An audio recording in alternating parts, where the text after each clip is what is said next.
I now call the June meeting of the Kansas State Board of Education to order. Welcome to everyone in attendance and those listening online. We have 9 board members present and in their seats. Betty Arnold will not be joining us today, except I think she may be zooming in for a short portion. She's out of town.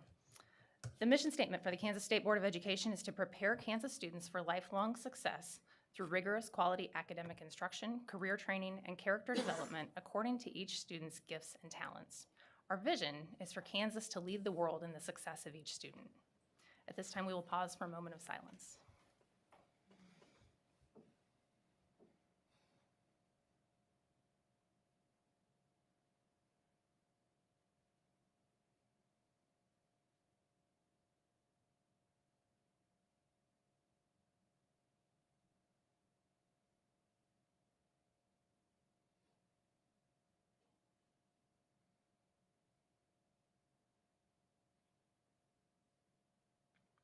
Please stand and join me as we recite the Pledge of Allegiance. I pledge allegiance to the flag of the United States of America and to the republic for which it stands, one nation under God, indivisible, with liberty and justice for all.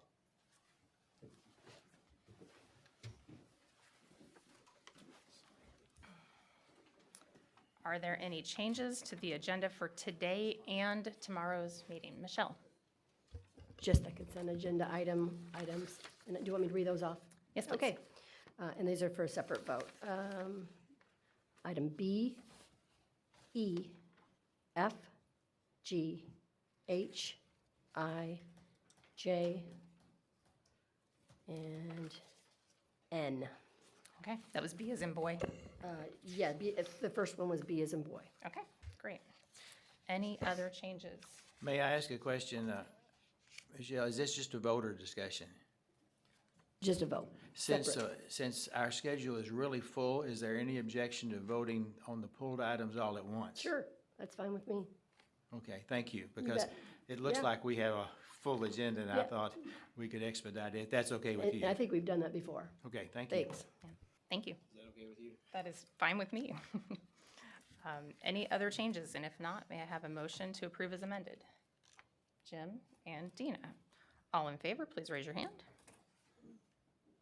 That is 9-0. Motion passes. Thank you. Are there any corrections or additions to the meeting minutes from, we have 2 meetings, May 15th and May 14 and 15, the May board meeting, and then the special board meeting that was held on May 24th? If not, a motion is in order to approve those minutes. Jim and Dina. Any discussion? All in favor, raise your hand. Opposed? Abstain. Okay. So, 801. Yeah, because Jim was out. Yep. Okay. With that, I will turn it over to the commissioner. Good morning. Good morning, Madam Chair. I love the early morning confusion. What's Jim doing? Is he voting? Is he not voting? That's good. Good to see all of you.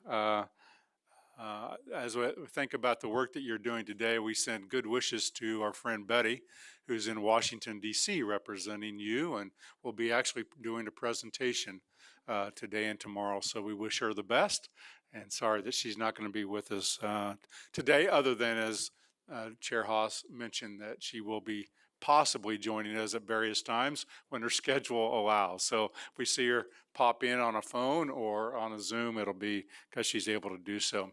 As we think about your vision today, you know, there's going to be a lot, Mr. Porter talked about it, it's a large agenda, and it is, and a lot of big issues actually this month, next month, and in August. I want to, though, focus on literacy a little bit.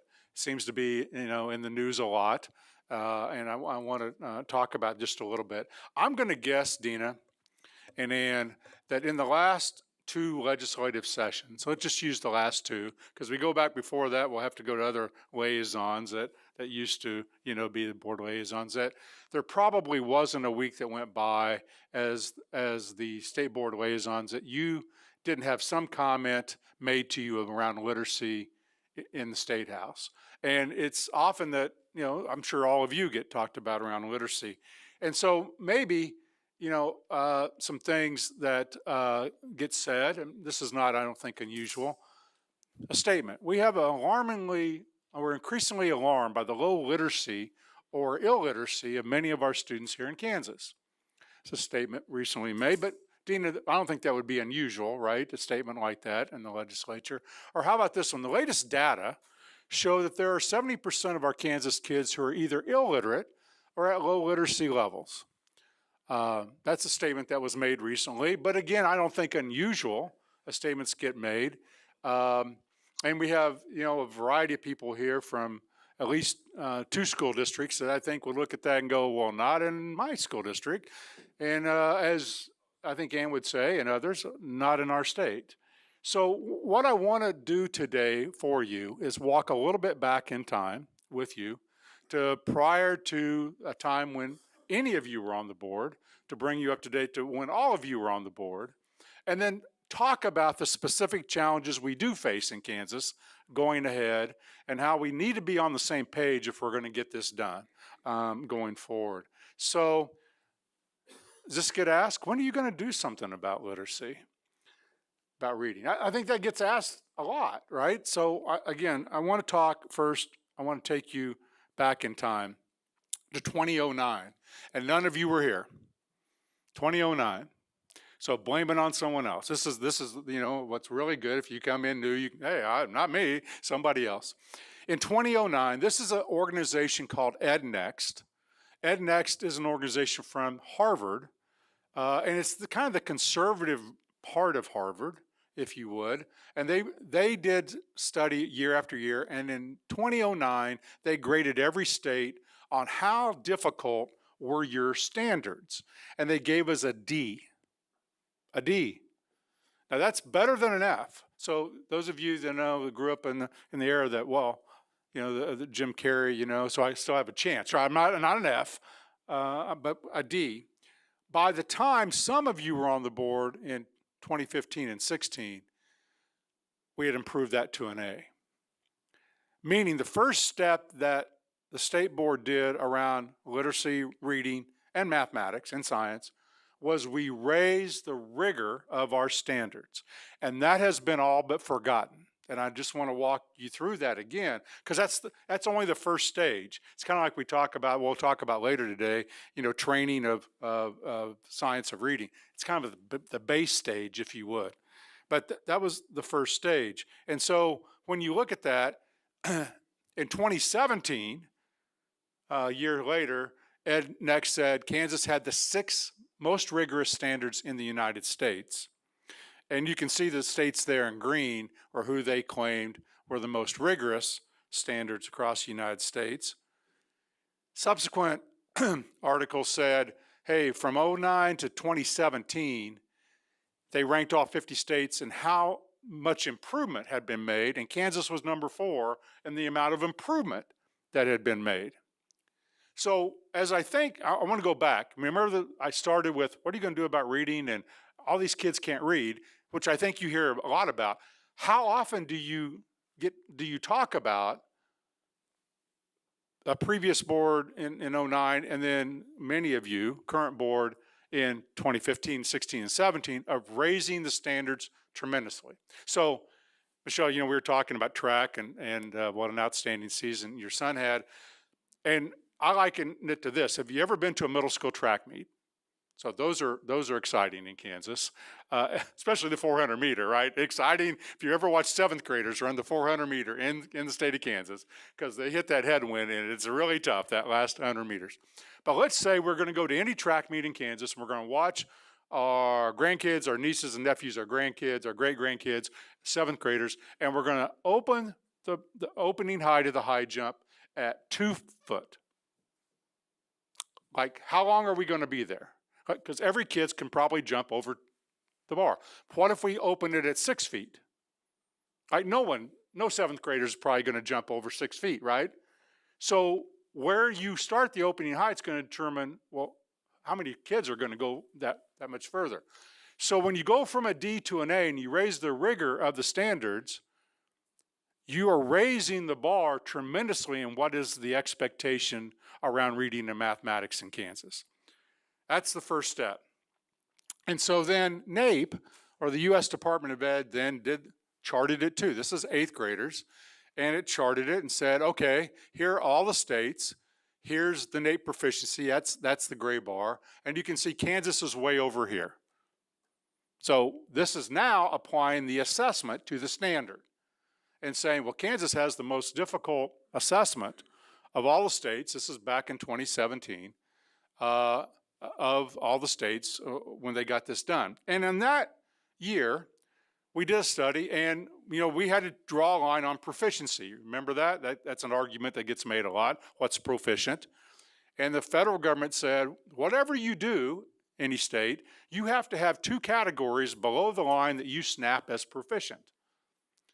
And so Kansas has a 4-tier, and we snapped it at levels 3 and 4 for the federal government as an aspirational goal by 2030. And in this given year, we had 25% of our kids at that level 3 and 4.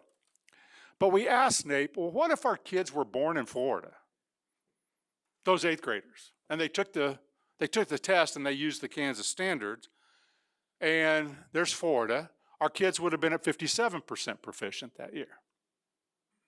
Because the measurement state by state is different. In Missouri, we would have been at 62% that year, not 25, by simply changing where we started the bar, if you like that analogy, if you're a track person. And in fact, that same year, Missouri was at 47. But what I heard that year was, well, Missouri's at 47% proficient and Kansas is at 25. Because the measurement in each state is so different. So this is just the first step, all right? There's lots of things that had to happen. This is the first step. By 2019, this is NAEP, the National Assessment of Educational Progress, said there are only 4 states in 8th grade reading that even match our level of proficiency. Kansas is one of the 4.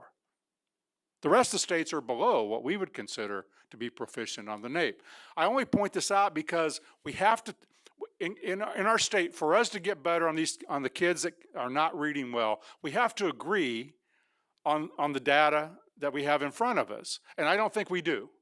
Because I think we're all using words like grade level, proficiency, illiterate, kids can't read, in broad strokes that I think aren't telling us what the problem is and how we're going to go about attacking it. So all of this was done as some of you were coming on the board. And then we looked out to an organization called ACT. You know them? They're a testing company, right? And they're a college preparatory testing company that's been around since the 1950s. I would guess many of you took the ACT at some point. And if you were, old like me, you didn't even care what you scored because every Kansas college would take you in the day, which then wasn't true. And now we're not using that again. But what we did was we took our scores, the continuum, levels 1, 2, 3, and 4, and said, how does that equate to ACT scores? Because that's a measure that's been around since the 1950s. And here's the reading language arts. So 8th grade again, using 8th grade, we found that our reading score, English language arts, the reading score of 22, which is the college level going score. 22, ACT says you are college ready in any college or university in the area of reading would score about the top level of our 2. In English, so the grammar, English Comp 1, ACT says that number is 18, and that would be in the middle of level 2. So whenever anyone tells you that kids in level 2 are failing, that is not a correct statement. It's not a correct statement. Would we love to have kids at 3 and 4? Yes, because you've seen that data. As you get stronger academically, you do better. All other things being equal. But this is again using a different set of data of how you're doing around that.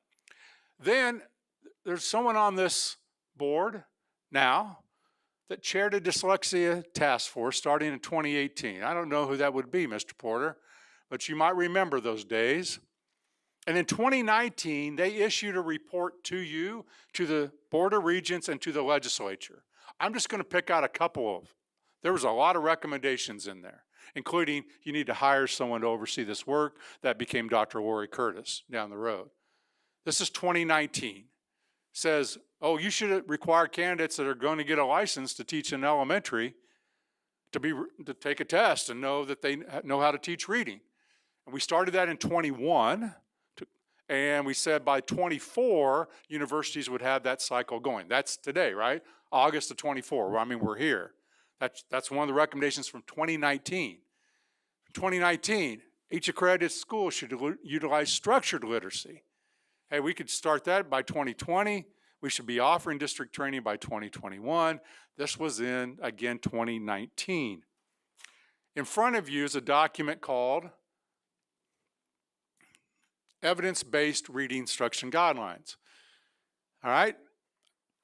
So for the audience, what I did, there's nothing magical about that, except we produced that document by the reading specialist at the time, Cindy Hadeke, who's no longer with us, in 2019.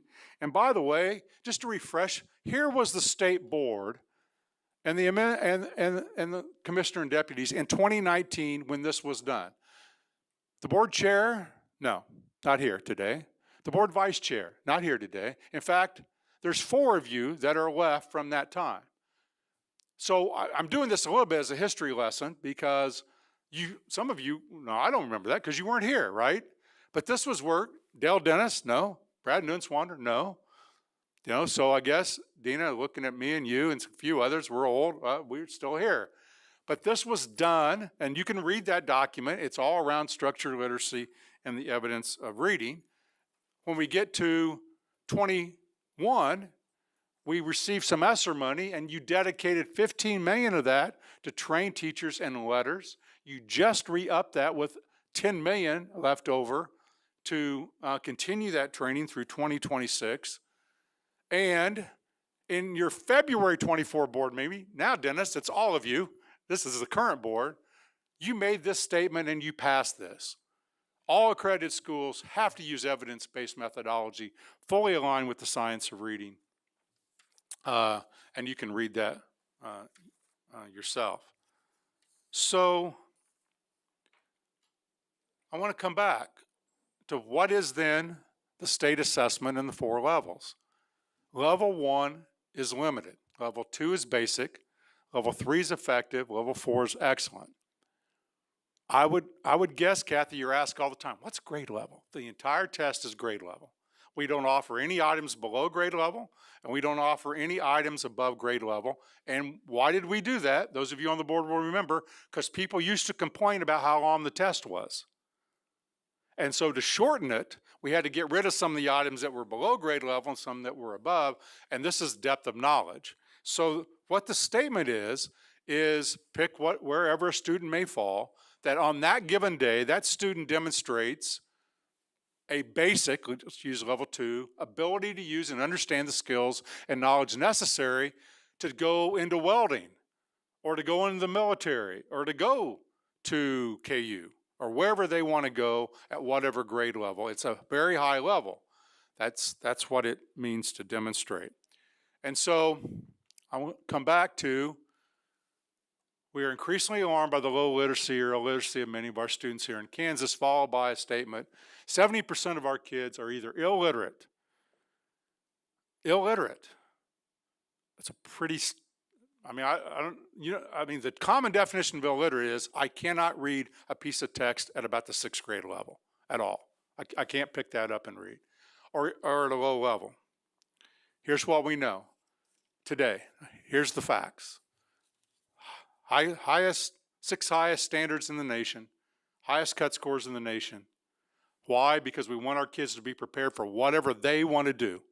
Not what I want them to do, whatever they want to do. And you got it, in 3rd grade, you don't know that.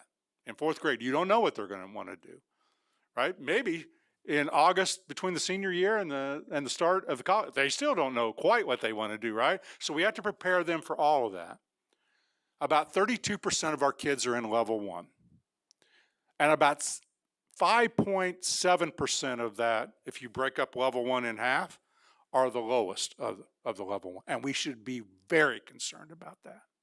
We should drive that number in half, right? We think if we do this work right, we can drive it in half.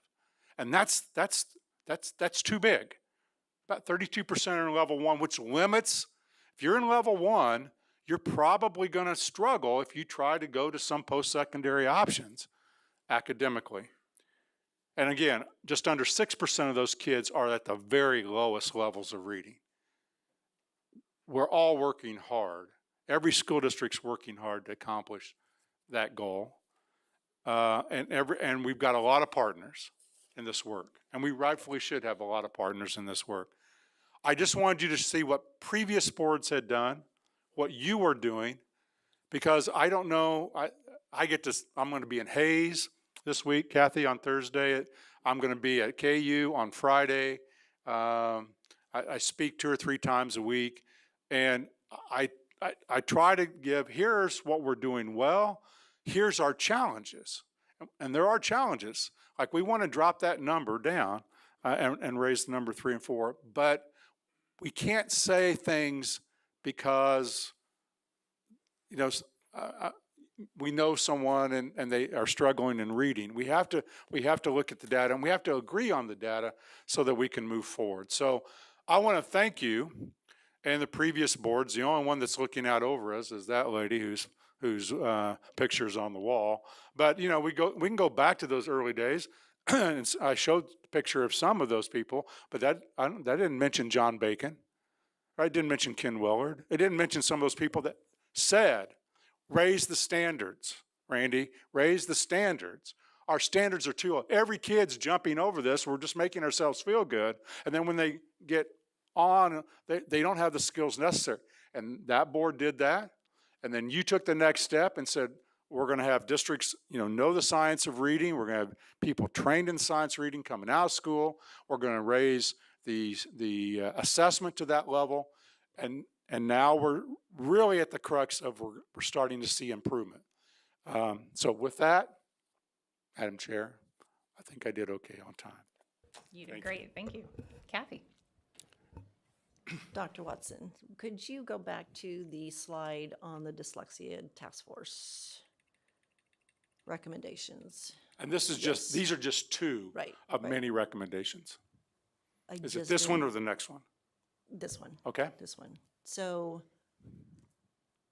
require candidates, so when we say candidates, we're talking about those who are coming out of Yeah. post-secondary school. That's correct. Okay. Yeah. Okay, People just- coming I new needed into to the catch profession. details. Okay. Yeah. And We did that. I was gonna say, we have accomplished that because we know we've set those standards on, Had to set the standards first, right? right. Then we had to, and we're still kind of getting a test. We had to change tests because the test didn't measure exactly what we wanted. Right. And then we couldn't change the requirements for anyone in school at that time. And that's why it should be fully implemented by August of '24. But we have students coming out now that are better prepared than they were then. Okay, thank you. I just needed a little Yep. more detail on it. Yep. It's hard to remember all the details because boards have been at this so long, and of course, boards have shifted over that time. Thank you. Anne? Thank you, but to follow up on what Kathy said, I mean, we know that the institutions of higher ed were dragging their feet, and that's why the blueprint is important to get higher ed to come up to speed in both the curriculum they're using and making sure that the pre-service teachers are getting what they need. So we're not there yet. I don't think we can say in 2024 everybody's going to come out of college knowing what they need. Otherwise, we wouldn't need the blueprint, so. I'm going to ask a quick question myself since I don't see any others on the list. Why do we even use levels? We get raked over the coals every year in the legislature. Level 1, level 2, Kansas isn't cutting it, and I feel like they ignore the high rigor and cut scores that we have set. Why use levels at all? Can we just talk about the scores and get rid of the levels? The federal government requires us to have so many levels. You can have 1, you can have 18. It requires us to have levels. So the initial assessment, Melanie, was all from the federal government. The state of Kansas kind of came into that discussion a little later. around 2017, 2016, we started to have discussion. Dina will remember better than I will, or Jim and Jim, because they were the liaisons. So it is confusing because it was set to be aspirational goals by 2030 and how we set these. But I don't want us to misuse this work, because then it diminishes the real work we have to get done when we're arguing about, well, is that true? Is that true? What we have to agree on this, and I hope, and when we get, the blueprint has the new committee, I hope we can sit down and say, what is the problem? Let's all agree on what we're trying to get to, and that is students in level 2 are doing pretty good work. And as you know, in level 4, so these are kids that would score equivalent to 30 on the ACT in level 4, doesn't guarantee that they're going to be successful as an adult. It says academically you're excellently prepared. There's some other skill sets that we all know. So if you're in level 1 and you're the hardest working kid and you show up all the time, right? You'll be able to struggle. You'll do more homework. You'll spend longer. You're going to be okay. And the other kid that's in level 4 isn't. So I think if we just talk about excellent, effective, basic, but everyone wants to go to simple definition and numbers, and then we throw things out, and as I use those quotes, or this, but you can read about this every day, and it's 32% of our students are in level 1. They have a limited ability academically to do work well, and about under 6% of those are really struggling, of those 32%. Thank you, Commissioner. I want to say this too, because I like to appropriately brag on the work that's being done. And since they're not here to talk about literacy today, but we have 2 school districts, Omaha Central and Prairie Hills, behind me. And I will tell you, they would be offended even when I talk about 32% in level 1, because they are well below that. They're doing exceedingly well in both of those school districts, and they deserve a lot of kudos for the hard work that they're doing, and many, many other places that you represent. I see no more questions. Thank you.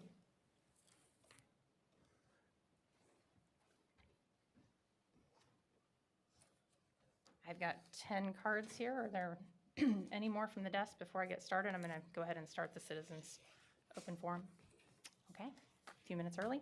I now declare the citizens open forum of the Kansas State Board of Education meeting open at 10:28 a.m. The State Board provides this opportunity for citizens to share views about topics of interest or issues currently being considered by the State Board. The State Board asks that speakers identify themselves by name and the name of the group they represent, if applicable.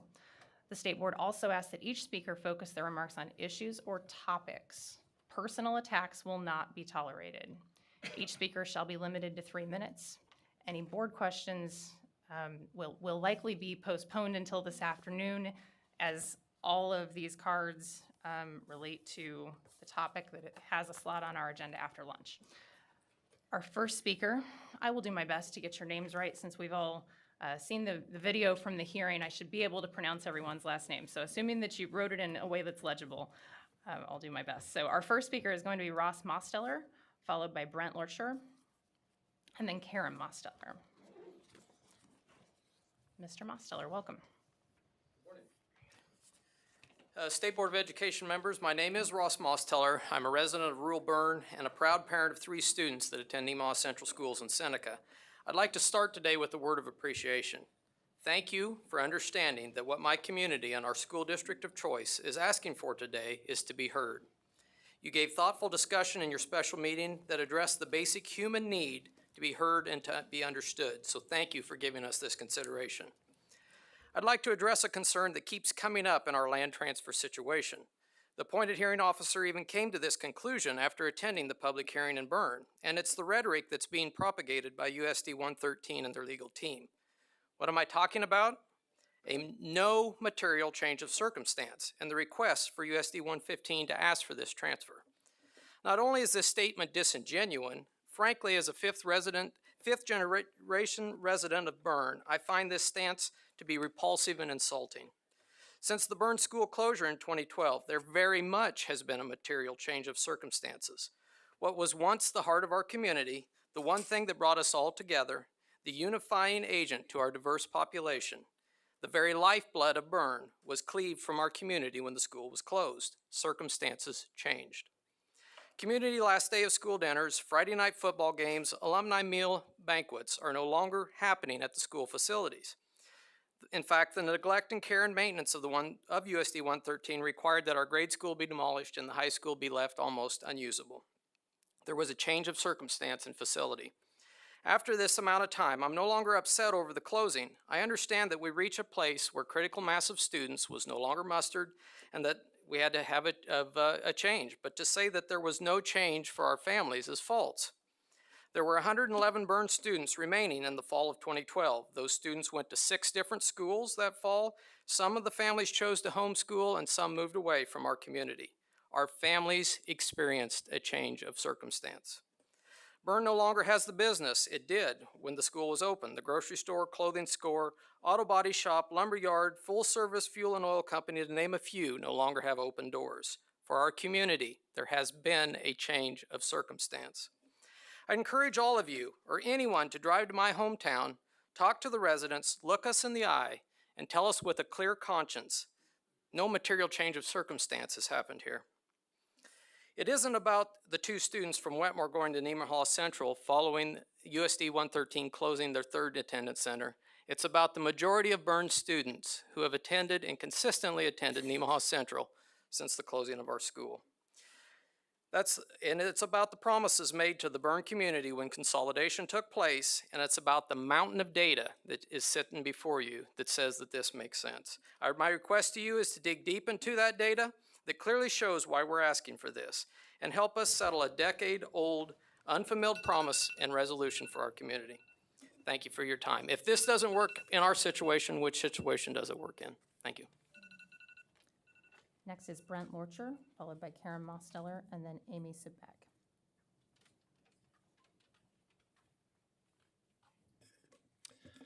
Hi, good morning.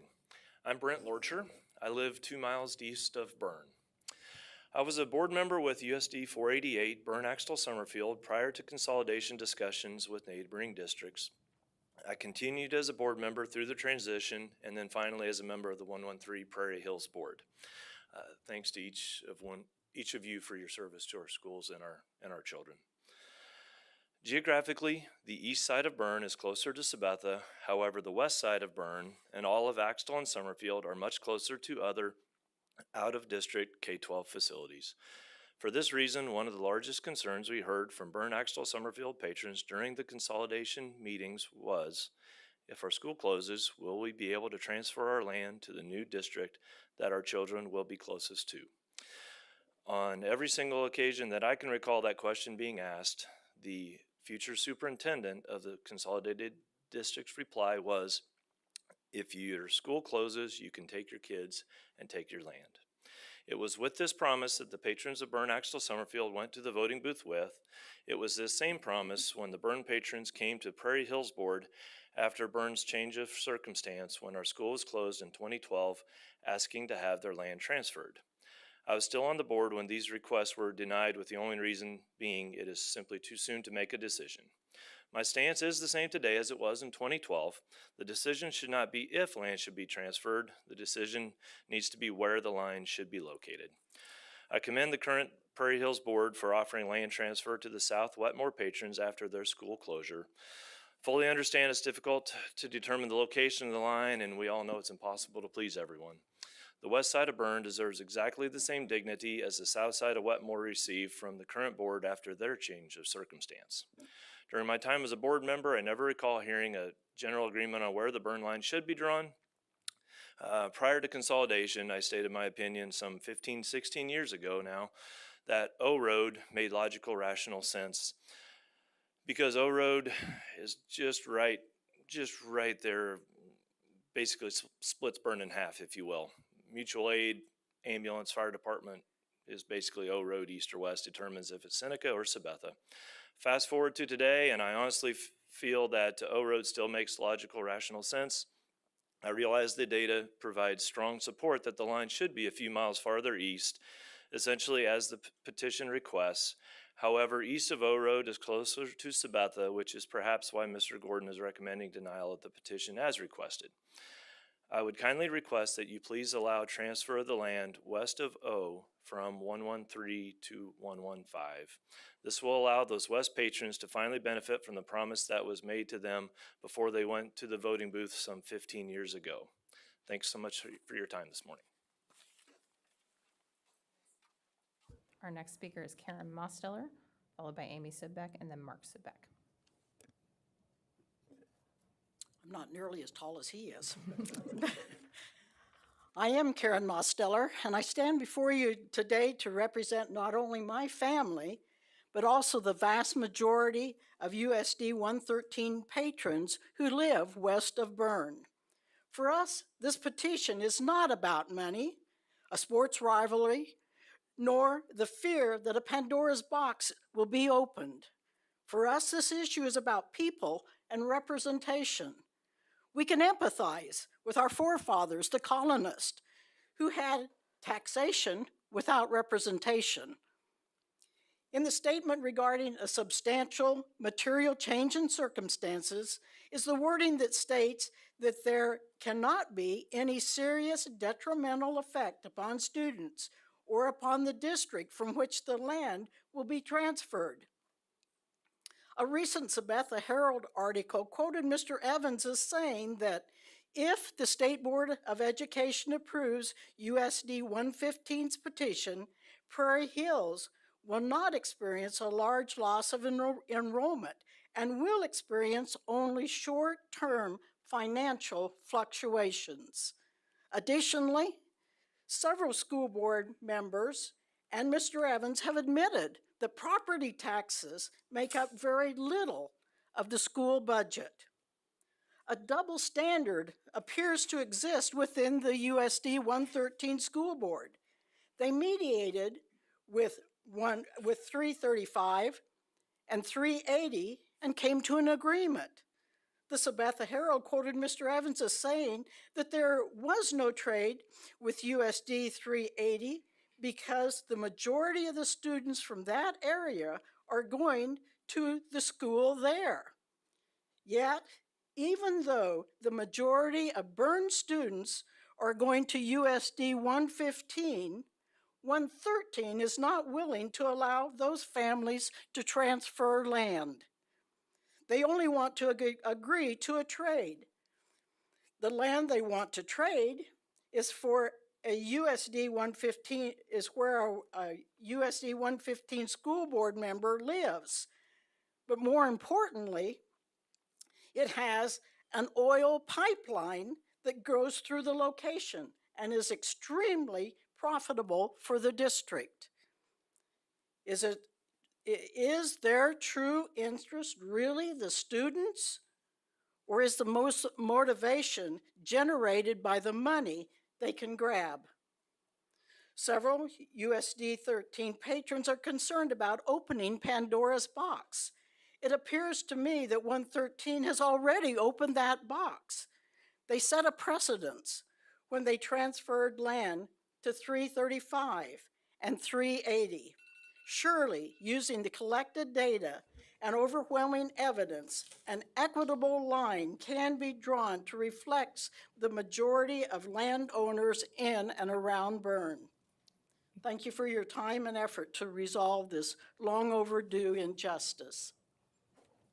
Our next speaker is Amy Sidbeck, followed by Mark Sidbeck, and then Kristen Meyer.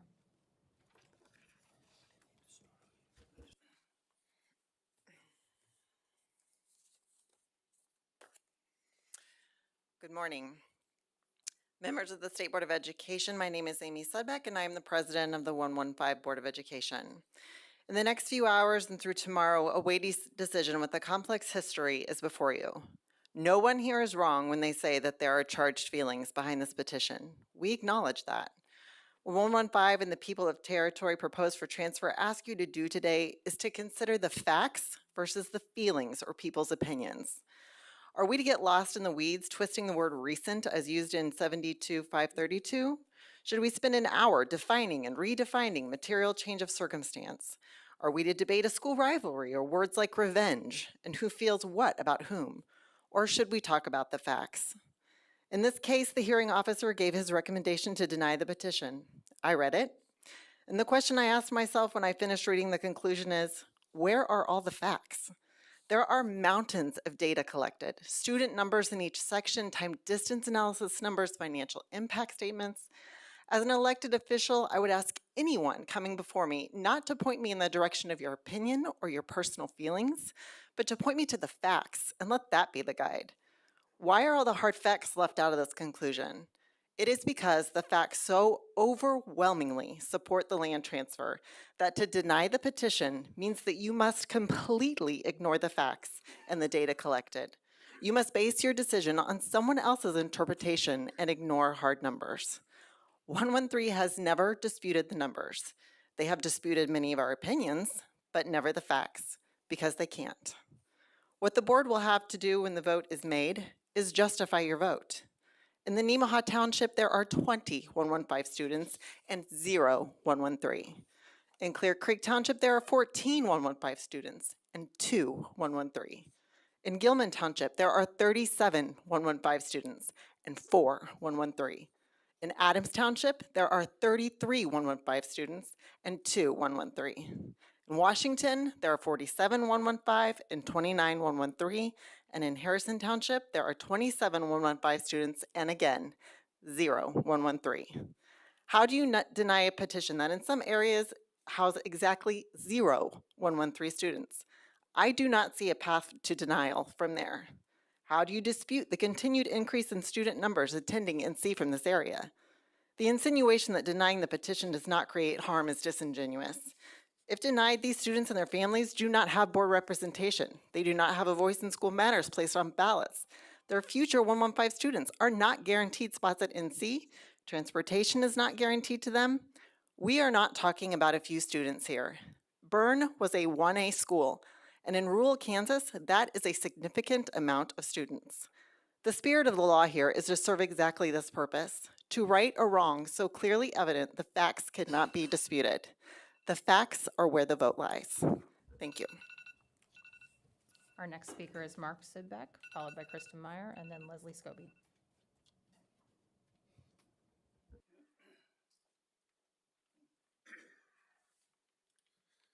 State Board of Education, my name is Mark Sidbeck. I'd like to thank you for taking time to listen to me today and also for allowing us to be here in person today. I am a landowner in the petition area and am actively planning and in the process to build our new home on our farm that we own. Not many people on the other side can say they own land in this petition area. We are here to ask for the transfer of this land so that our voices can be heard in our children's education, including the curriculum and what is being taught to them. I currently have three children. All three will be attending USD 115 this year, with the youngest just starting preschool. If this district truly did care about the kids living in the petition area, they or other district patrons, teachers should have asked, why have we not attended your schools? But not once have I been asked why my kids are attending USD 115. I believe that the state board should have been involved way before now and should be involved in any consolidation or closures of any size schools. These district lines need to be looked into and redrawn on any of these events, or large schools will continue to close smaller ones and continue to grab land for a land base or taxes and mill levies. The last question that should be going through your mind today is, why do they care so much about the land in this petition area? They recently closed the Wetmore Academic Center. In just over a year, they transferred out land to the Jackson Heights District and Vermilion Districts without receiving anything in return. So why are we here 10 years later, and why have these district lines not been looked into? I'd like to thank you for your time. Our next speaker is Kristen Meyer, followed by Leslie Scobie, and then Todd Evans.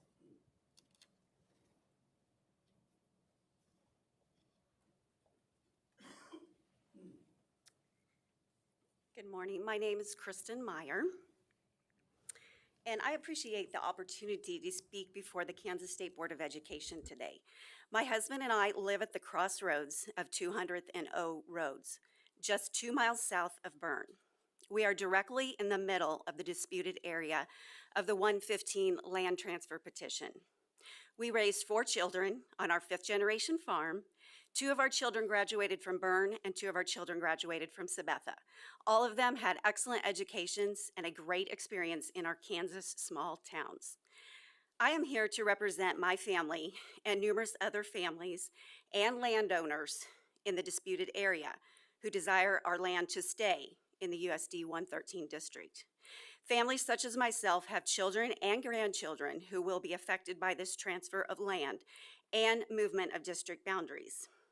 At your Kansas State Board of Education May 14th meeting, you heard a false narrative expressed by the USD 115 board that no one at the public hearing in Bern on March 22nd opposed the transfer.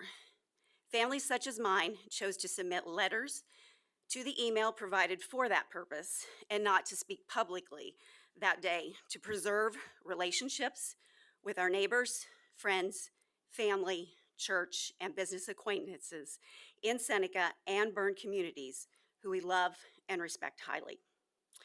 There was an election on Tuesday, May 25th, 2010, to consolidate the districts of Sabetha and Bern. It was overwhelmingly approved, and USD 113 was created.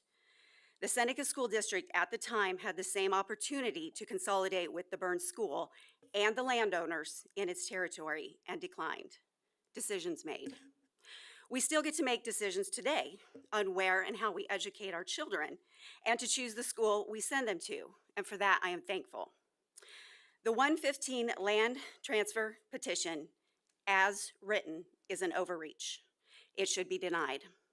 The negotiation table was set and USD 115 was invited to that table. Decisions can still be made.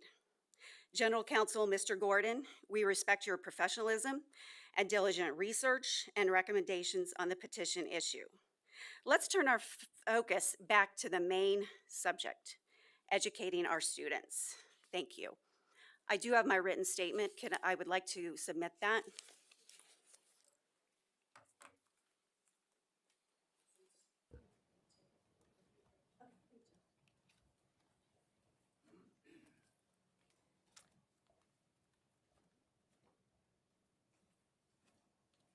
Leslie Scobie is next, followed by Todd Evans and Christina Sudbeck. Good morning. My name is Leslie Scobie.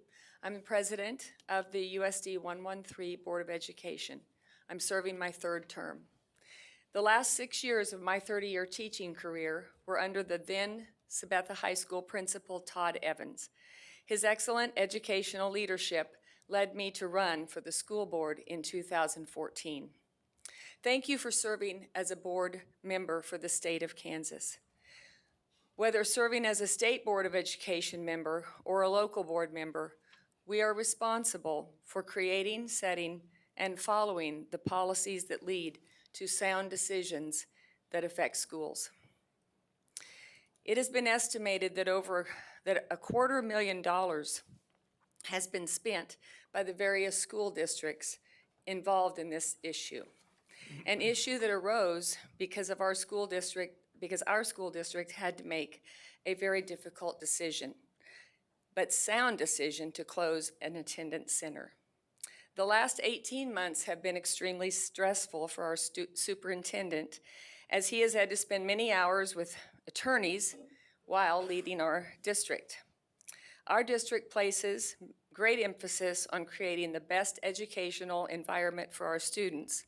And I might add, both districts have excellent educational histories that will continue to contribute to many successful students graduating from these schools. Scott Gordon conducted a fair and impartial public hearing as required by statute. He was the utmost professional. Even though this issue has caused a lot of trauma in our rural communities, Mr. Gordon made it easy. When it was over, I believe most of us breathed a sigh of relief that we had reached the end of a long and emotional process. Now we thought a decision will be made. But here we are once again. I encourage you to dismiss this land transfer petition. This action will help discourage future lawyer-fueled district-to-district conflicts that occur at the expense of our children's education. We are all eager to get back to our primary mission, teaching students and preparing them for the challenges and opportunities for the future. Thank you for your time. Todd Evans is our next speaker, followed by Christina Sidbeck, and Denise Schmidt will be our last speaker. Thank you, Madam Chair. My name is Todd Evans. I'm the superintendent of USD 113. We've had a long couple of years in USD 113 that stemmed from the board's economic-based decision to close the Wetmore Academic Center. This petition is the final situation from that decision. There are good people on both sides of this land petition situation. This is a quandary for the State Board of Education. You ran for office because you want to make a positive difference. You want to do the right thing. Sometimes it is difficult to tell what the right thing to do is. That's why we have policies. They provide the objective structure and rationale for decisions. You have hundreds of pages of materials in your packet. My request of you is simple and ethical. I encourage you to follow your policy. USD 113 has solid rationale for each guideline that clearly supports the dismissal of this petition. But in order to keep it basic, the primary consideration is as follows. To justify taking land by petition, a material change in circumstances must exist. That's guideline number 2. USD 115 has indicated in their legal documents that their passage of a $24 million bond issue in 2023 represents the material change in circumstances. This self-inflicted change in circumstance is clearly identified in the State Board's guideline number 4B as an example of a change which does not constitute a material change in circumstance. The identification of the $24 million bond issue is obviously citing an increase in school district property taxes. Item 4B specifically states that change in school district property taxes does not constitute a material change in circumstances. Ironically enough, if the petition for land is granted, the newly transferred land will not impact the identified change in circumstance. Land that is transferred will not pay into an existing bond issue. Therefore, there will be no impact to the cited change in circumstance, negating the purpose of the petition. What has been established is that there are 2 USD 115 self-inflicted situations that have brought us to this point. The passage of a $24 million bond issue because it was in the best interest of district kids, as well as the historical USD 115 policy of enrolling out-of-district students because that too is in the best interest of the district. I urge you to keep this decision simple and ethical. Follow your policy, which means you will deny this land transfer petition. Thank you for your time and service to Kansas kids. Our next speaker is Christina Sidbeck, followed by Denise Schmidt. Hello, I am Christina Sidbeck, and I'm here to vocalize my support on behalf of the land transfer from 113 to 115 Nemaha Central. My husband and I are landowners in rural Bern, the petition area, and back in 2019, when our first child entered school, is when we started our experience of being transfer or out-of-district families into Nemaha Central. I appreciate the time you've given us today and to be in person. Throughout the hearing in Bern this April and Mr. Gordon's report, it had been stated repeatedly that the land transfer had no merit or effect on the children being educated from the petitioned area. My youngest will be starting preschool this fall. Do I believe she can learn her ABCs in Sabetha? Of course she can. However, I believe there is more to an education than learning ABCs. There is a mental and emotional learning aspect that goes into a child's education and contributes and hinders to the process of taking tests. I wholeheartedly believe my child will get a better, more well-rounded education at Nemaha Central based on my own experiences being a city girl turned farmer's wife and how I was or was not accepted and welcomed into my surrounding communities. A sense of ownership and physical belonging goes a long way for mental and emotional health and how a child succeeds in their education. There are heartbreaking statistics to prove this. Becoming full members of 115 gives these children a sense of ownership and physical belonging. An argument had been made by opponents at Bern that we are only speaking up now due to the closure at Wetmore. Did this cause action? Yes, unequivocally yes. But the key here is additional action. This is not the first or second or even third attempt to solve this at a local level. The people of Bern followed due process, trusted and again that our school board would follow the words and with their actions, which they failed to do. I am a Kansas-educated, proud grad of Free State High. During that education, I was taught that you follow due process, but when that falls apart, you have the right and the responsibility to speak up for a change. The person that represents the Bern district, the old Bern district, plus extra land that the Sabetha School Board has added to our territory, gets voted on by the entire city of Sabetha. We do not have a physical vote for the interest of our territory. And that goes a long way for having physical and mental ownership into our child's education. Thank you all for the opportunity to be here. Our final speaker is Denise Schmidt.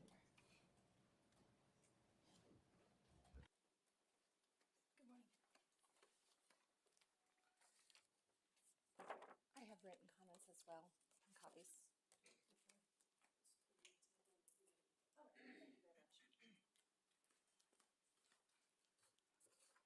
Good morning, State Board of Education members and Dr. Watson. My name's Denise Schmidt, and I am not a patron or a resident or a parent of a student at USD 115 or 113. In fact, I live 200 miles away from Sabetha and Seneca. But what I am is a veteran educator in Kansas. I'm also a doctoral student that's been studying rural school district consolidation in Kansas. I live in USD 112 Central Plains. I have been through 2 building closures and a consolidation. I have no dog in this fight of the proposed land transfer position.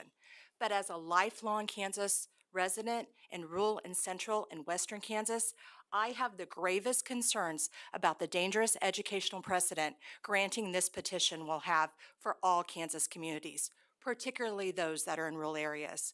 School closings and consolidations in Kansas are many things, but they are emotionally difficult, bitter, and taxing on all. But that does not mean they are not necessary at times, and that locally made decisions should be made by local boards of education. By granting this land transfer request without a material change in circumstance or purpose, as Mr. Gordon has found in his hearing notes, you are opening up the Pandora's box, and believe me, it will be a Pandora's box. There will be nothing stopping districts from requesting disputed land and pitting rural school district neighbors against each other that are already struggling to survive and open up the long-closed wounds of consolidation. In 2000 in Kansas, there were 446 school districts. Today, there are 287. Western and central Kansas have borne the brunt of school closings, consolidations, and mergers. Taking land from one district to another without just reasoning will only set the precedents for the absence of local control in rural communities. These communities are already struggling. They have the loss of population, loss of businesses, shrinking tax bases. It will continue a pattern that we saw last summer of legal maneuvers that are not based on merit but on vindictiveness. Small rural school districts already have the odds stacked against them in Kansas. Their local boards know the needs of those communities. Taking away local control and allowing vengeance will not reopen these buildings, but it will promote hardship and distrust in rural areas. And those students who already have geographic inequity will be the ones that'll be hurt. Therefore, I ask you to follow Mr. Gordon's recommendation, not for 115 or 113, but for all Kansas schools and communities. Thank you.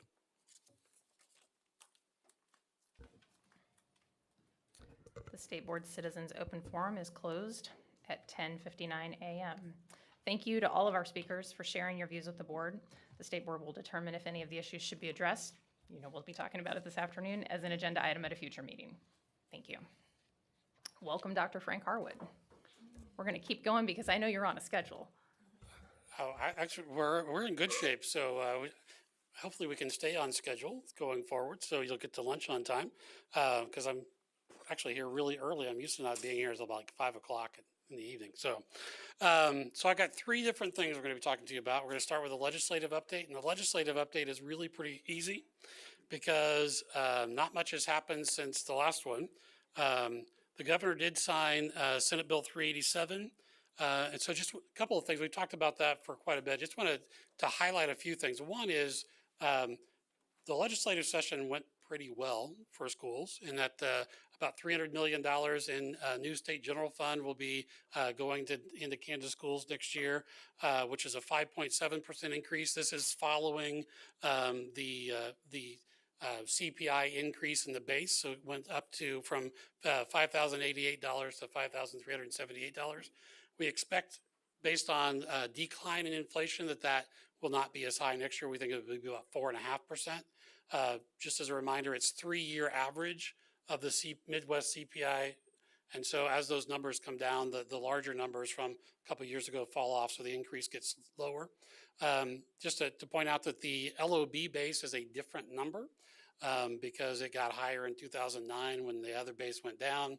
It's still tied to the same CPI increase, so they will never be the same because they will always go up by the same percentage. It'll actually get wider over time.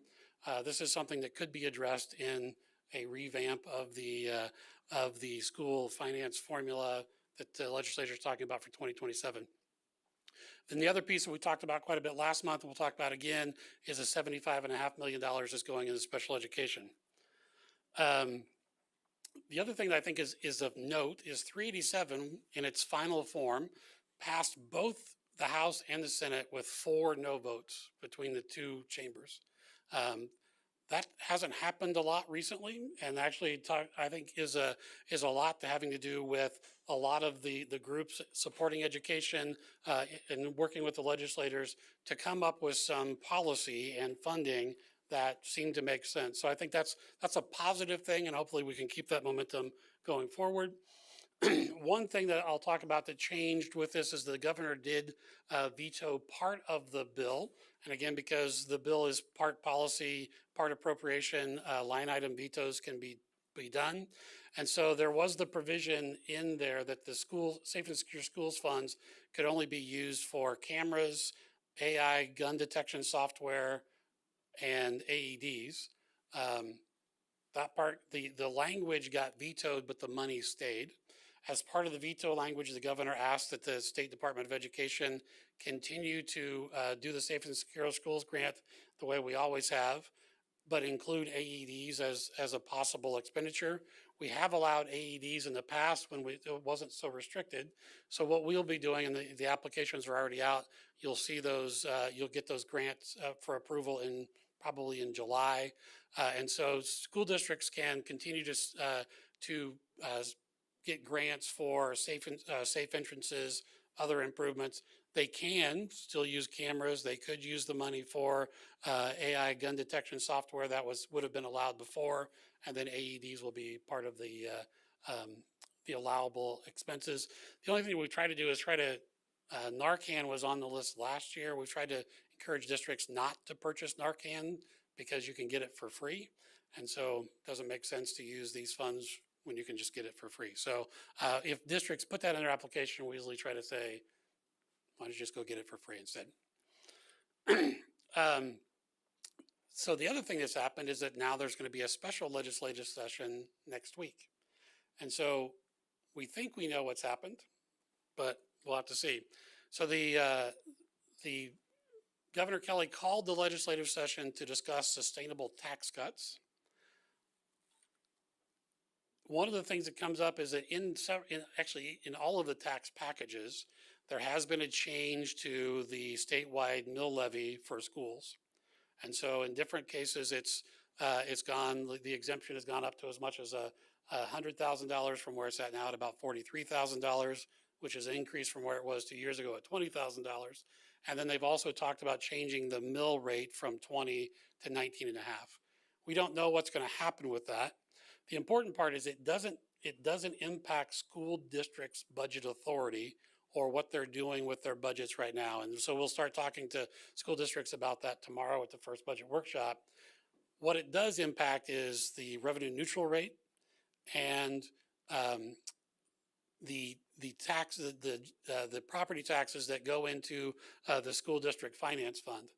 Again, doesn't impact their budget authority. They can proceed just depending on if there is a change and if the counties can get the right assessed valuations to the districts in time, they could get that into their budgets before they're approved in August and September. If not, they will approve it with the wrong assessed valuations, which doesn't impact the school districts, but would impact the estimates of what the state is going to receive. All of the tax packages have had some form of backfilling those funds with state general funds, whether they actually transfer them into the school district finance fund or whether it's just we're going to spend more state general fund on it. So again, doesn't have a negative impact on schools, but it can be a little complicating during the budget process. And so you may hear that from districts. We're going to be trying to help them through that in the next couple of days. However, when we have 3 budget workshops before the special session, we're guessing a little bit there. So although we don't anticipate a special session will have any impact on schools other than some technical parts with the way they do their budget, the legislature can do anything they want during the legislative session. The one that's made the news the most has been whether or not they're going to try to get the Chiefs or the Royals. Again, I don't think that's going to have an impact on schools, but we'll kind of see what happens from there. And so that's really the legislative update. Hopefully the last one for the year, though, depending on what happens on the 18th, we may be back in July with a new legislative update. So one other thing about, do you have a question? Yeah, just one, on the LOB base, is what a district can raise, and I should already know this, with their LOB only based on base state aid or all the aid they get? So, so the way that it works is that based on all of the aid that they get, that gets converted into a different into an FTE, and then you multiply it by the higher base. So even things like special education, which the districts receive as an amount of money, we divide that by the regular base to get an FTE, and then multiply it back by the LOB base to find out what they get, what they raise in LOB. Okay, Yeah. thank you. So it's a little bit, yeah, there's several calculations that go on in the budget software, but it works out that way. Okay. All right, so the only other legislative thing that actually Commissioner Watson asked me to talk to you about actually has to do with legislative compensation. And you might wonder why I would talk to the school board about legislative compensation, but we'll get to that. So during 2023, just a little bit of history, the legislature passed Senate Bill 229, which basically set up another commission that would come up with a legislative pay plan that, unless the 2024 legislature actively denied it or stopped it, it would become law and would be the pay for legislators going forward. So legislators used to get $88.66 per day, plus the subsistence allowance, which is $166 per day right now. Now they're going to get $43,000 a year, not daily rate of pay, but would still get the subsistence allowance. So based on a new compensation, so the other part is that they get 60% of that salary during the legislative session, which is 90 days long, which means their new daily rate of pay is $286.67 an hour. And the other 40% gets paid over the interim, but they get an additional stipend to come in for interim committees or special sessions. This doesn't start until January though, so the special session doesn't count. Okay, so any questions about just what the legislature did? And then I'll get to why it impacts you. Okay. I see none.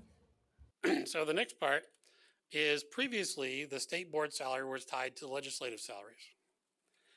And that law didn't change. So KSA 72-253 says that the state board gets paid based on KSA 75-32-12, which has information in it for how legislators are compensated.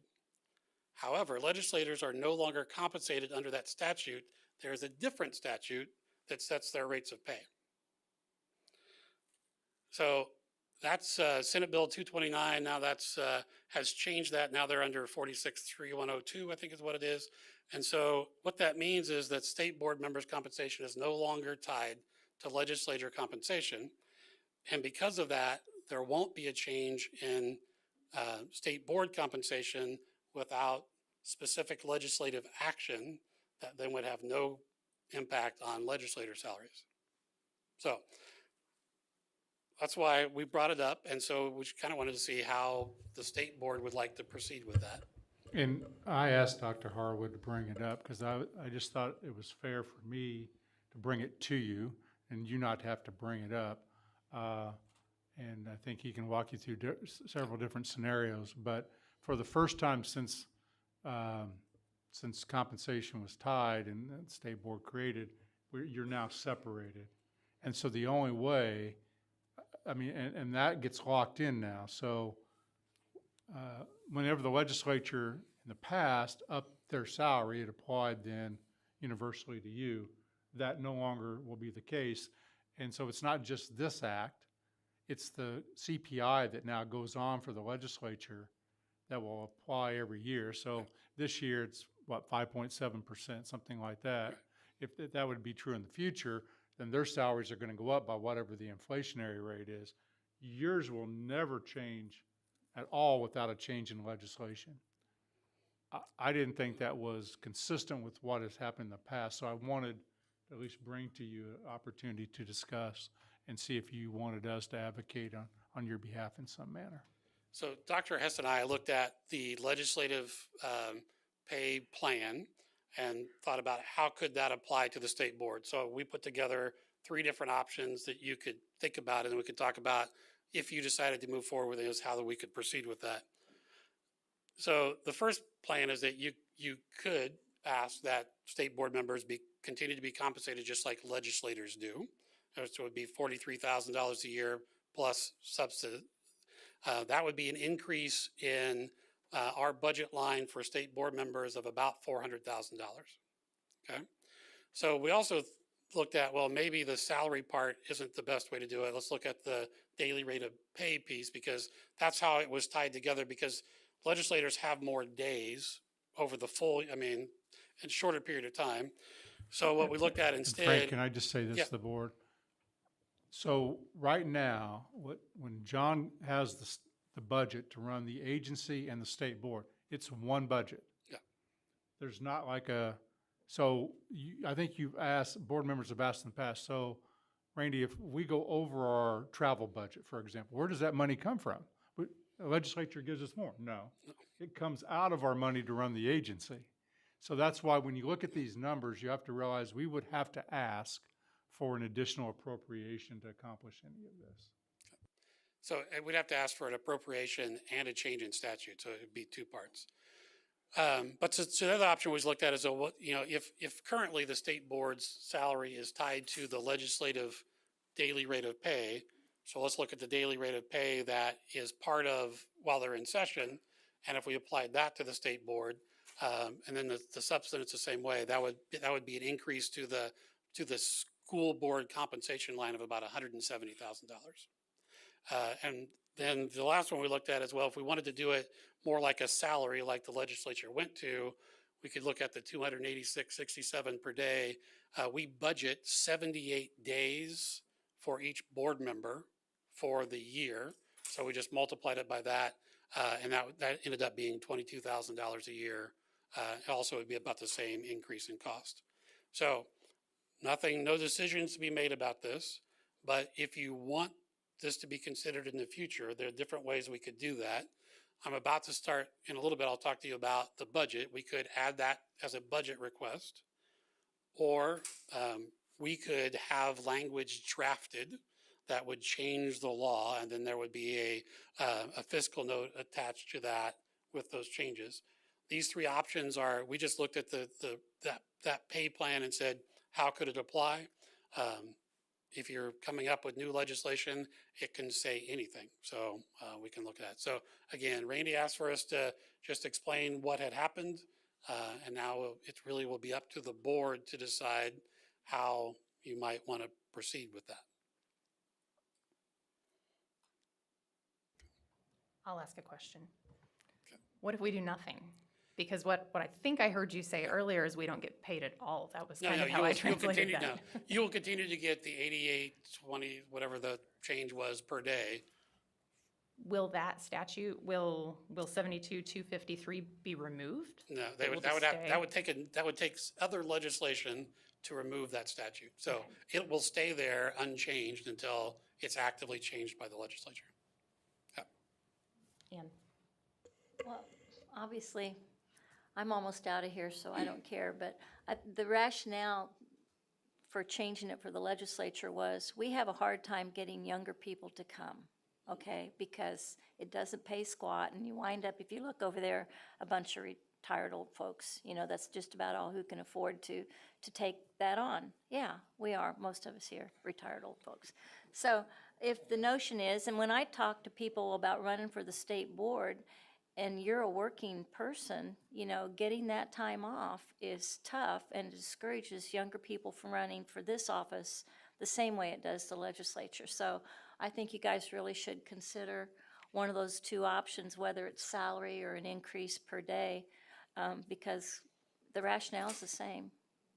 And I think our time is as valuable every day as theirs, especially when we have to watch them all the time. Maybe we ought to get a bonus. I don't know. Anyway, there you go. So I would point out that although the legislative salary increase will change in January, you wouldn't have anything that would be able to do anything probably until July of 2025 at the soonest, earliest. So, okay. Could we make it retroactive? No, just saying. Actually, the bill could be written that way.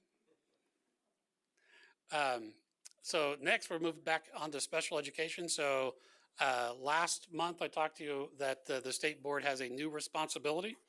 And so just as a reminder, Senate Bill 387 says that any special education funding greater than what was appropriated in 23-24 has to be, any state general fund, has to be distributed by a schedule approved by the State Board of Education. So that's what we talked about before. So even though there's $75.5 million of new special education funding, $2.5 million is federal funds, and so the law doesn't include that. So it's $73,302,302. So that's what we're talking about.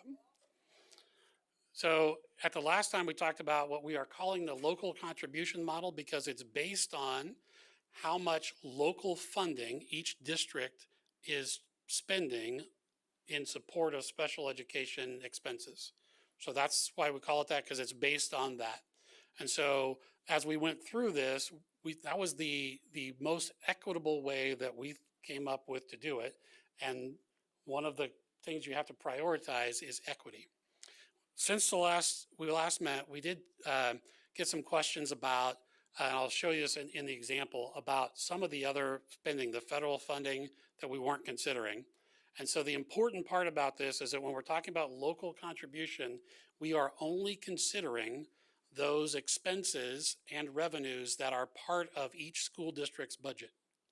So if it was something at the co-op or interlocal that didn't go through the school district's budget, we're not considering it because we don't consider that local. The other reason we do that is the special education law says that anything that's not spent out of the special education fund cannot be considered a special education expense.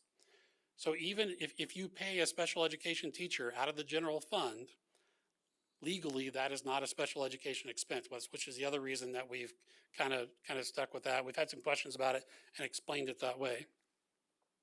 So again, just to kind of go through the model a little bit, it starts with the expenditures and the revenues go where they came from. So this section in the middle where it says interlocals and cooperatives, that funding doesn't get considered because it stayed there. That leaves about $39 million in local contribution, local funding that didn't go through the local school district. Some of it maybe should have, but the school district didn't spend it out of their special education fund, so it can't count. We are assuming that districts that made that mistake in 22-23 will correct it in 23-24, and that problem will take care of itself. But we also know that interlocals and cooperatives have other revenue streams. They could have other federal grants that don't come through us. They could have grants from other agencies that don't come through us. They can do fee for service for some things that wouldn't come through us. So from our perspective, the only equitable way to do it is to only consider the funds that come through the local district. So then what you get is the what we call the local effort or local contribution. That gets turned into a percentage of the total, and then you multiply that by $73 million, and each district gets an amount. And so our plan is, again, that we will redo these calculations with the 23-24 actual amounts. We don't get those until budgets are finalized in October. So we'll let districts know in November what those amounts will be, and then we will make a separate payment for special education in February or late January to make that happen. The reason we want to do it as a separate payment, we don't know how long this is going to last. So we think it's better accounting-wise to just keep everything separate. We'll be explaining to districts how they can account for it separately in their budgets, just so we know what it is, basically, is what that's going to be. All right, so that means that today, hopefully, you're being asked to approve the local contribution model as the schedule, a distribution schedule for this year, what would be $73,302. The reason that we're asking for it today is tomorrow I'll be in Sublette, and I'd like to be able to explain how to do this, and it'd be easier to explain. I'm already going to have to make up or guess on how they're going to do property taxes, so it'd be better to know how they're going to do this. So, any questions? Ann, You want a motion? I would take a motion, yes. Okay. I move that the Kansas State Board of Education adopt the local contribution model as presented for the equitable distribution of special education services aid to districts in 24-25 pursuant to House Sub for Senate Bill 387. There a second? Dina?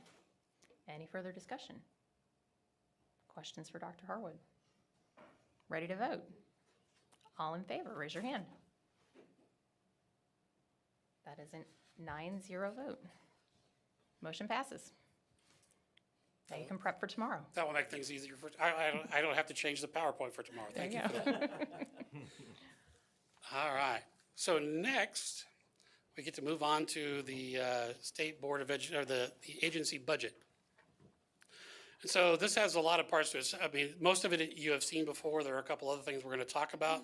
Some of them are pretty simple in that when we talk about the state foundation aid, basically what we were requesting is that we ask the legislature to fund the law. And so as I talked about before, the base for 24-25 will be 53.78. We are estimating at 4.5% increase, 56.81. Just so you know, we originally had 53.88 as our estimate for this coming year. Because inflation has gone down, the 3-year average has gone down. And so if that continues, the 56.18 may be lower by the time we get to this point next year. So to do that, basically, you can see it's about $3.5 billion is what was for this year. Next year is 3.7, and then it's 3.88. So we would just recommend that they follow the procedures that's in the law. And so we would not be asking for an additional enhancement, just following the law. Okay. That's also going to be true for the supplemental state aid for local option budget. This is an amount that actually will increase as the general fund increases. But it's just, this would be for districts that, the way this is figured is based on the district's average valuation per pupil. So districts that have to have higher mill levies to raise similar amounts of money to districts with the similar number of students get state aid. And so this is actually not an education equity issue, it's a tax equity issue. So it's a way to make it so that districts have equitable opportunity to local property tax dollars that get supplemented by state general fund. And again, we just be, whatever that comes out to be would be what it would be asking for. Same thing is true with capital improvement state aid, which is bond and interest. So capital improvement is not capital outlay, bond and interest instead. You can see that the appropriation has been more than what's actually get paid out.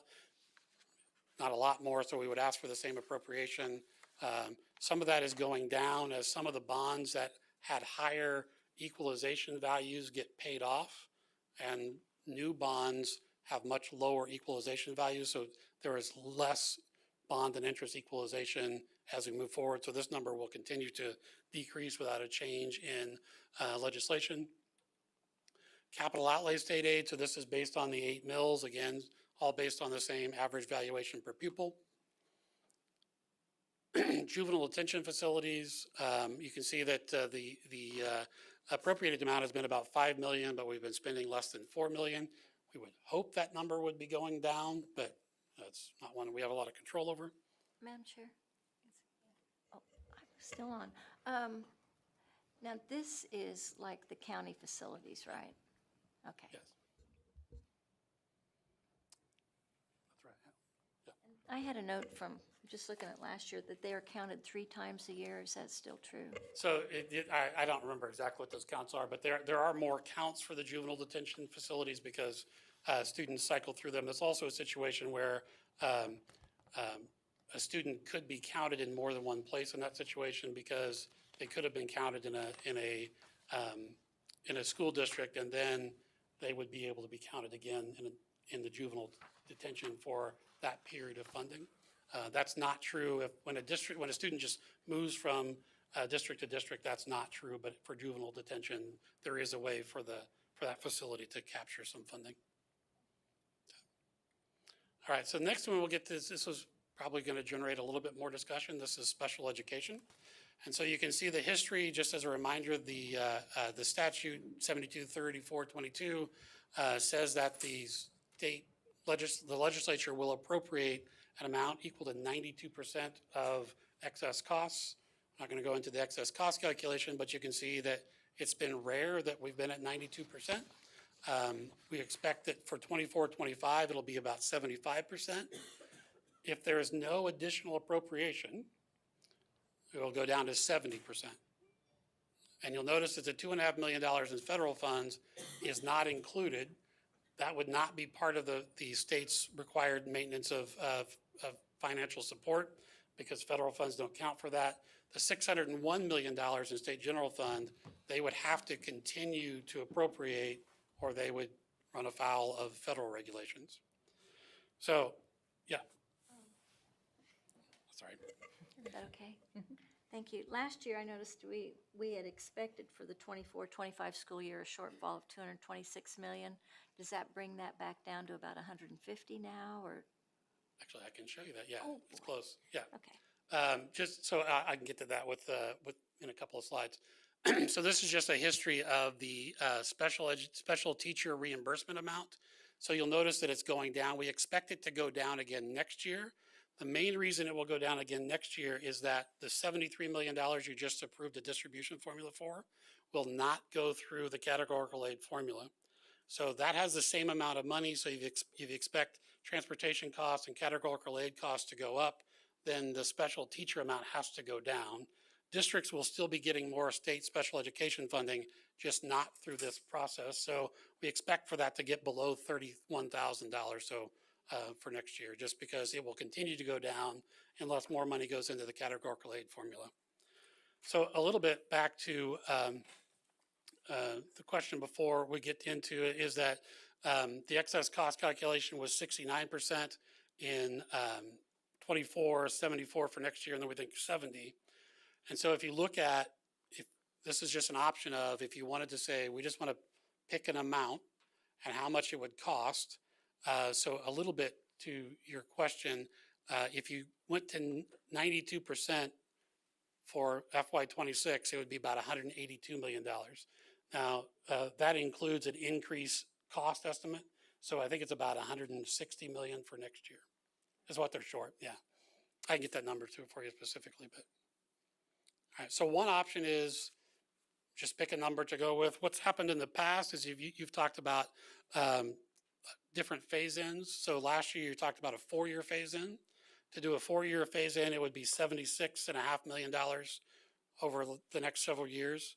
Dr. Hess put together a 3-year phase-in because if you think about it, 2 years ago you adopted a 5-year phase-in, and last year you adopted a 4-year phase-in.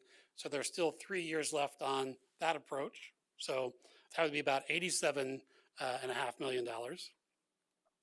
Or 2-year phase-in, just because we put it in about $110 million each year. And so this just kind of shows you what it would take based on how many years you would like to take to get to 92%. Questions about that? That was pretty quick, but I don't see any questions. all right. And again, you're not making any decisions. This is just to give you things to think about, because you will be making decisions in July so that we can prepare the budget so that we can get it submitted. Ann? I just want the board to keep in mind that what we recommend is listened to, because when they finished ruling on Gannon, they went back and dug out our minutes to see what it was we recommended, because they are the money people, but we are the education experts, and the court put a lot of weight on what we recommended, so it matters.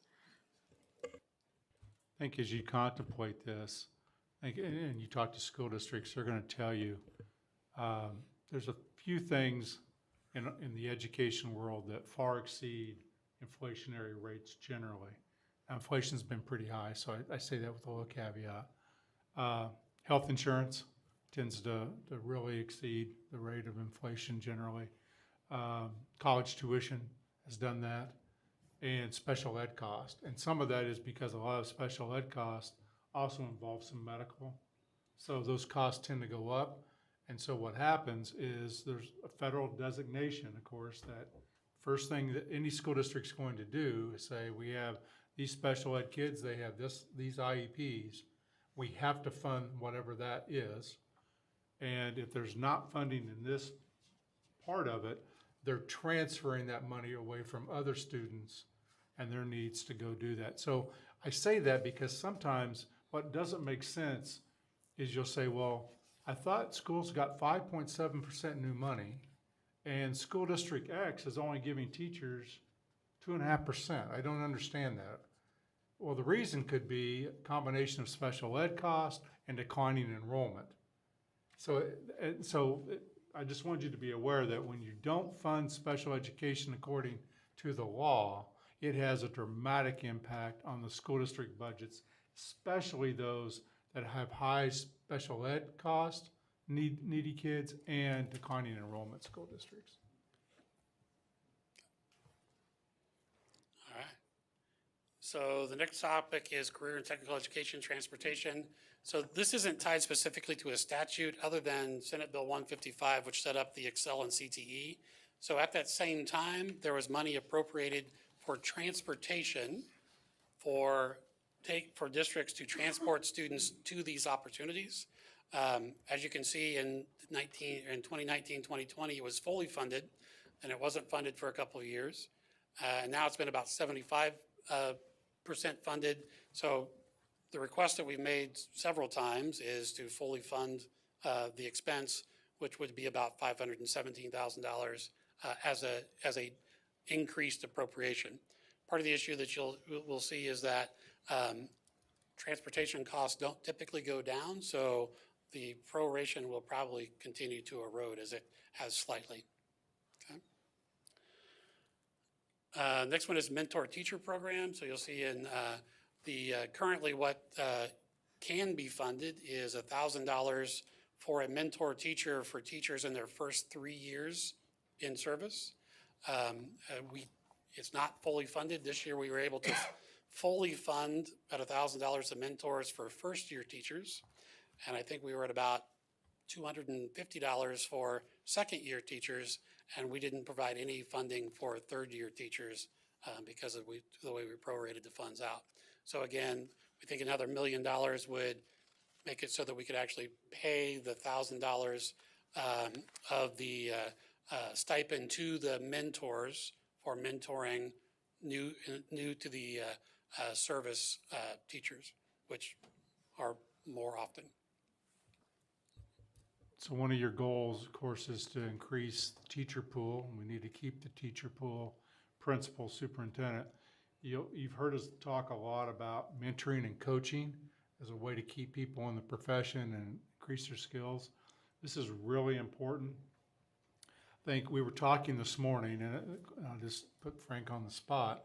but we were asking, you know, I think Jake asked Frank, in your tenure at DeSoto, you know, in Johnson County, are you hiring beginning teachers or experienced people? Because in my tenure at McPherson, we, on elementary PE and social studies, we never hired a beginner because we didn't have to. Frank, you want to just share the difference from the time you started versus the time that you left? So, I remember this because when I started, I counted up how many new to the profession teachers. And so we hired about 70 teachers my first year, which was 2016-17. 7 of them were new to the profession. My last year there, over half were new to the profession.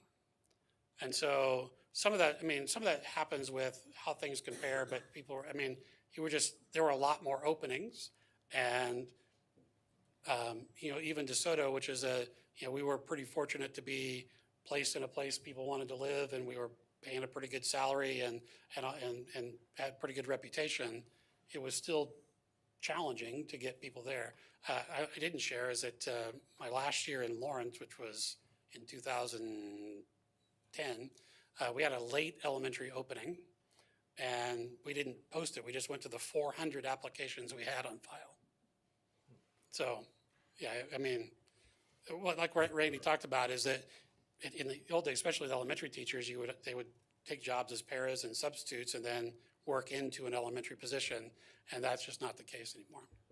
And so we have really good people in a lot of these positions, and we were talking about student teaching today, and do you pay for student teachers and the transition program, and I say this, if you would have hired me, I don't know, Jim, how you feel, if you would have hired me as a teacher of record in my student teaching, I did a disservice. Like, I wasn't ready. I learned to be ready, but I wasn't ready. Mentoring and coaching these people really make a difference, especially today, because we're putting people into these positions earlier and earlier and trying to grow them. We don't want to lose them. So I just want you, as you think about your budget request, I think this is really important. The other thing I would say is that most districts are paying these stipends for these mentors anyway. It's just whether or not they get reimbursed for it. So most of the districts, and so some of them may not be $1,000, so they get an additional amount if we send it. But districts understand that mentoring is really important for retention, and so they're paying it anyway. It's just whether or not they're getting reimbursed based on the state law. Okay. Quick question. Do schools get reimbursed for this based on the number of teachers they have? Did you already say that? So what it is that the district has to turn in who the mentee was and who the mentor was, and there are requirements for the mentor in order to be reimbursable. They have to have so much experience and in a related field, and the mentee has to be qualified as well as new to the profession. A lot of districts have mentors for staff that they hire that are not new to the profession but new to the district. That doesn't qualify under this, have to be new to the profession. And if we fund this, those dollars then that the school isn't taking out of their general fund, Right. those can go right back to paying teachers, right? They Teacher could. salaries? Yes. Okay, thank you. All right. Okay, next is professional development. Again, this is the state has a professional development fund that districts, basically it's a 50-50 match for qualified PD. It's about $4 million short of making that match. So we have been we prorate the what we reimburse for, and so this amount actually was appropriated or made it through the first pass of Senate Bill 387. They tied it to that these funds had to be used for structured literacy and math PD. However, late one night they got taken out when somebody didn't like some other part of the negotiation. So there was some momentum for this one last year.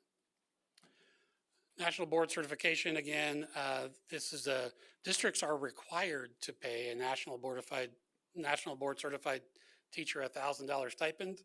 and then it's just whether or not they get reimbursed for it. So far, the $360,000 appropriation has covered that, so it's not an additional request. This one is an interesting one because there has to be a state match for school lunch costs in order to qualify for the federal dollars. We do that mostly through paying C&W staff. That's our match. So these funds are there, and that the current amount is adequate. Parents as teachers, this is another interesting one. This is something we work with the Children's Cabinet on. These are not state funds. These are CIF funds, which is the tobacco fund. So one of the questions we saw, why wouldn't we increase that to get, because it's Parents as Teachers is a really good program. It's also, you have to think about how much money is in the tobacco fund and how do you sustain that with those funds over time. So we did not get a request from the Children's Cabinet to increase that. So that's why our recommendation would be to keep the appropriation the same. Pre-K pilot is similar in that it's a combination of TANF and CIF funds. Dr. Watson and I have talked a little bit about when the conversation comes up about the next school funding formula or changes to it. At some point, when do we start talking about funding pre-K, not as a pilot that's been going on since 1819, but part of the regular school fund? And there are ways you can do it so that it's still at risk or have different ways to do it, but it needs to be a conversation of what is the, what your state general fund goes forward.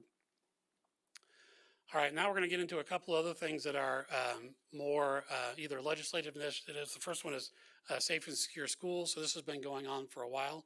I have two different things to go with that. The first one is that we've basically had a $5 million appropriation since about 2018-19, a couple of years it wasn't funded. $5 million again this year. So for 23-24, we had almost $14.5 million of requests. Those all get prorated based on student counts. And so I think last year the state board did not make a specific request, only put in the budget is, this was a legislative initiative. We think you should fully fund the requests. That would cost about $10 million. So it's going to be just how the state board would like to phrase that in either legislative priorities or in budget requests. However, the next part is about, oh no, I'm sorry, I'm jumping ahead. So the other thing that's the agency has been doing for the last several years is we had recovery funds through GEAR or ARPA, where we were paying the 10% state match on E-rate. So if a district has a qualifying project and it talks about has to be to handle a gig of internet, they could apply for federal E-rate funds, and we would pay a 10% state match. And we were doing that out of, interestingly, we were doing that out of federal funds that came through the state. Those funds are now gone. And so if we are going to continue to pay the state match, we would need state funds to do that. So this is a request for $1 million appropriation in order to have funds available to do the 10% match for district projects. I will say that this past year it was about $96,000. It's been as high as $400,000. We put $1 million in there because if a district like Wichita or Shawnee, I mean, if a really large district had a large project, we'd want to have the money in there. If it doesn't get spent, it just goes back, gets swept back up at the end of the year, or can be reappropriated for the next year. Now we move on to state board goals. So as you will hear more of today, the state board requires districts to turn in school safety plans. And so last year the board asked for basically a school safety auditor position. This would be a person that would go out to schools and actually work through their plans on their facilities going through that. That position was not recommended by the governor, nor was it included in the appropriation. So this would be whether you want to ask for that position again. It specifically supports one of the board goals. Thank you. So if we don't ask for it, we're just not doing that work, right? So we are still doing the work that's required in that we are collecting the plans. Right. We are really limited in our ability to be more proactive and actually go out and work with the districts on site.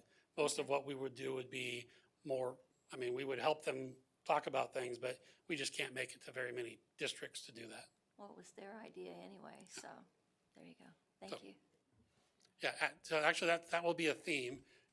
If they want us to do the things that they have required us to do, we actually need people to do that. And that will come up again in just a minute. All right. So the next one is actually Senate Bill 387. So Senate Bill 387 had an at-risk component.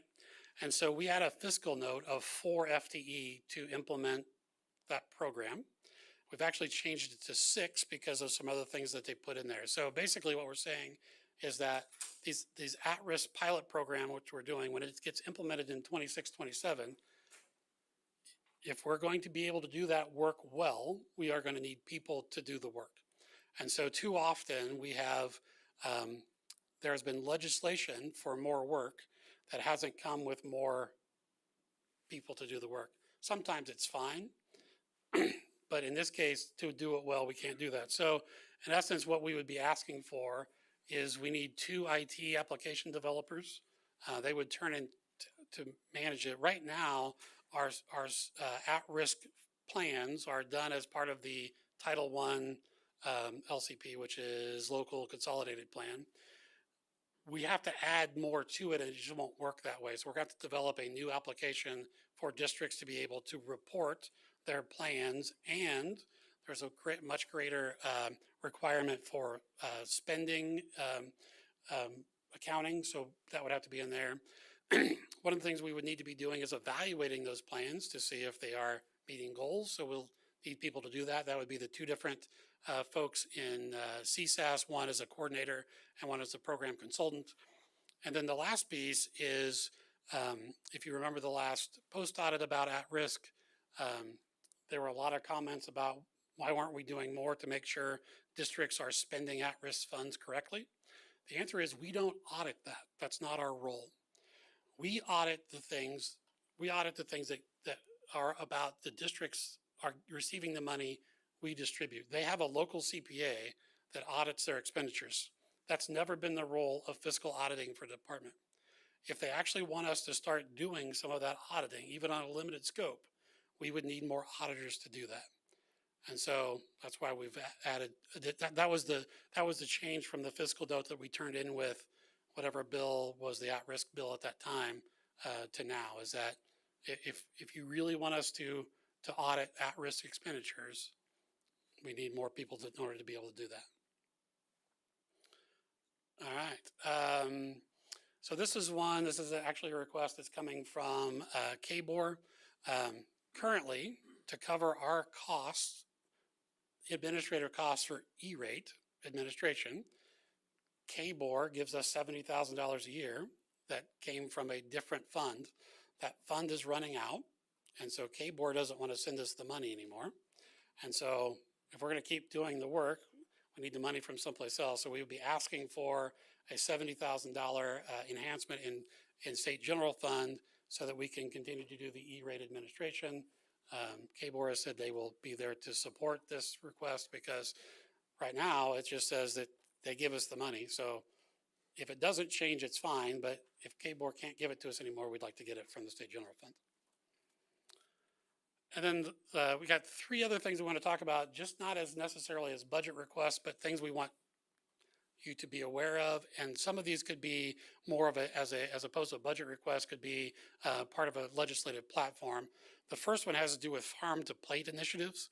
And so there's been an effort by several agencies and or organizations, and there was a bill in the last year about mini grants for farm to plate. So state funds that would be used for school districts to work with local producers to have local food as part of the daily meals. So one of the things we have an issue with is that we can't use federally funded staff to implement state programs. So if the state moves forward with having state level farm to plate initiatives, we would have to have funds, state funds, to pay somebody to do that. Now, it could be the same person, it's just that we have to prorate their salary, part federal, they have to be able to charge those to a state fund. So what we'd be asking is if the legislature or if the state board just wants to be supportive of the idea of farm to plate as a concept, so that we could then work with those organizations and even provide positive testimony as they are looking for those funds, but making sure to keep in mind for everybody that if you do that, we are also going to need additional FTE to make that work. Just so you know, we are applying for some federal farm to plate initiatives, so we'll be doing some of it. But if the state also gets involved, we would have to have other staff to do that. So again, this wouldn't necessarily need to be an actual budget request because it's kind of contingent on what somebody else does, but at least as part of a legislative priority that the state board is fine with the agency participating in that way. The next one is actually would have a much bigger price tag. It has to do with cybersecurity because the legislature is talking a lot about cybersecurity and have asked why isn't KSDE doing more to provide support for districts in cybersecurity. And the reason for that is the our IT department is not designed for that. Our IT department is for internal IT support, and actually we do a really good job with our own cybersecurity. If the legislature really wanted us to do more outreach and provide services for cybersecurity for districts, that's something completely different. And so we've looked at some other places, Kentucky and Texas both do this. So based on what they are doing for their State Department of Education, went too far. We figure this would be basically a new department, and we need about 30 people, including a new director.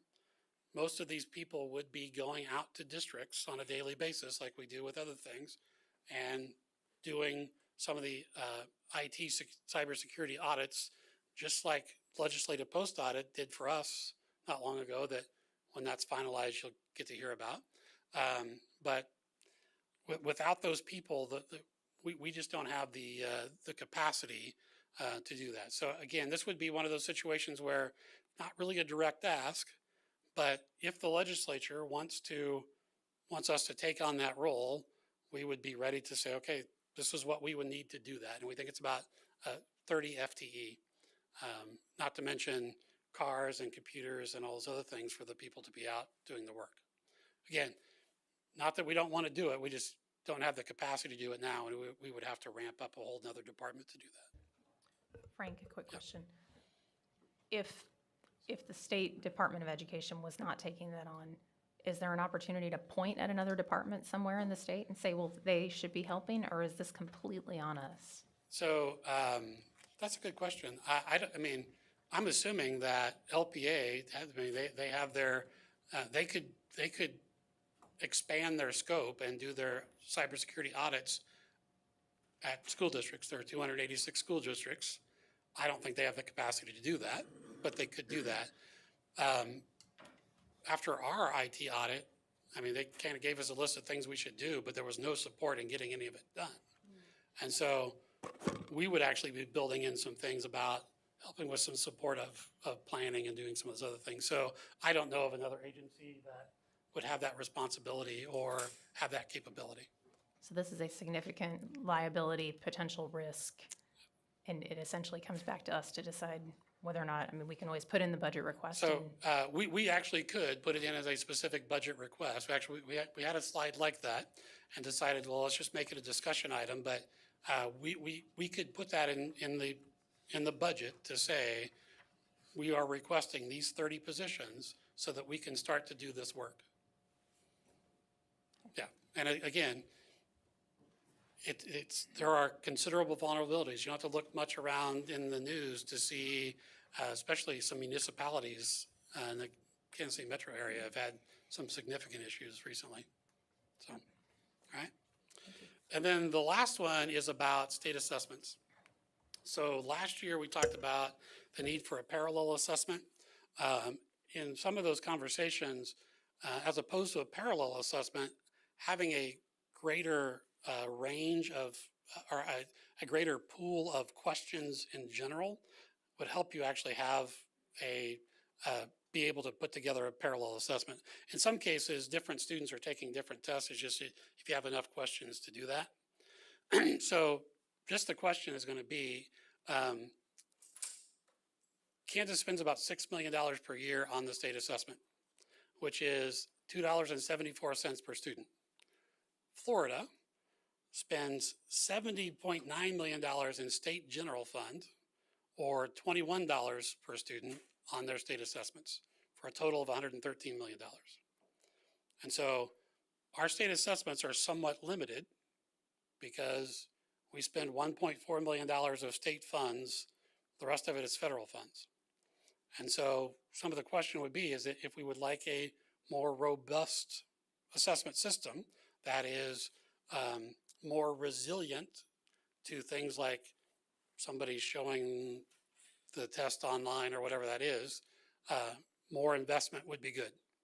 So this didn't go very far last year as a request, but just kind of put it out there that in some regards you get what you pay for. I think our assessments are pretty good, but they're pretty limited in scope because we just don't have very many questions to go on, and you have to have more funding to do that.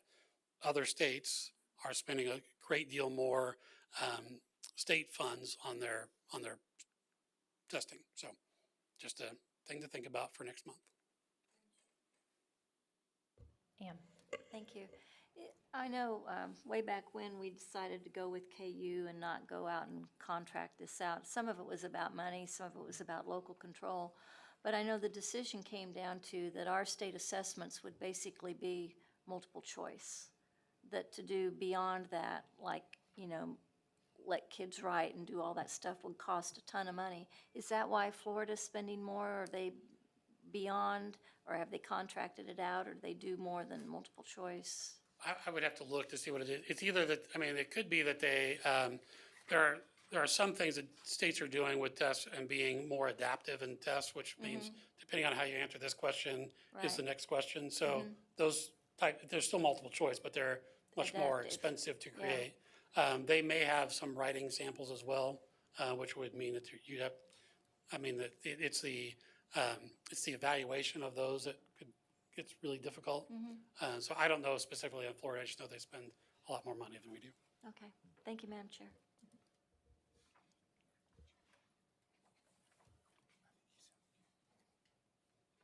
Sorry, follow up from Ann, and I'm going to go to Jim. Are you done? I'm done. Okay. Well, there were some things, and I know I didn't catch them all, but there were some things we had in the list last year that you guys didn't come up with. Are we not considering making a request to reduce the mileage that they will pay for busing? So we talked about that and decided not to include it because that should come up as part of the reexamination of the whole funding formula. So we didn't think the legislature is going to be very open to that conversation because that should just get rolled into the education task force. So that's why we didn't include it. Okay. And the thing with Beloit, is that like off the table now? They're not doing, this is state not funding the, whatever they were funding up in Beloit anymore? That is correct. Okay. And the last thing was the virtual testing. Is that rolled into what you're talking about here? We had a request last year to fund that extra test. Is So that all? that's why I said it the way I did. So some of it would be, last year was specifically, it was about a parallel assessment. Uh-huh. So the way you get a parallel assessment is you just have a much bigger pool of questions. Okay. And so if we had more funding, we could pay to get more questions developed.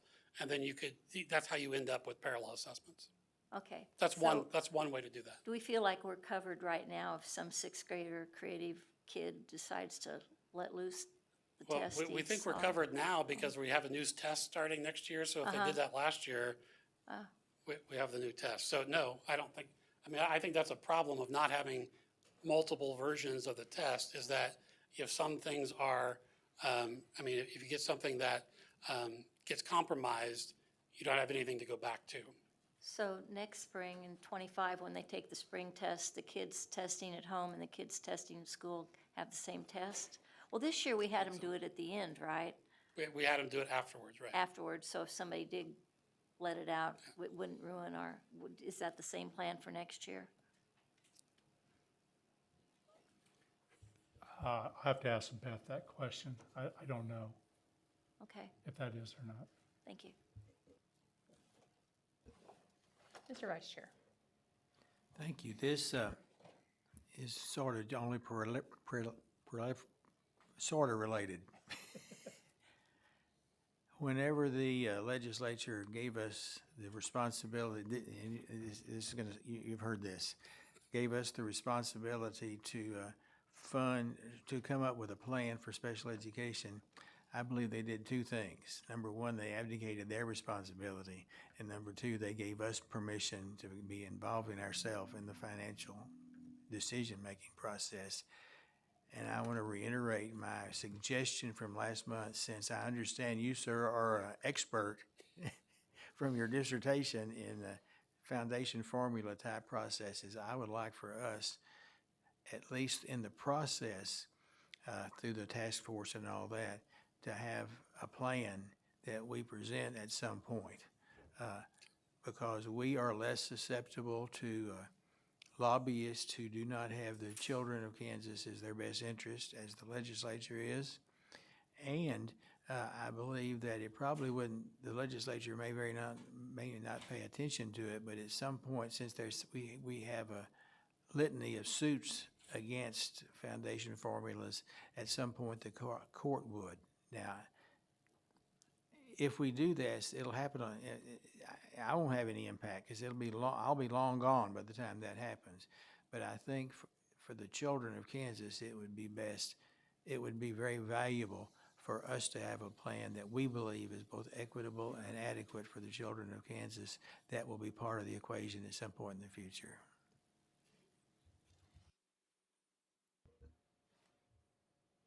I don't see any more questions. Thank you. Board members, before we break for lunch, if you'll indulge me, if you'll turn to page 2 of your agenda, you'll note that we have an optional appointment at 5:30 to meet new superintendents. And so we've got some folks in the room who represent items 11 and 12 on your agenda, and we could run through those real quick in an effort to get out before 6 o'clock. Can I get some head nods if everybody's okay with that? Or you can shake your head no and we'll go to lunch. Yeah, 11 is act on ESSER 3 change requests, and 12 is act on ERC recommendations. Good with that? All right. Hello, and welcome, Tate. Thank you, Madam Chair and members of the board.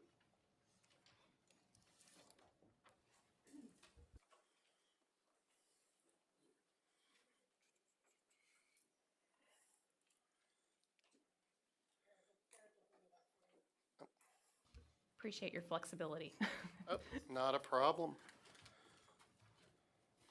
Okay, today we want to present our ESSER 3 changes that were passed by the task force on Friday.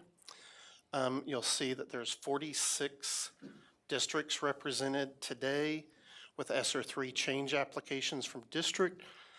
These represent over 100,000 students. A total of 1,543 different budgeted expenditures totaling a value of $131 million. However, that only presents an $8 million net change because there's a lot of districts that are just finding out toward the end, things came in under costs. They have other things they need to be paying for, so there's a lot of adjustments in the plans this month. So as we go through the districts, I'm going to go through these fairly quickly, but there are 46 in this list.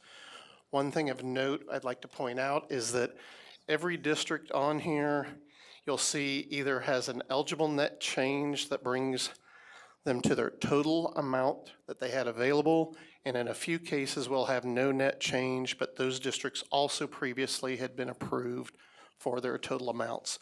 So all 46 districts on this list, it is their total amount that they have applied for.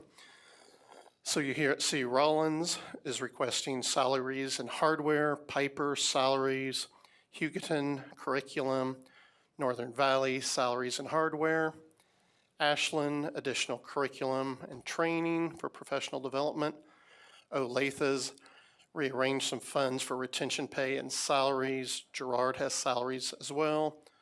Pittsburgh's change has to do with curriculum. Emporia is one of our larger districts, and some of our larger districts can take indirect costs. So this helps them do all the internal work, focusing on getting all the paperwork done for ESSER, and that's what they're using most of the remainder of their funds for. Marmaton Valley, curriculum and different assessment tools in the district. Stockton is adding summer learning and some salaries. Oakley's rearranged some money for retention pay. Lincoln is finishing up an HVAC project and doing more premium pay. Nest City, it's summer school and supplies for summer school. El Saline, additional premium pay. Nickerson had previously had a bus approved, and it came in a little more than they were expecting, so they've requested the rest of their funds to help pay for the bus they're using other ESSER funds for. Fairfield, it's summer school, Ellsworth curriculum, Kingman Norwich hardware and professional development. McLeod has rearranged some funds to buy some additional software. Kinsley Offerly intervention curriculum, Chaparral salaries, Newton professional development, sublet summer school and salaries for that summer school. Pratt finishing off an HVAC project, Andover and Rose Hill curriculum and salaries. Douglas, some more assessment tools along with curriculum. Smoky Hill retention pay. Chase Raymond furniture for social distancing and salaries. Durham Hillsborough Lehigh, some CTE equipment along with salaries. Hoxie salaries. Hiawatha additional cleaning supplies. Mound Ridge salaries and equipment. Auburn Washburn salaries. Dodge City has rearranged some funds to do retention pay for teachers in their co-op. Coffeyville curriculum and professional development. Leavenworth curriculum and salaries. Garden City salaries and after-school programming. Arkansas City salaries and assessment tools. Gary County teacher training, professional development. Rural Vista summer school and salaries. Eudora summer school. Columbus, some professional development. And our last two districts, Fort Larned, professional development, additional salaries, and Valley Heights with salaries. Yes. Ann? Back up on Olathe, I think it was about the second page there. They had 18 million. Whoops. Yep, down one. Yeah, so if I'm reading this right, they had 18.6 million they were going to do with something else. Now they plan to use it to retain and pay teachers? That is correct. Amazing, that's great. Yep. Who wouldn't And the be for $1 is there just because they had $1 misbudgeted. And off. Okay, that, yep. 18 more million for teachers. Yep. Awesome, thank you. You're welcome. Board members, any other questions? Ready for a motion? I've still got more. Actually, I was gonna say, hang on. Never mind. Yep. So here is our change request summary. If you do approve all of these changes, which it will show 78.5% goes to teaching and learning. Those are our yellow bars down here at the bottom. And then we've been getting a lot more requests for status updates, so we wanted to provide this to everybody. These are the districts that have money left to apply for. Kansas City, you have approved their full amount in the past, but they weren't able to spend that money on certain items, so they still have $8.5 million available. And that's a rounded number, it's actually $8.45 million. As you can tell, these 12 districts, the total is $8.5 million total. Riverton and Holton have amounts between $12,000 and $100,000. Marysville and Augusta between $5,000 and $12,000.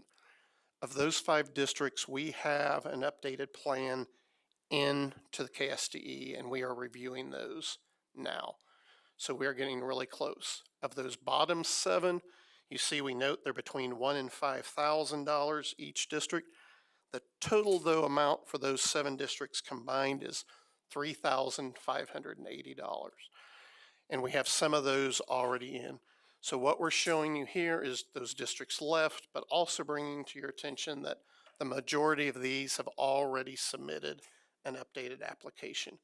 So we expect all of these that are already in to be reviewed and available at the next task force, and we're working with a few other districts. Our internal staff has been working with these districts on a regular basis to get this done, because our goal for the task force and this board is that August will be the last month we bring you application updates. Going forward after that, we would just be providing reports and updates as requested on the expenditures of ESSER.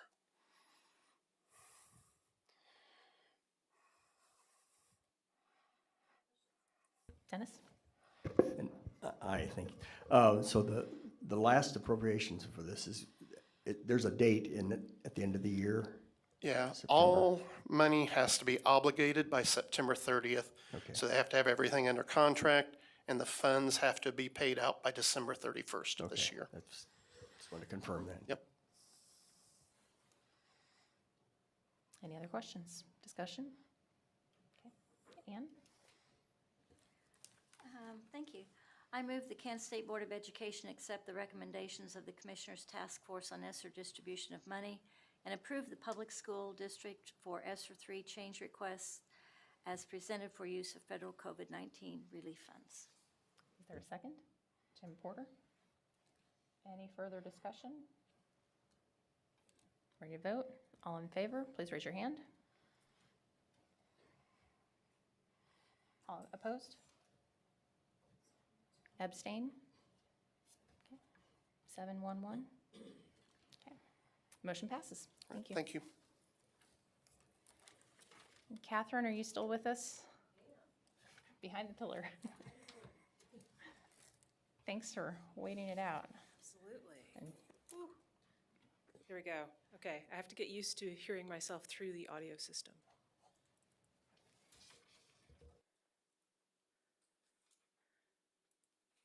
All right. Thank you very much for letting me come before you today.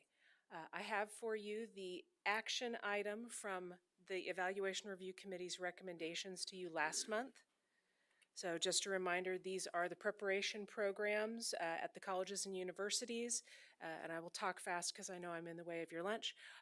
So remember, each license area is reviewed by experts in that license area and then reviewed again by the Evaluation Review Committee before they make their vote of recommendation to you all. So I have for you 3 programs from Bethel College. All have been found to have all standards met and no areas of concern. Recommended for continued approval. 1 program from Friends University, recommended with all standards met and no areas of concern. 3 programs from Mid-American Nazarene University, with all standards met and no concerns. And 3 programs from Pittsburgh State, 5 programs from Pittsburgh State, again with all standards met and no areas of concern. So biology, a couple of different versions of their high incidence special education. So we have a traditional route, a Master's of Arts in Teaching for paras pursuing the license as the teacher of record, and then for the limited residency license where they are working while they are in the program, and then their technology program. And then University of St. Mary wants to start a new elementary limited apprentice license, limited residency program. So that would be a new program approved with stipulation. There's nothing wrong with the stipulation. It's just they're getting started. They're going from the blueprint to being active, so it comes back before the ERC in 2 years. And then Wichita State, I have 4 programs from them. Early Childhood Unified, leading to 2 different degrees. One is a Master of Arts in Teaching, the other is a Master of Education. And then their 2 levels of history program.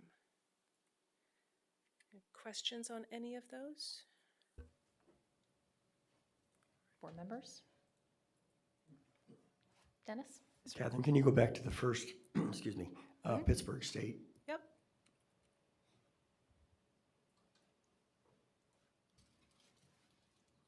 Okay, I just wanted to double check. Thank you. Absolutely. Any other questions? Discussion? If not, we're ready for a motion. Dina?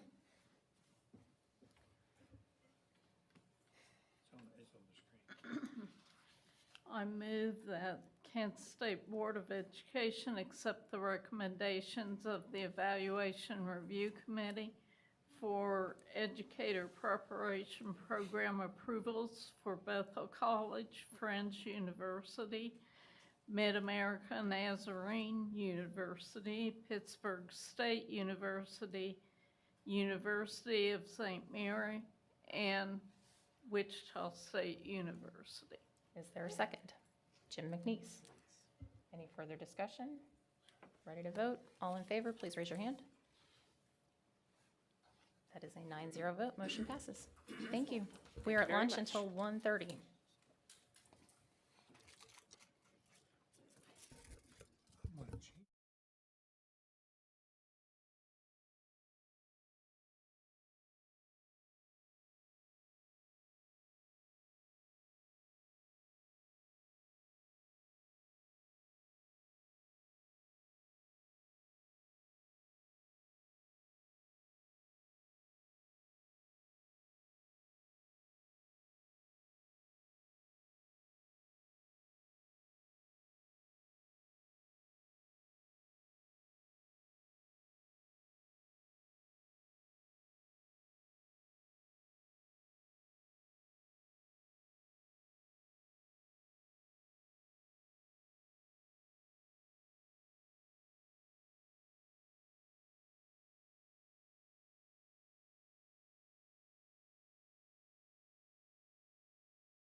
We are back from lunch and almost ready for item number 8, receive the hearing officer's recommendations regarding USD 115 petition for land transfer. I'm just going to read this page from the packet, but before I do, I want to remind everyone that silence your cell phones, please. Even if they're vibrating, that can be distracting, and just be respectful of the speakers. The only time that the board applauds in this room is for students, so let's keep the applause to a 0 level as well. On February 15th, USD 115 filed a petition to transfer territory from USD 113. The Kansas State Board of Education's designated hearing officer, R. Scott Gordon, will summarize his report and make recommendations regarding said petition. Following the presentation, USD 115 and 113 will have 30 minutes each to present arguments. The State Board is expected to vote on the pending petition during its Wednesday meeting tomorrow. Welcome, Mr. Gordon. Thank you, Madam Chair, and that explains why I've been waiting 12 years for applause and I've never gotten any from this room. Now you know. Oh, well, I will continue to attempt. I want to start off with, a story, if you will. When I was in the 3rd grade, my family moved from a suburb near Chicago, Illinois, to, at the time, what I consider to be a very small town called Searcy, Arkansas. I also learned very quickly it was pronounced Searcy and not Searcy. And that was what I experienced and what I understood to be a small town, considering it that way because it only had a Walmart and not a mall, and it only had one traffic light. That was until the IT person tells me that this will work to... Okay. That was until March of this year when I had the opportunity to visit Bern, Kansas. Bern is obviously a very small town. I had the opportunity to visit there and conduct a public hearing that you're going to hear lots about. I did not have much of an opportunity to see Bern. I kind of made a couple of wrong turns on the way, almost found myself in Nebraska, but eventually did make it there on time. And that is a picture that I took of downtown Bern when I visited there about a month after that, because I wanted to see this community that I had heard and read so much about. I wanted to know what was O Road that everyone kept talking about. And I wanted to drive the roads that many people were talking about between Sabetha and Bern and Seneca. Because I thought if I'm going to write a report, if I'm going to summarize these areas, I should at least be able to pretend to speak knowledgeably about these areas. I also visited, I'll give up on that, Seneca, Kansas. And I apologize to the individual driving the white Ford F-150 that I made a U-turn in front of in the middle of downtown that particular Sunday. I did not mean to cut them off or otherwise act as a creeper. But I wanted to see these communities, and I did drive through Sabetha as well. I apologize, I didn't take any photos while I was there. But I at least wanted to have some idea of what these areas were. And what I learned during the public hearing was that although these may be very small towns, these are people with big hearts, and they've got big desires and big concerns. Everyone, while I was there, and Frank was with me as well, they were courteous to themselves, they were courteous to me, they were courteous to the process. Everyone was extremely respectful. I didn't have to tell anybody to applaud or not applaud. Everyone applauded for everybody that spoke there, even if they spoke against their particular position. And without it even being announced at the end, everyone participated, or at least enough people participated at the end to start stacking the chairs away and put them away before I'd even left the building. And I thought that was commendable. So you may wonder, well, if I think these people have such big hearts and they're this courteous and they have these concerns that are very important, then why would I write a report that essentially dumps on their hopes? So before I get there, there's a bit of an elephant in the room that I think I need to address. Now, I apologize, Commissioner Watson, didn't know that I was going to go there. But on the very first page of my report, in the second paragraph, I misspelled the name of Sabetha. And Madam Chair, to you and to Danny, I apologize to your constituents that after all this time, I still forgot how to spell the name of the newspaper. So at least I wanted to admit, yes, I saw that I misspelled it, and I apologize. That being said, a bit of a reminder of how we got here. This is the same information I shared with you some time ago about what the process looks like in order for you to be involved in transferring territory. And the first method is by agreement. And this is something you all looked at last month and you voted on it. You voted to approve 2 agreements. And the agreements have to address all of these factors that are written in the statute.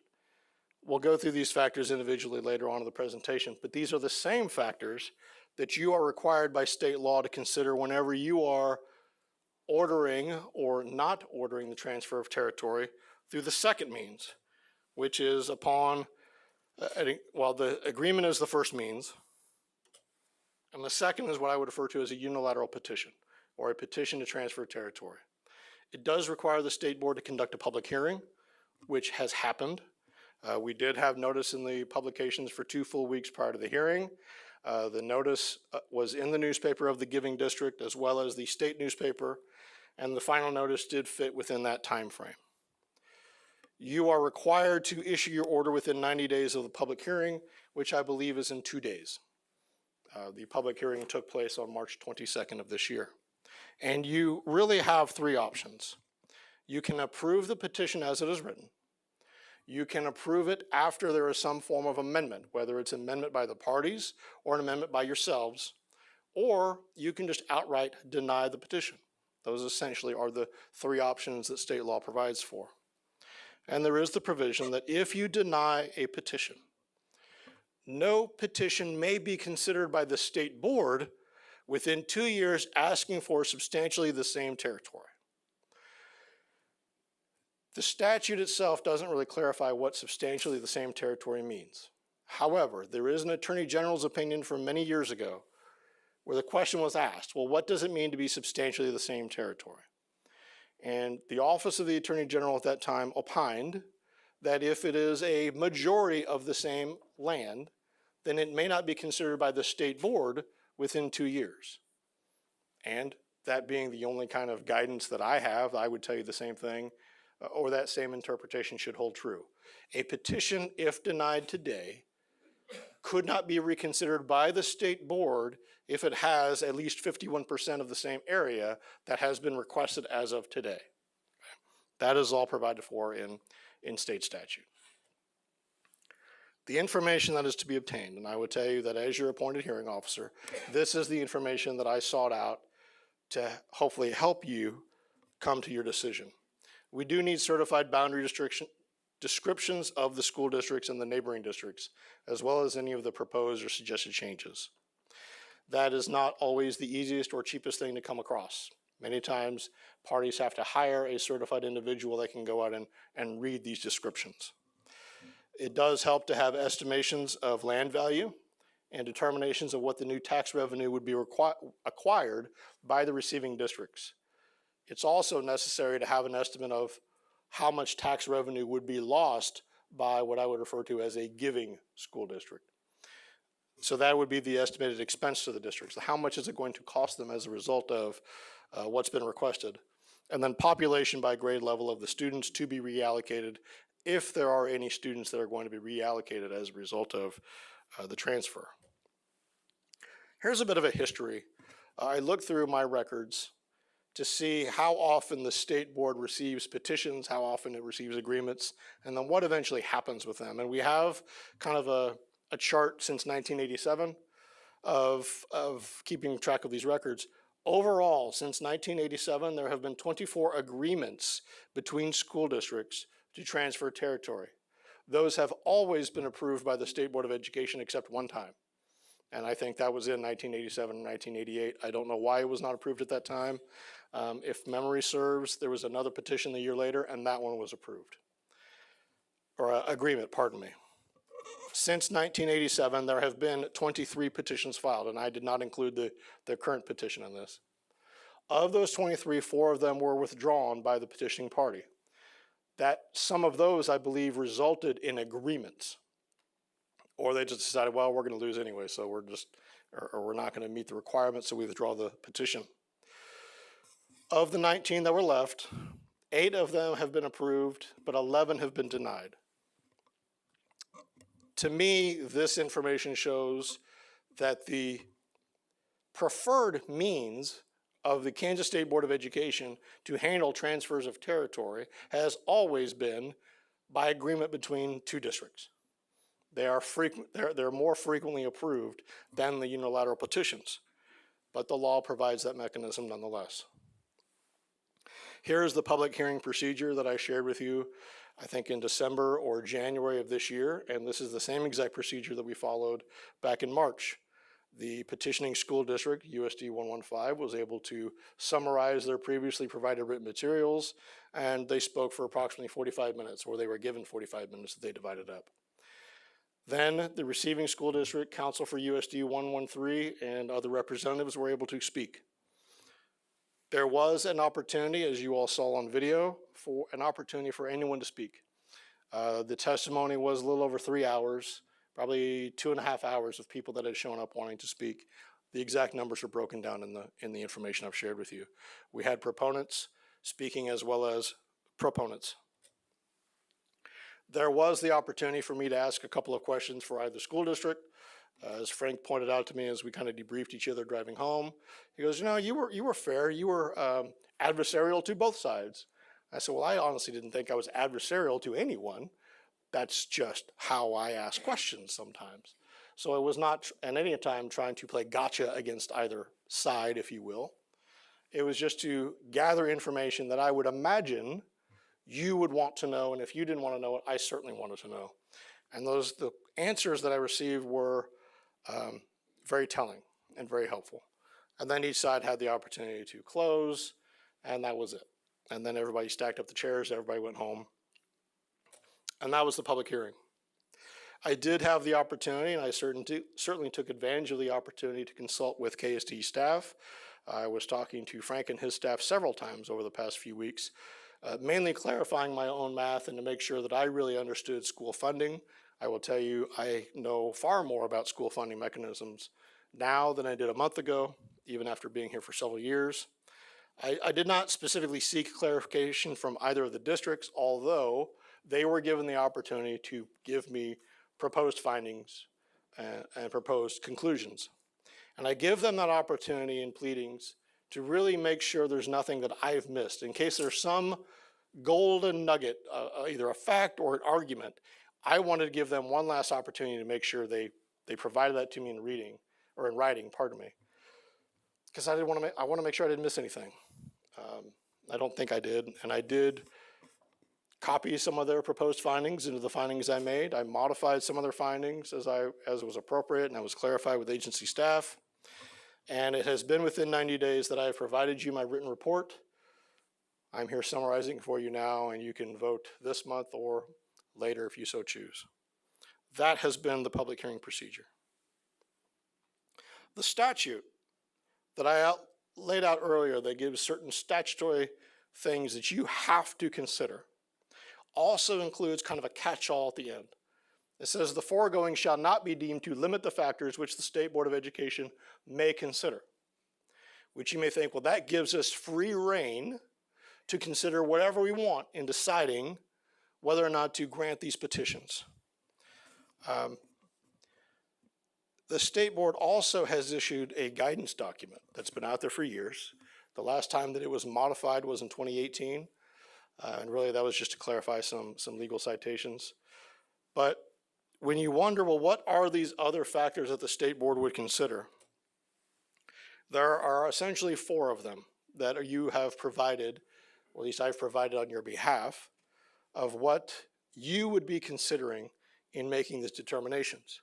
First is the effect on current and future students, whether or not there is a general improvement of public schools across the state of Kansas. And I want to make sure that that's clear. It's important not just to consider the impact on the transferred territory, but what are the potential impacts that your decision may have on all schools across the state of Kansas? I think that's something that's very important to keep in mind. C is the equalization of benefits and the burdens throughout the impacted communities. And then D, whether or not there have been a material change in circumstances of a substantial and weighty nature. Okay, so you have essentially 2 bodies of law that guide what my decision is, what my recommendation is based on, and in theory will guide what your decision is. And as I look at these, I'm reminded of a conversation that I remember having with a coach in my previous life. We were at a national tournament. There was discussions of changing certain rules, and he was dissatisfied that there was an effort to change a rule at the national tournament after the entire season had finished up. And his point was this: you don't move the goalpost in the middle of a game. Tell me where the goalposts are, and that's where we're going to kick it. But you have to tell us ahead of time where that's going to be. So I look at these as being the goalposts. The question is, well, what did I consider? What did I not consider? What was important? What wasn't important?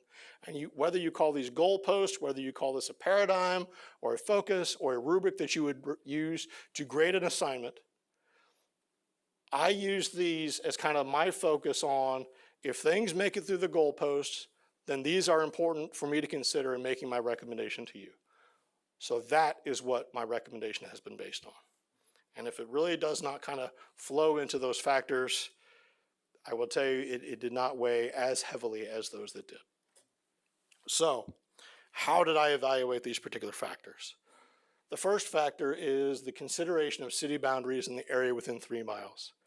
Well, in the pending petition, there's not a desire to split Bern, if you will. And I think it's fair to say Bern is probably the main crux, that's what you've heard about, of what you would call a town or a city that's been concerned. The petition asked for all of the territory within the city of Bern and that immediately surrounding it. So it's really not that much of a consideration. There's not a risk of, at least in the petition, of splitting the town in half. The second is the capacity of the districts.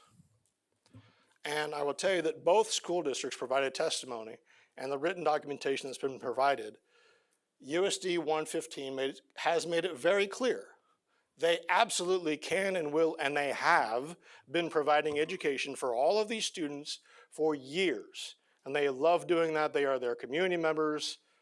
That's what they think that's why they do it. USD 113 representatives also testified, we are ready, willing, and able that if the petition were denied, and if USD 115 were to change their policy today and no longer accept our students into their district, we certainly have the capacity of providing those education services. And no one has testified or provided any reason to think that they haven't received excellent education in both school districts. Okay, so there's no reason to think that one school district necessarily has a better opportunity or a better capacity, I should say, than the other.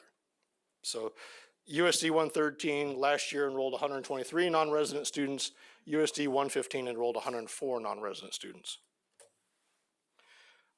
The only discussion of the buildings is the fact that USD 115 testified that there are mobile classrooms and facilities that they have needed to add because of their increased enrollment, and they have recently passed a bond to increase the building capacities.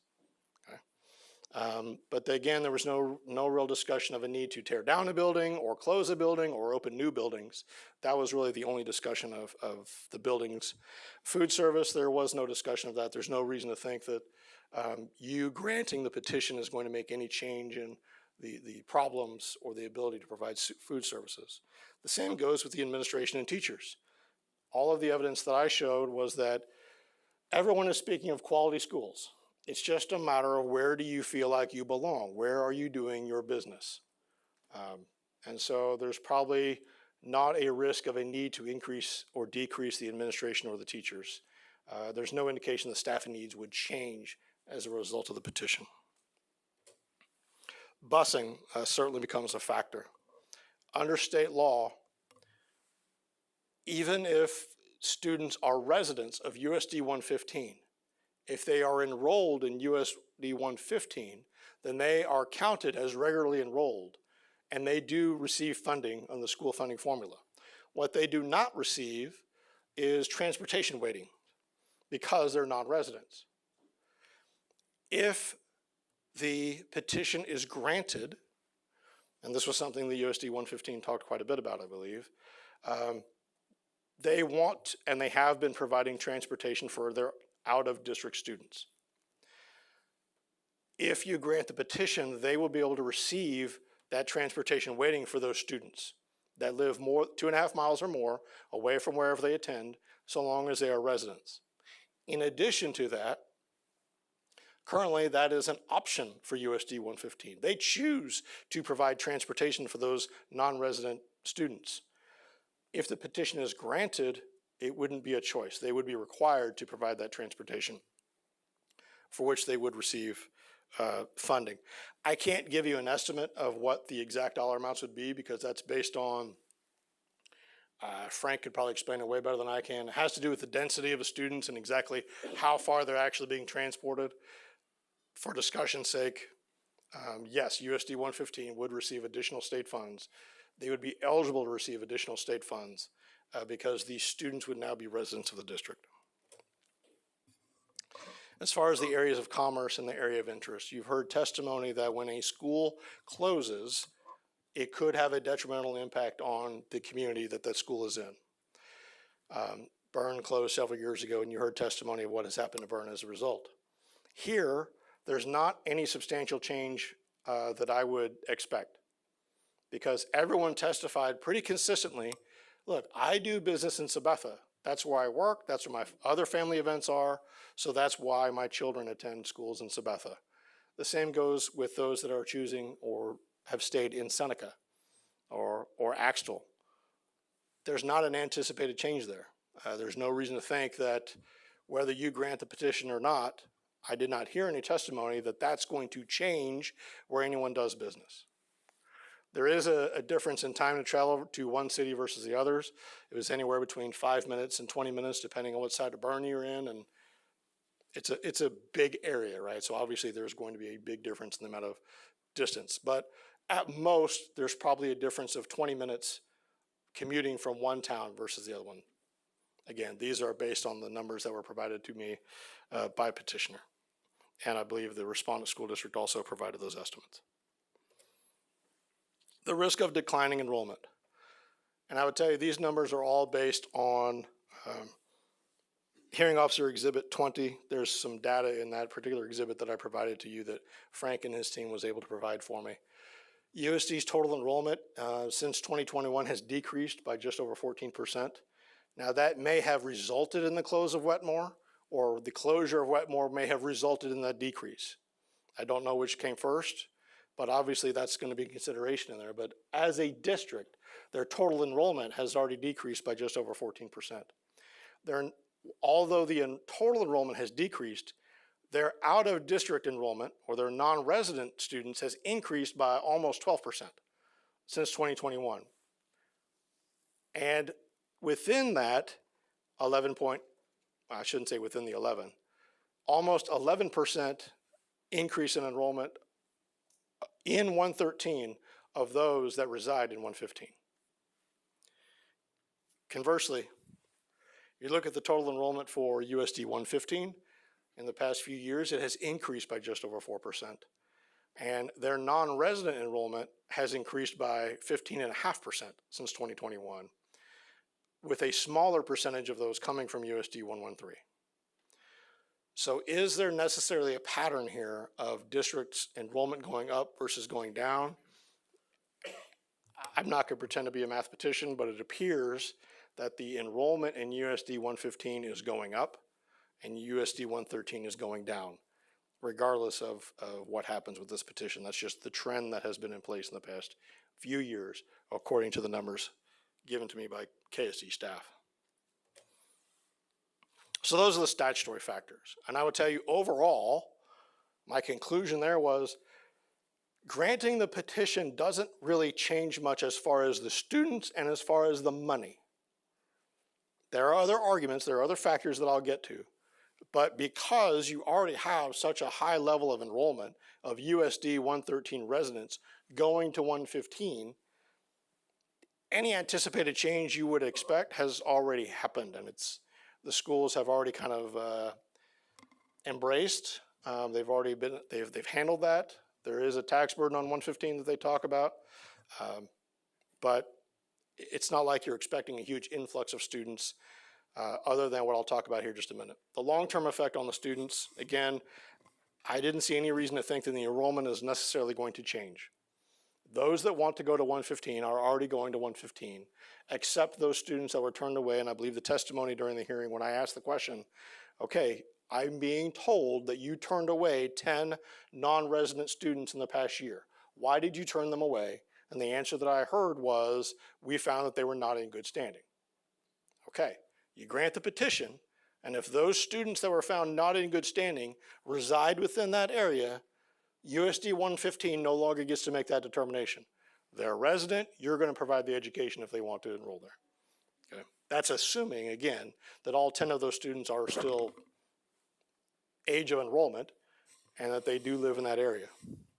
Within 115, again, this is just within the petitioned area, within 115 itself as a whole, probably not much of an effect because your neighbors are already going to class with you. It's the same classmates, it's the same staff.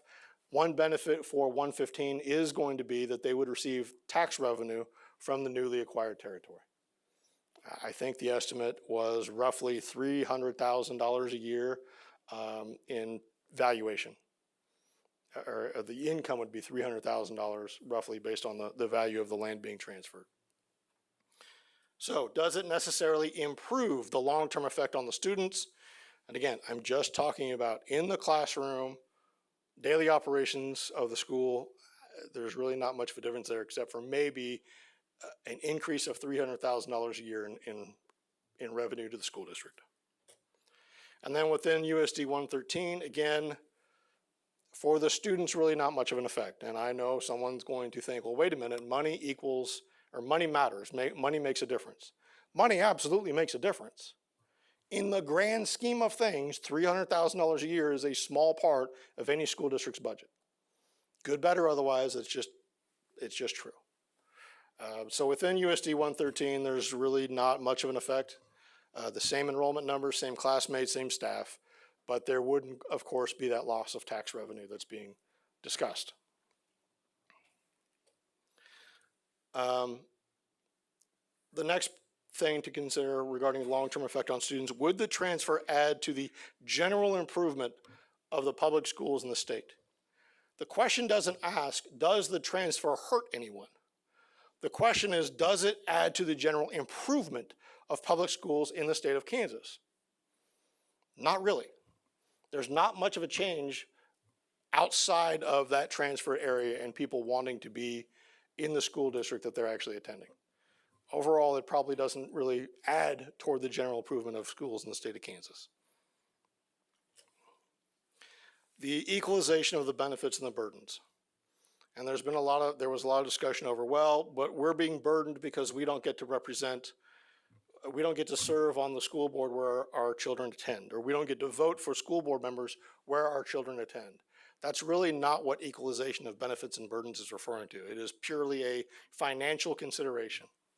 And although, and I clarify this, I attempted to clarify this in my report, although the statute that was relied upon by the courts many years ago has since been overturned, not overturned, but changed, your guidance hasn't. So I'm still looking at, does this somehow equal out or help equal out the tax burdens of the state on these two school districts? And even one of the exhibits that I've attached as number 15 demonstrates that if the needles move, it's not closer toward the middle, it's farther apart. And it's certainly farther apart from the two school districts. Here is, and I know it's a very small graph, but you have it as Hearing Officer Exhibit 15 in your packet. This was a chart that was provided by the petitioning school district. And it shows that the two school districts we're talking about, they're fairly close. They're above the bell curve. They're doing okay. But if you grant the petition as it's written, they are actually further apart. And one of them moves further away from the bell curve. So you're not flattening that curve of benefit at all. So it doesn't actually equalize the tax burden, if you will, on those two school districts. And then the final consideration that's in your guidelines is whether or not there is a material change in circumstance. And in your guidelines, you specifically lay out, well, here are some things that specifically count, and here are some things that absolutely do not count. If it's a recent school closing, and this is probably one of the biggest points of contention, what do you mean by a recent? I don't have a magic, I don't have a clear definition for you of what a recent school closing would be. Within the past 3 years, sure. If the school closed 12 years ago, no, I think I made that conclusion. I would not consider that to be a recent school closing. Again, that's the conclusion that I reached reading the facts and reading the law. Has there been a new or a distant school opening? That has not been a consideration. I should say, regarding the recent school closing, yes, there was a closed school in Wetmore. That's been resolved by the 2 agreements that have just been signed by Chairman Haas earlier today based on your vote you took last month. Again, the state board generally prefers those issues to be resolved by agreement, and they were. That was a result of the mediation, and the state board voted to approve those things. So although there was a recent school closing in Wetmore, that has already been taken care of regarding those particular students. And then were there changes in the land itself? That's generally referring to, was a major highway put in that splits a school district in half that makes it unbelievable. Like, you're not going to put students on one side of 70 highway necessarily on the same school district as the other side of 70 highway, as an example. There hasn't been any type of change of land in this particular circumstance, none that are described. Here's what does not count. If USD 113, for example, changed their transportation policy for their out-of-district or their students, and there were students that were not benefited by the fact there was a change in the transportation, they would not be able to petition a neighboring school district and say, hey, they're not busing us anymore the way they used to, so now we want to come to your school district. That would not count, right? That's what that's referring to, changes in transportation policies.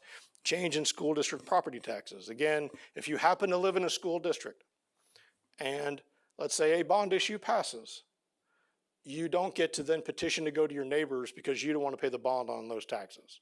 That's what that, I believe, is referring to as a change in school district property tax would not be something that the board generally considers change in circumstances.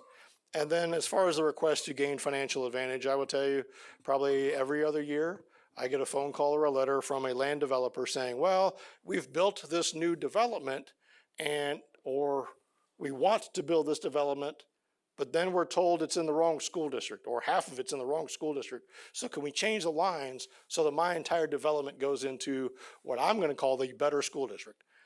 No, that would not be acceptable under the state board guidelines. So, and I'm not saying that's what happened in this case. I'm just explaining the evaluation there. So what are the other arguments that you've heard, that I've heard, that I've read? The first one is that we were promised that our school would not close, that we would have the opportunity to keep our school open. And we were also told that if it closed, our land would follow where our students chose to be. It's true. It's never been an easy process to do that. And in fact, the 2010 article from the Sabetha Herald, which is actually used as an example, or pardon me, an exhibit from the petitioner, and I'll just refer specifically to, this was page 5 from the presentation that USD 115 gave during the public hearing. There's a snippet, the exhibit looks like this. And someone is quoted as saying, students would have a one-time opportunity to attend a school of their choice. However, transferring land and taxes to another school district would not be as simple. There is a legal process that must be followed when transferring land to another district, and parents would be given the opportunity to move their land into another district by following the process. This is that process. Now, I don't know if the individual was misquoted. I don't know if the individual misspoke. I don't know if the individual misunderstood or had a clear understanding of what this process looks like. It doesn't happen very often, but it is a long and difficult process. Yes, is it hurtful to be promised by, I'll just say, well, not elected official, they were superintendents, by a school district leader, and not have that happen? Of course it is. But where does that fit in the guidelines that you've provided to me to give a recommendation to make up for the mistakes or the misstatements of another official? It's not there. Another argument, the majority of those who live in the petitioned area want it to happen. So majority rules, right? Why don't we just do it that way? well, consider there are other areas of law that specifically provides for elections. If you are consolidating districts, if there's a total consolidation, or if there's two other, or total disorganization, or if you're disorganizing with attachments, the law specifically provides for elections in those cases. The law regarding transfers of territory asking you to take action does not include a public election. It's not as simple as, well, that's the majority of what people want. Consider what it would be like if that were the case. That every time that there was a change in majority of people within a certain area, they wanted to have a new election to change the school district boundaries. From a policy standpoint, editorializing here, that would be difficult. I'll just say it that way. That would be a difficult thing to manage, to change the school district boundaries every time you would have a change in the majority opinion. Again, I understand. We're talking about people that have been there for 10, 12, 15 years. It's not exactly a fly-by-night desire. But the law does not consider that a basis, and the state board has never considered that a basis by which they should be involved in transferring the territory. So I didn't either. We want the opportunity to vote on school board elections and to serve on the school boards where our children attend. And we've already attended, and our children already attend USD 115. And I think I heard 3 or 4 people during the public hearing. I don't really care what the state board says. I'm paraphrasing. My children are going to continue to go to USD 115 because that's our community. Okay, all of those things are certainly admirable. I get it. Having a voice matters. Having representation and being a part of that representation absolutely matters. But until you, as the state board, put that in as a factor for me to consider, I can't consider that as a reason to make the recommendation. If there's going to be a change in the law or on the policies, those have to come from you, not from me. So that's why, Madam Chair, I came to the recommendations I did. I looked, this was not an easy decision to come to, but when I looked specifically at the guidelines you've provided and the law that's been in place in this land for decade or more, that's how I came to those conclusions. And with that, Madam Chair, I hopefully, while there are other arguments, pardon me.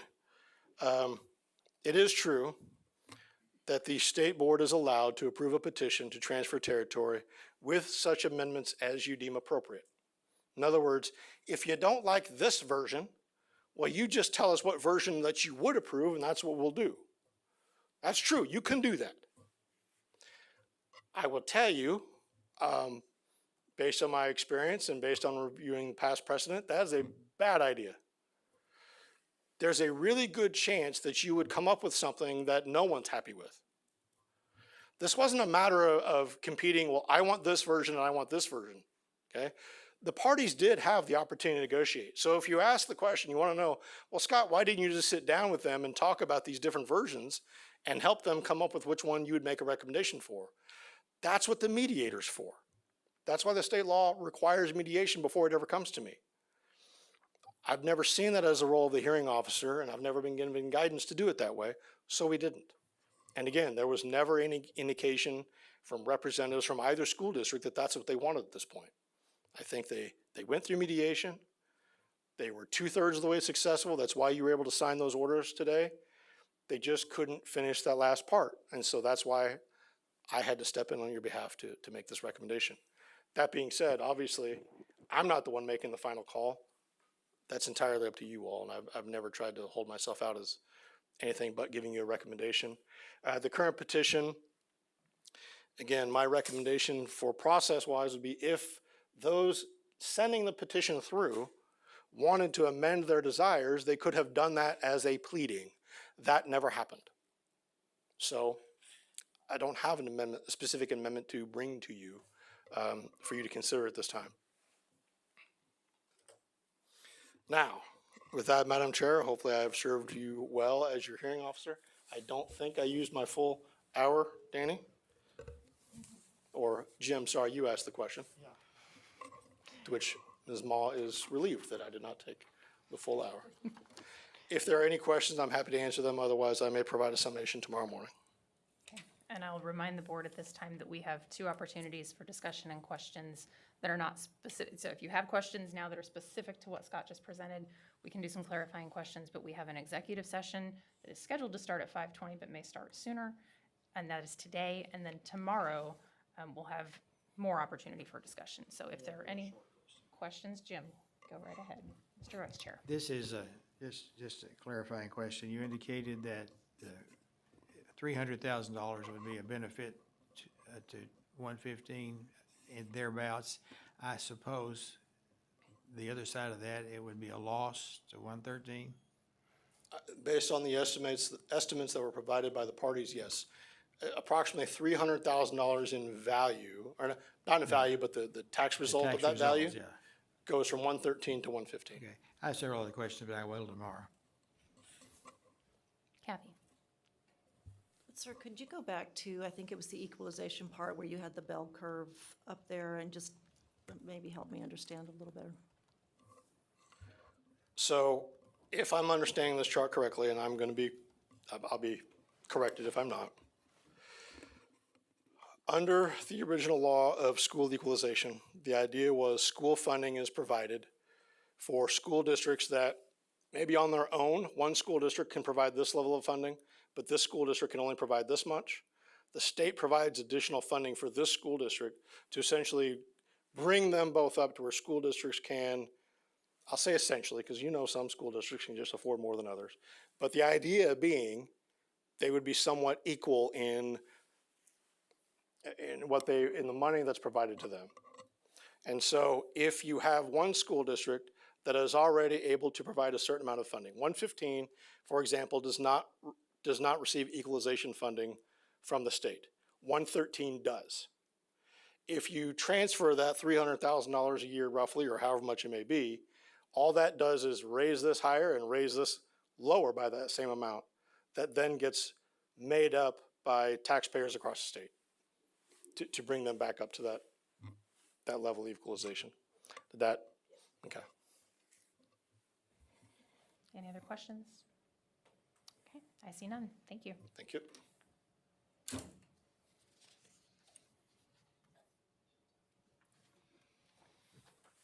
So next we have 30 minutes allocated to USD 115, which will be followed by 30 minutes for USD 113. Make sure I got everything. Okay. Mark Ferguson will be timekeeper. Thank you, Madam Chair and Board. I believe we spoke about USD 115 reserving 10 minutes of its 30 minutes for rebuttal, so at this point it'd be 20 minutes. And if you'll give me a second to bring up my, is there a mouse? Council, I have a time card for 1 minute, 30 seconds, and time's up, but I'll just put my hand up for 5 minutes of your allocation.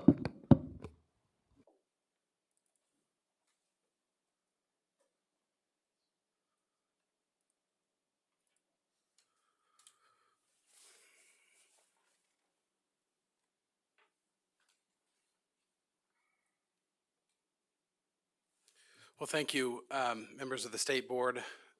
My name is Josh Nye. I represent USD 115 Nemaha Central. This has been a day that we've had in our minds since last summer as we've worked towards the process of resolving a years-long dispute in the region, not just between 113 and 115 regarding the allocation of resources and enrollment numbers.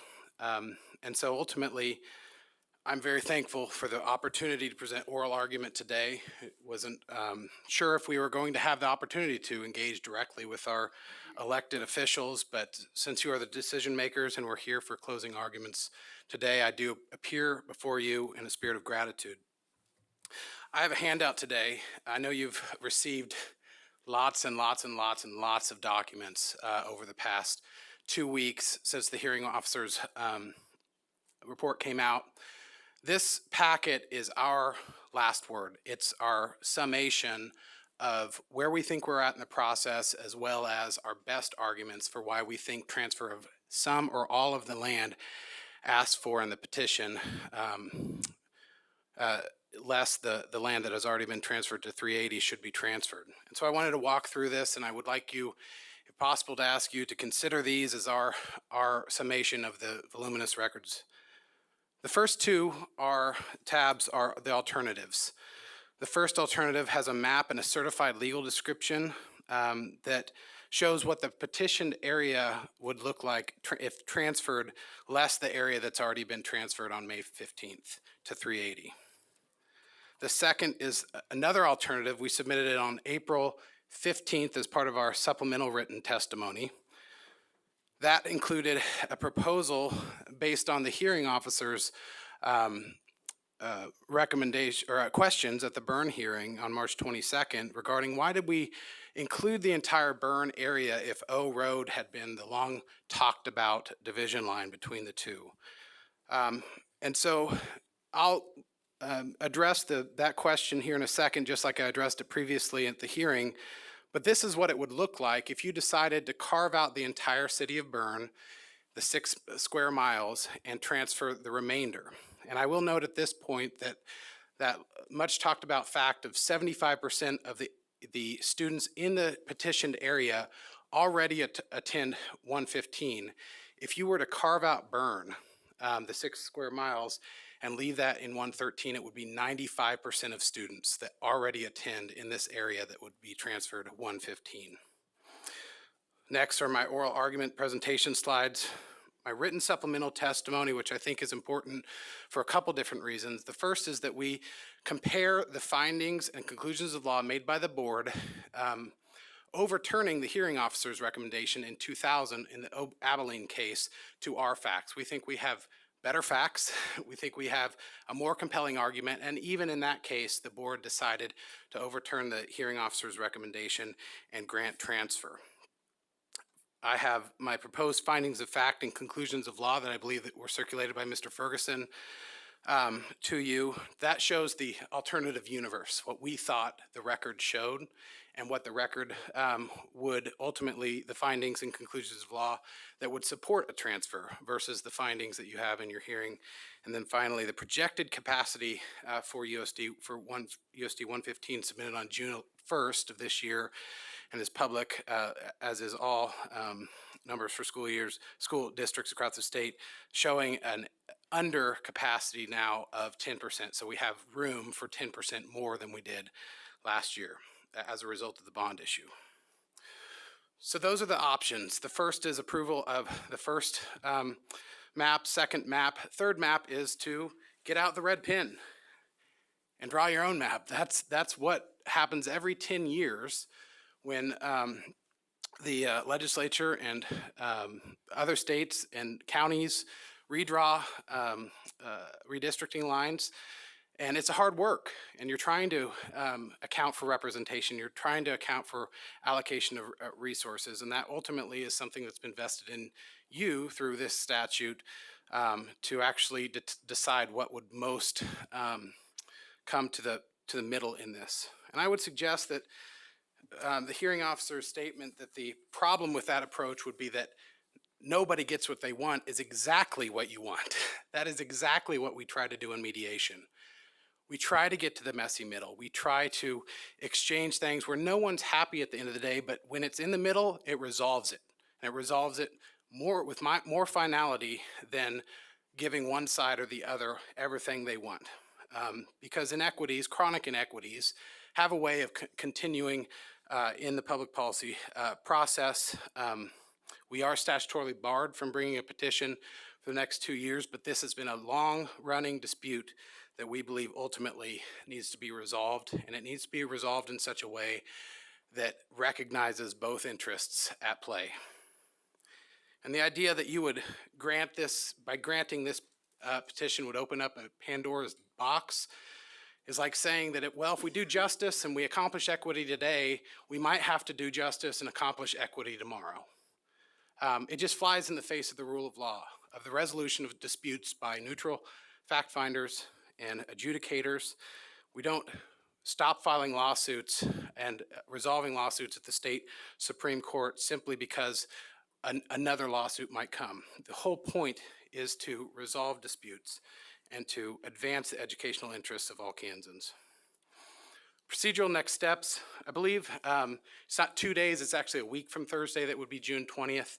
So you have 9 days to ultimately act on the petition since the March 22nd. I do think that you have some time from breathing room. For whatever reason, the hearing officer packet came less than 2 weeks right before your meeting. I would simply say that if there is a will to discuss this, deliberate, and to take out the red pen and try to find the messy middle, that you avail yourself of that. A special board meeting can be called. Ultimately, you have to act on the petition within 90 days, and then that resulting order can be drafted and executed as approved by the motion. I will point out that our surveyor, Jess Knoll, behind me, is probably the only surveyor who in the state that's had to do write legal boundaries for multiple school districts for the past few years.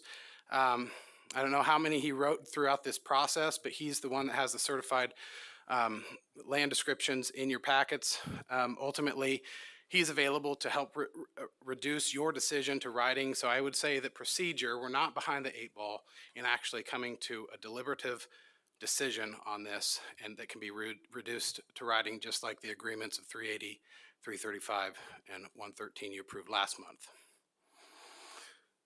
So ultimately, on page 565 of the board packet, as well as the fourth tab in my closing argument materials, these are the 4 things that we brought up. The alternative amended land transfer descriptions that are in alternative 1 and alternative 2, the additional key points for transfer, and we compared and weighed the factors of the Abilene transfer in 2000, and again, we addressed the arguments of the public policy issues that seem to be a distraction from the ultimate statutory analysis and factor weighing that the legislature has prescribed in 72-532. The Pandora's box argument, I would submit, simply does not belong in a factor weighing consideration, partially because we believe that we're an outlier. It has taken immense resources to get to this point. It's not only taken mediation, informal discussions, filing a petition, but it's interesting that the hearing officer said that the landowner preferences in the area should not count when your own guidelines required us to reach out to the area being effective and get their preferences. And we ultimately did get their preferences. Of the people who had a preference, yes or no, 80% said yes, 20% said no. You gave us a form to use if needed. We raised that form up in the hearing saying, if you want to fill out what your preference is on this. So I don't understand that now that cannot be weighed if you asked us to go out and do that. And that probably was the most significant lift of this whole process. So to say that there's going to be floodgate of people coming in, we're tired. We spent a lot of money and time and effort, voluntary efforts to get to this point, and we did it on the basis of the fact that the facts have always been on our side. And it's frustrating to be at this point a year later, and our requests being dismissed on technicalities, that the technicality I would say that is being weighed most heavily in the hearing officer's report is this: you snooze, you lose, or a manufactured statute of limitations. That you have to rush to the courthouse to, as soon as a school closure happens, in order to ask for transfer. Where in that situation, you would be disincentivizing a wait and see approach. You would be disincentivizing local conversations over the course of years that could mature into agreements. What you're asking, and you're disincentivizing enrollment trends shaking themselves out over the 3rd, 4th, 5th, and 6th year as high schoolers with allegiance to the previous school, their younger brothers and sisters decide, maybe I want to go somewhere else. So ultimately, these maps, and I think the walking through these maps of the timeline of where we were at in our conversations would be helpful to see why we're ending up with alternative 1 and alternative 2, and alternative 3 being draw the map yourself. But this is the historical burn territory. As you see, the burn territory went well within to the current 113. If you count back from TSQ to O Road on the west side of Burn, that's where our petition transfer, I'm sorry, the burn territory that you can see kind of buried in the middle there is where it was. So the original 488 went well past east of Burn. In June of 2023, we received this offer from 113, which was, we'll transfer most of that area you're asking for that's in dispute, but we want the blue areas. We want evaluation swap. We didn't know why there would be a basis for a swap. If this is about the students, if this is about addressing how close the school is to the students in this area, weighing those factors for this particular area, why are we trading low student areas and high valuation areas just to pad the bottom line? This has always been about the students for us and not the money. We responded with the following offer in July, where we suggested not a valuation swap, but ultimately the 1.1, 1.2, and 1.3 purple that you can see. That ultimately is what we decided to petition for, because at the time the petition was due on February 15th. The agreements reached in mediation with 335 and 380 hadn't yet been formalized and approved by you. So the alternative one, if you'll see in the bottom, takes out the area already transferred to 380 in the X. So we're really just talking about 1.1 and 1.2. That's the legal description. You have the option of approving in our alternative one. Alternative two takes out a little chunk up at the northeast corner, and a zoom in of that says burn area east of O Road. So that would clear out the city of Burn and use O Road as a dividing line. And if you were to do that, that is the only significant area where there are USD 113 students. It's still a minority of the area, but it's the 24 out of 43 students attend 113 there, versus the remainder, the majority, still attend out of District 115. But if you were to take those out and leave those students in 113, ultimately 95% in this area would be already attending 115. This shows our ultimate numbers in the student areas. This is something that we walked through with the hearing officer, township by township, and showed the basis for the majority students. This is the only significant area where there were 113 students. And the other alternatives are obviously the state board can draw the maps. Just like a federal district court judge had to in 2012 during our redistricting. So ultimately, what are we here to determine? I would posit to you that the statutory factors are the shalls. Your own guideline documents say may also consider, and that's when it starts listing. It doesn't say shall consider, it says may also consider. Ultimate consideration must be long-term effect of transfer on petitioned area, receiving district, and giving area. And then it mentions a material change in circumstance of a substantial weight and weighty nature. This was the guidance document we took into mediation. This is the guidance document we decided to ultimately file a petition based on, because what this is guidance, yes, but it later says that the examples of changes, the type of change in circumstances that justifies a transfer of land by petition is difficult to describe in the abstract. So this is guidance. This is not rule or reg. This is not an additional factor to weigh, and it certainly is not a threshold factor that would trump all of the statutory factors. It ultimately is guidance for us. And we did think that there were material changes in circumstances. We didn't think that there was a statute of limitations. The legislature certainly hasn't put a statute of limitations. And as I described earlier, I think that there are lots of downsides to that approach by decentivizing ongoing conversations over the course of years. So these are the options for the state board. I talked about the totality of the circumstances that I believe the statutory factors require. We believe that all these are well within the weighing calculation of supporting our case. And ultimately, we're looking for an equitable solution for the region. This area, and 115 has invested a bond issue in order to accommodate these out-of-district students. And the bond issue alone may not be solely based on a sole reason to do it. It's a bond issue that's recognizing the enrollment patterns over the course of a decade, increasing towards 115, where those families do not have transportation funding. The transportation funding can only be accomplished by 113.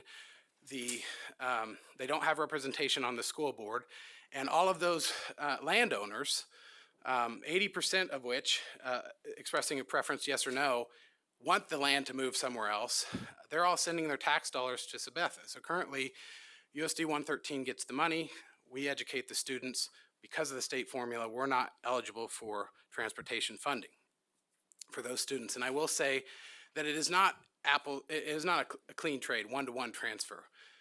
We are missing out currently on $120,000 of transportation funding, whereas USD 113 would only lose $50,000 of transportation funding for that area. And that would go much farther down if you were to just basically split the baby and take out burn, when 95% of the students already are in 113 or 115. So we took a targeted approach. We didn't ask for the entire burn area. And ultimately, we thought, based on going forward with a petition after mediation, where our colleagues in 335 and 380 received offers throughout this process that didn't require a valuation swap. 115 was the only district that 113 required a one-for-one valuation swap, and so we were forced to move forward with a petition. So I would suggest that losing the forest of chronic inequity through the trees of technicalities would do a great disservice to the students and families in this area. This is the time to resolve this dispute. This is certainly the time to pick something that no one's happy with, because when you get to the messy middle, at least there's finality. Ultimately, our justifications for transfer, I think that you're well acquainted with. It comes down to the facts that have been on our case the entire time. The enrollment, 75% already go to 115. Landowner preference, 80% of those expressing yes or no picked yes, they want it to transfer. Everything west of O Road is closer and safer to go to Seneca than to Sabetha. Burn area is equidistant. And ultimately, now we also have the factor of the hearing officer saying that there would be no serious detriment to Sabetha were this to transfer. Really, it seems like we're spending more time discussing what the effect would be on statewide equalization, and I would suggest that statewide equalization is affected every time that you approve an agreement for land transfer, every time you consolidation is approved by the voters. That's affected, and there's always those balances going on. Ultimately, we're asking you to look at the facts as they exist on the ground and not dismiss this petition based on technicalities that the legislature has not asked you to weigh.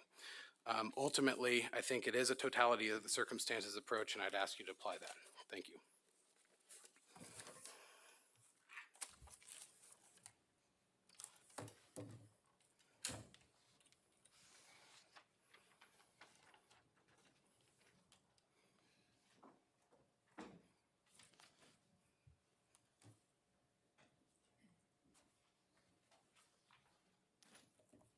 USD 113. Do you want the full 30 minutes now? Yes? Okay. I was told that's how it would be. All right. Defer to Or Mark we here. discussed that's how it would be, I should say.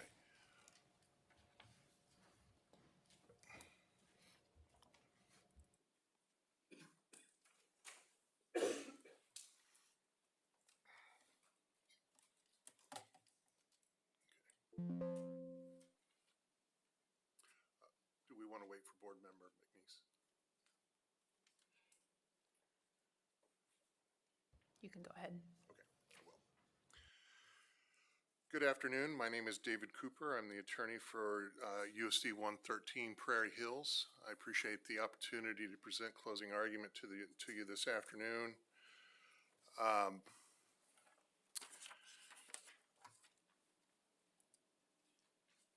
Starting out of the gate, the petition should be denied because there has been no material change of circumstances.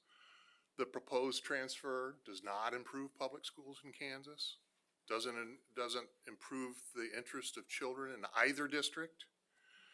USD 115 lacked the capacity to take all of the students at the time of the petition was filed. The students are attending the school of their choice. And a transfer would actually change that because students in the proposed transfer area would then necessarily be out-of-district students to remain in 113 or would have to go to USD 115 as the school of their district. The transfer does not change or improve educational opportunities for anyone, and the proposed transfer negatively affects equalization. Now, these factors are derived from the applicable statutes and the guidelines promulgated by this board. And those statutes and those guidelines set out objective criteria to determine whether land should be taken from one school district and given to another school district. It's not a zero-sum game. In other words, just because it benefits one, there is detriment to the other, and there is a winner and a loser in this petition. Now, USD 113, well, I speak to the issue of the legal guidelines and the statutory criteria to be considered because this is a legal proceeding. This board is sitting in a quasi-judicial capacity to determine a petition brought before it. But the issue also involves schools, it involves families, neighbors, and children. And because it involves land, families, neighbors, it invokes emotion and passion. It's because of that emotion, passion, and sentiment that we have laws, rules, and guidelines to make rational, reasoned decisions instead of being ruled by emotion and sentiment. The road has been long to get to this point. The request for an appointment of a mediator in this case came in October 2023. You saw slides just a few moments ago showing that the discussion of proposed land swaps and transfers occurred through the summer of last year. The mediation occurred across 2 days in December. The petition was filed in December. The parties have amassed a lot of resources and invested a lot of resources to prepare for the hearing that was held in March. We've submitted proposed findings and conclusions in April. The recommendation came to you a little over a week ago, and of course, here we are today. This has been an exhausting process. I think you've seen that in the people who have come before you, that this has worn on the persons involved. It has been an expensive process. I think it's underselling it to say that the parties collectively have expended more than $250,000 in getting to this point today. But throughout that process, and while we've been discussing important legal issues like the lack of a material change in circumstances, the lack of any impact on the quality of education any student in either district is going to get, and that the negative impact on equalization that will occur. But ultimately, this board is the decision maker, and there are important questions that the board should pose to itself before ruling on this petition. What precedent do you want to set? And do you want to be spending your springs and summers doing what we're doing right now? considering these petitions and refereeing these disputes, because if you approve this petition in any way, shape, or form, this will not be the only one you get.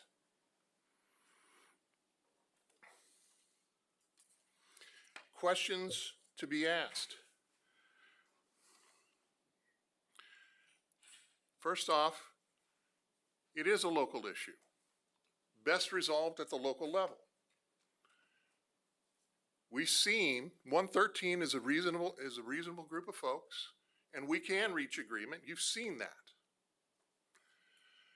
You have approved last month and signed today agreements transferring territory from USD 113 to USD 335 Jackson Heights and USD 380 Vermillion, where the land and the students were impacted by a material change in circumstances. That material change in circumstances being the closure of the Wetmore Attendance School Center that resulted in, there's roughly 120 students, and the vast majority of those students went to Jackson Heights, so the majority of that territory went to Jackson Heights. The Goff area, which is in the western part of USD 113, the students who lived there went to Vermillion. That territory went to Vermillion. That material change in circumstances was in fact resolved through the mediated agreement that this board has already approved. Mediation was attempted with 115 and it failed. First, it starts with what's the material change in circumstances? And you have seen the purple and blue map of what was proposed before we went into the mediation, before we went into the October proceedings. But something that's being left out of the discussion today and hasn't been brought to your attention is, remember, USD 113 englobes 115. It's on the west, it's on the east. It's technically contiguous across the north, so it englobes 115. And it includes the Axtell schools. And nobody is discussing the impact of all of this circumstance on the Axtell schools, and the territory that was sought to be swapped would include land and territory where Axtell students live in 115 and go to 113. There were reasonable offers on the table, and there was an opportunity for both communities to come to an agreement, and they couldn't agree.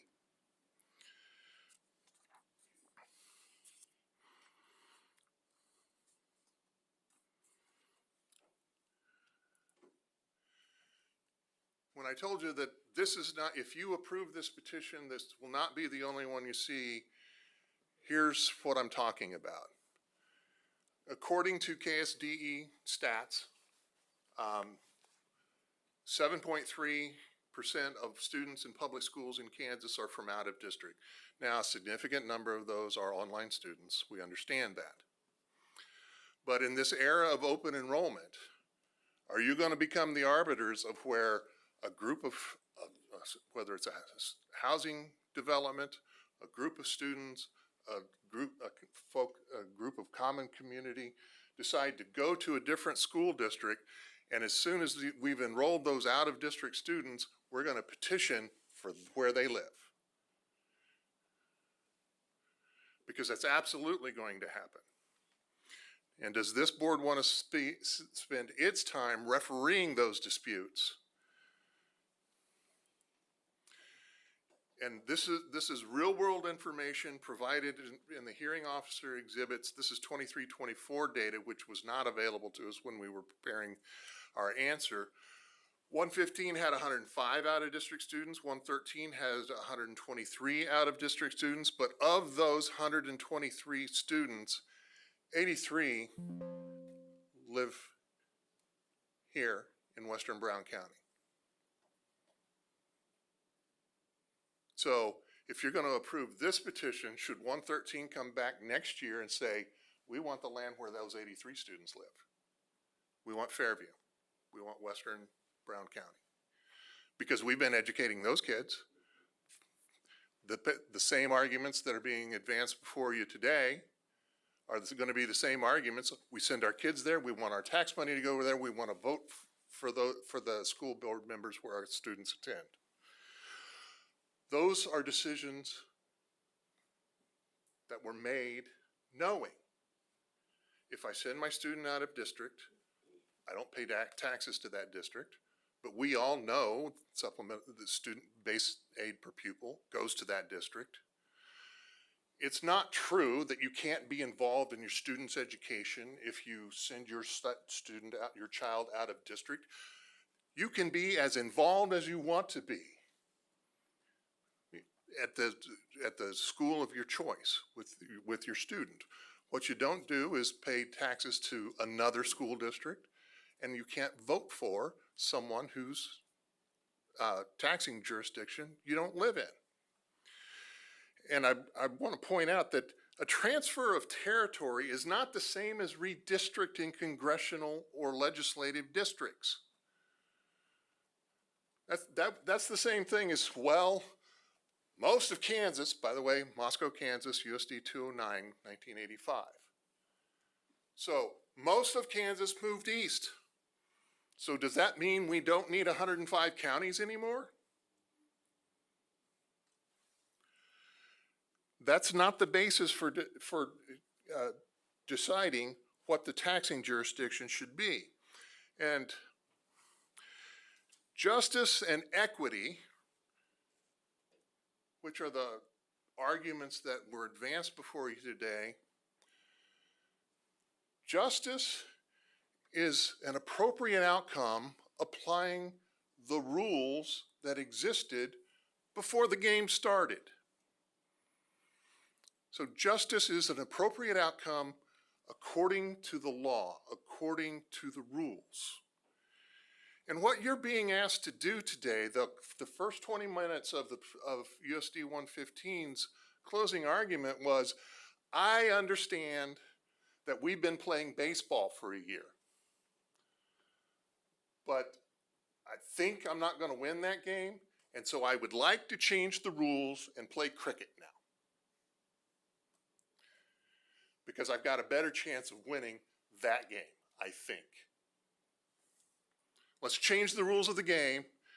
As Mr. Gordon said, hey, let's don't wait till the playoffs and move the goalposts. Getting back to the law, what the law requires and what justice requires, the statute permits land transfers two ways. You've already heard this. Clearly, I hadn't seen Mr. Gordon's materials, or I wouldn't be piling on some of the things that he said, but there's written agreement. You've had examples of those written agreements, or upon order by this board after a public hearing. And this board has promulgated these land transfer considerations in your Guideline 5. And when you drill down into them, the ultimate consideration has to be on the long-term effect a transfer would have on students. And this board, this body, has promulgated those rules to say, you've got to improve, add to the general improvement of public schools throughout the state. Does this make education in Kansas better? We are in the fortunate circumstance where everybody came to the podium and said, my child, whichever district that my child attended, gets an excellent education. Nobody disputes the fact that without regard to which of these two schools students will attend, they will receive an excellent education. That's an enviable position to be in. But the effect on the students, bottom line, using Mr. Gordon's terminology, when we're talking about the effect on the students, the needle does not move at all by granting this petition. The testimony was uniformly that the kids are attending the school of choice for whichever family is affected.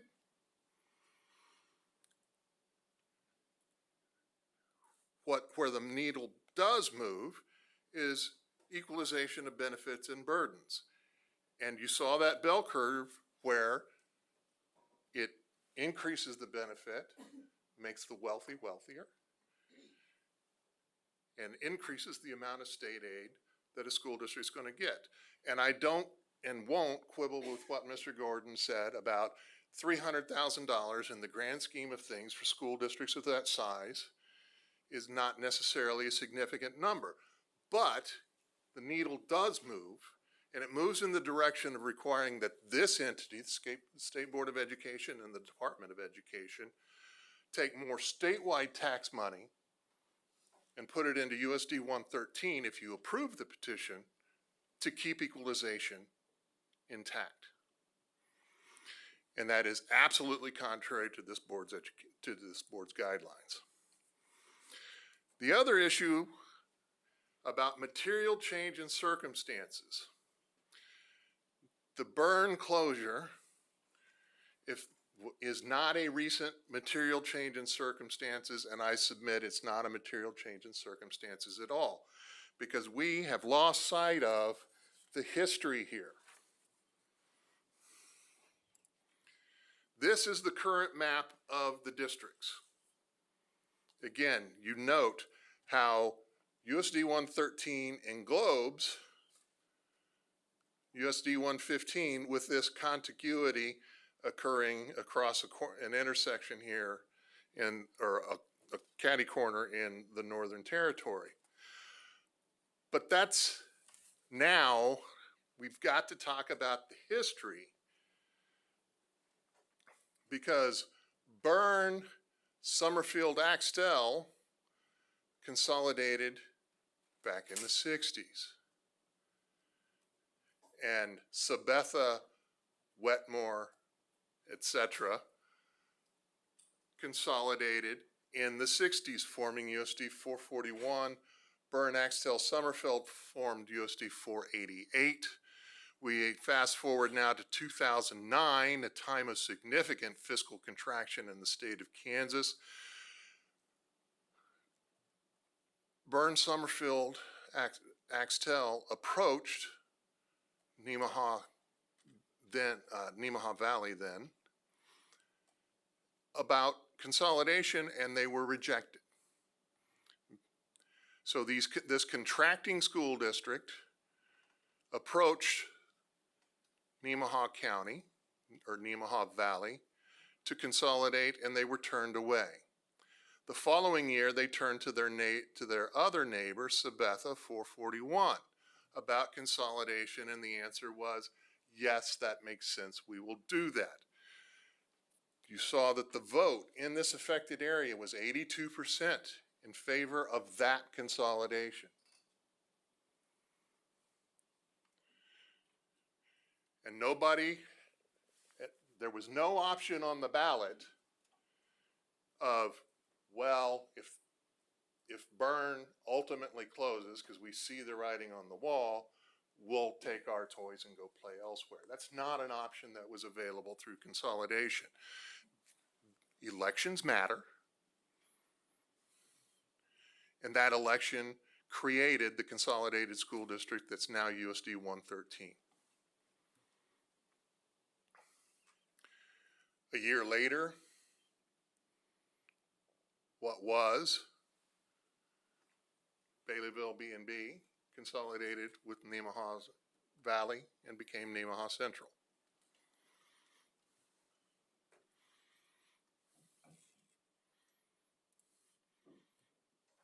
The impact of the 2023 Wetmore closure, again, was addressed through agreed mediated transfers. The area in green is the area transferred from USD 113 to 335. Wetmore's here. The area here around Goff was transferred to USD 380. And I think this goes without saying, but I'm going to speak to the obvious. You cannot grant the petition as presented, because the petition as presented includes this little area that you just gave to 380. So it's not ours to give. It's not ours for you to take from us and give to 115 now. And there has been no request to amend the petition. And that agreement has been in place and was in place from December 6th. So I cannot fathom why that piece of territory, which was agreed to be given to 380, isn't included in a petition by 115.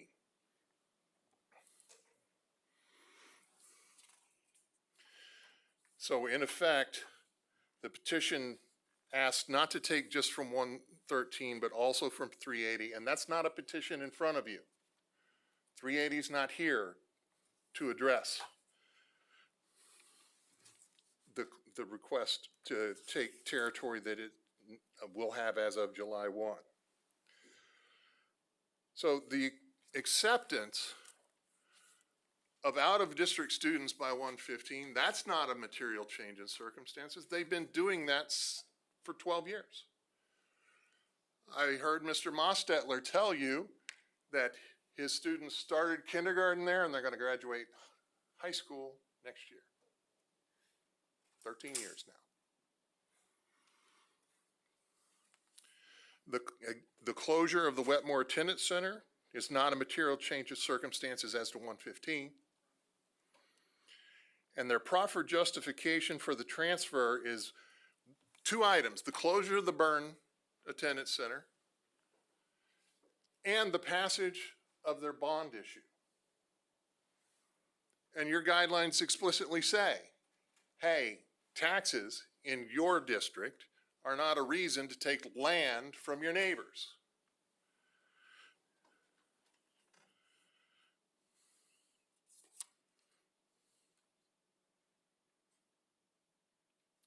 And the fact that USD, again, I've already addressed this briefly, but the fact that USD 115 takes out of district students, well, so does 113, and that's the norm in Kansas, and it's going to become more of the norm.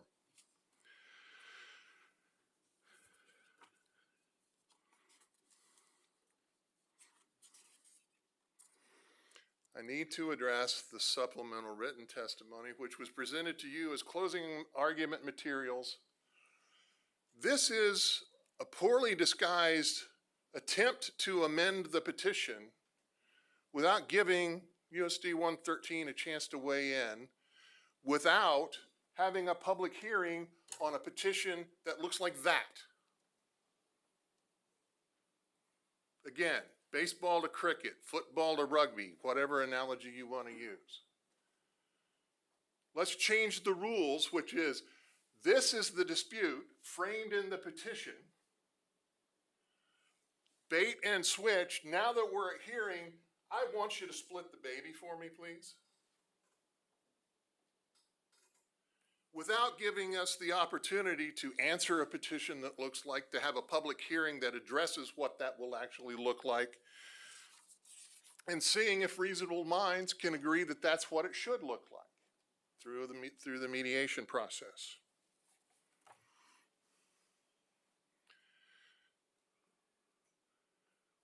It's clearly not fair to come at the 11th hour and say, if we can't have what we asked for, will you give us what we really want?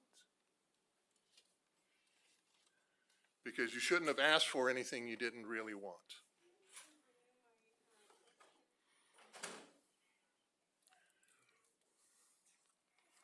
Coming back to consideration of the statutory factors, the petition does not affect instruction given to students in either district.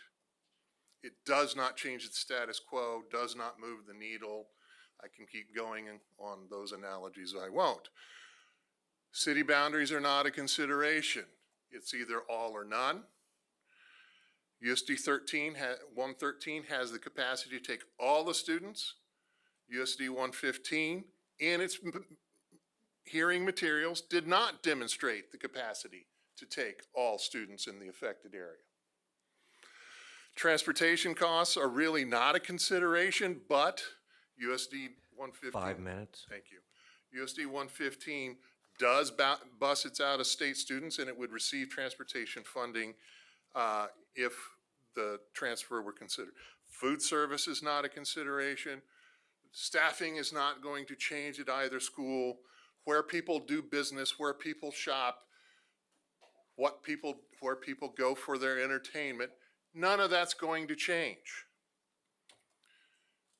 And so without a material change of circumstances, and because granting the petition doesn't add to the general improvement of public schools in the state, because it would negatively affect equalization and the interest of students inside the district, either of the districts, are not better served by adjusting the boundaries, the petition should simply be denied.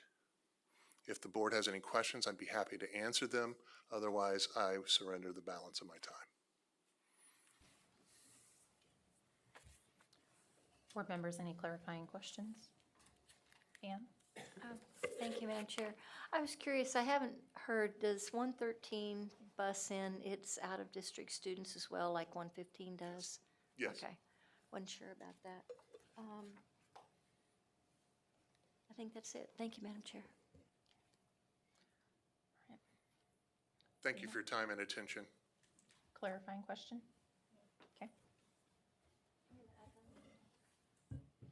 Thank you. Hang on, I've got Dina first. Oh. I'd like to know a little bit more about the failed mediation. It was as simple as, I mean, I'm seeing that you certainly worked fine with other parts of your district and sent their students got to go, or the land seemed to follow where the students they wanted their students to go for the most part. But when I hear about 115, it's almost like there's, and since I did represent that area, I know there's some, like in football, we're not happy with the other team. And when I see that the proposal was unreasonable, I get the impression that we really only worked with part of our district where closure was recent, rather than issues that have existed for a long time with the patrons of the Bern area. So I'd like to hear from both of you why the alternatives weren't offered during that mediation when you all said, no, that's not working. What you all offered wasn't working. So why could we not work it out? I'm happy to address the And question. I'd like to hear from both of you. I'm happy to address the question, and I'm sorry that I'm going to be speaking for a while because it's not a short answer. That's fine. First, you have to go back to 2009, 2010, and the consolidation of 448, 488, and 441. The suggestion that there were promises made that if Bern closes, you can take your students and your land, that didn't happen. And whoever told those people, assuming they were told. That's not somebody who was authorized to make a promise like that. Even, I represent school boards across the state of Kansas, and I would tell a school board, you cannot promise them what a future school board is going to do today. So that's not a promise that anybody could make that would be binding. And so, as an advisor of school districts, don't make such a promise because it's not a real one. So that's the first thing. So first off, that premise of we were promised X and didn't get it, it's not really the basis for it's not part of the mix.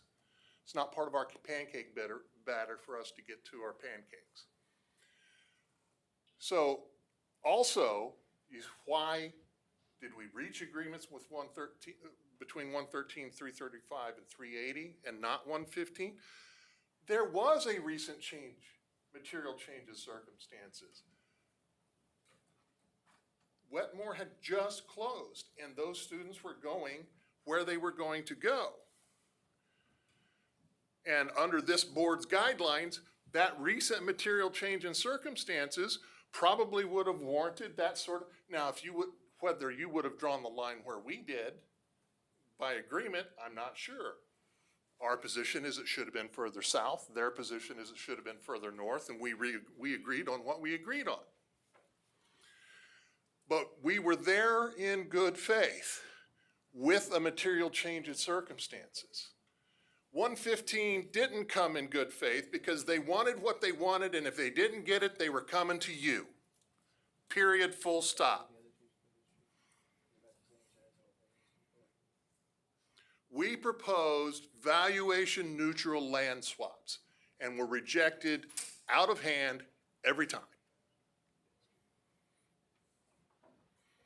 Let's keep our students, you keep your students, we'll adjust things, we'll iron out the western side, and again, valuation neutral land swaps to keep equalization where it is currently, and that was rejected.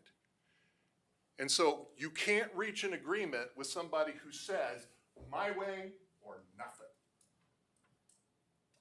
That's why.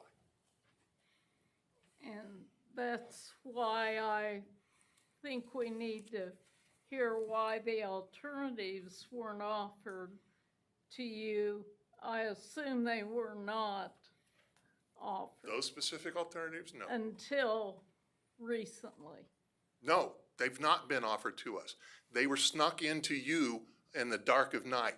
I didn't know those existed until Mr. Gordon sent them to me on the 28th of May. So that's why I want to know why it wasn't offered when you were in mediation from I can't. from the attorney, Obviously, I can't answer. from Thank you. Mr. Nye. Thank you. If I may. I believe he's up next.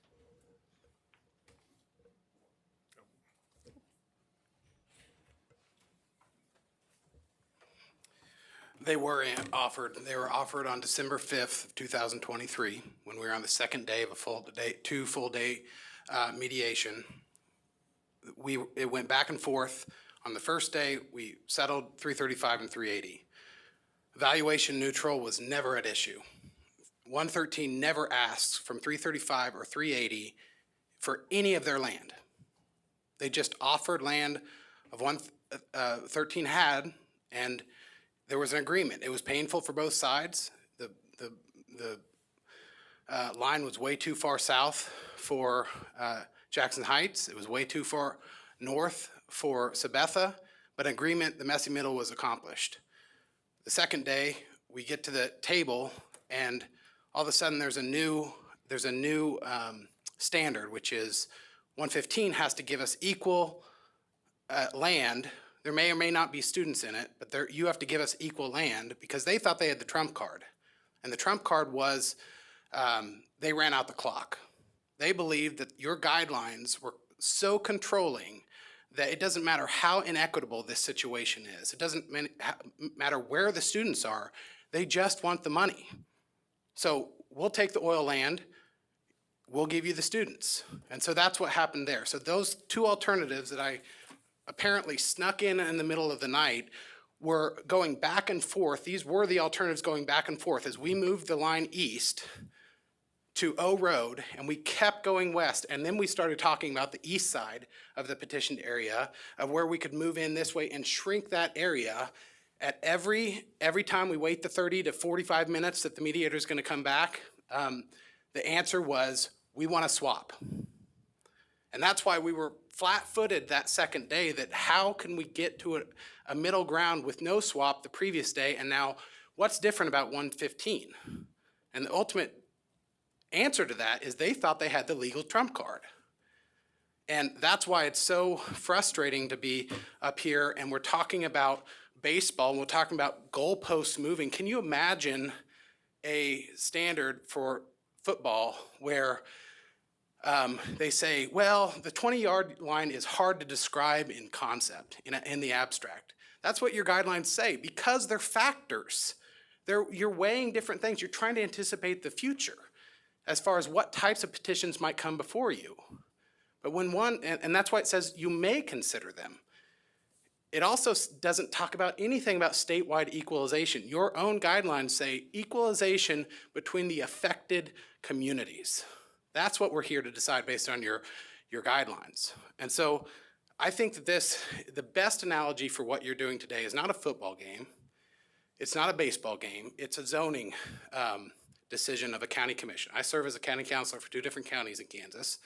We have people come to us all the time and ask for the county commission, after the recommendation of the planning commission makes a recommendation on land use, whether the golden factors, the 12 golden factors, as far as the effect on the community, various factors, weighing those factors and determining what's ultimately best for the community. This is not about a claim that they ran out the clock on. We did something wrong in 2010 and now we're trying, or they did something wrong in 2010, now we're trying to litigate that after the statute of limitations. That's simply not how this process works. It's simply weighing all the factors, and the legislature has given you shall factors, and now I'm being told that while I'm playing a football game, I'm getting called for a balk.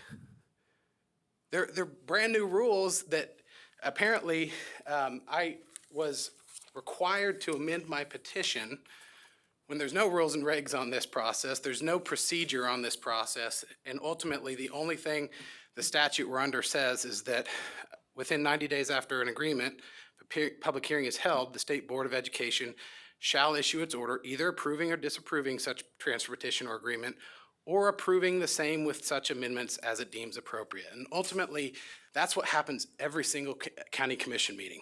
When they're reviewing a planning and zoning board's recommendation, they take the applicant in, they have the landowners come in, surrounding neighbors, and they work it out. Would you be okay with this amendment? Would you be okay with this condition? We're trying to get to the messy middle.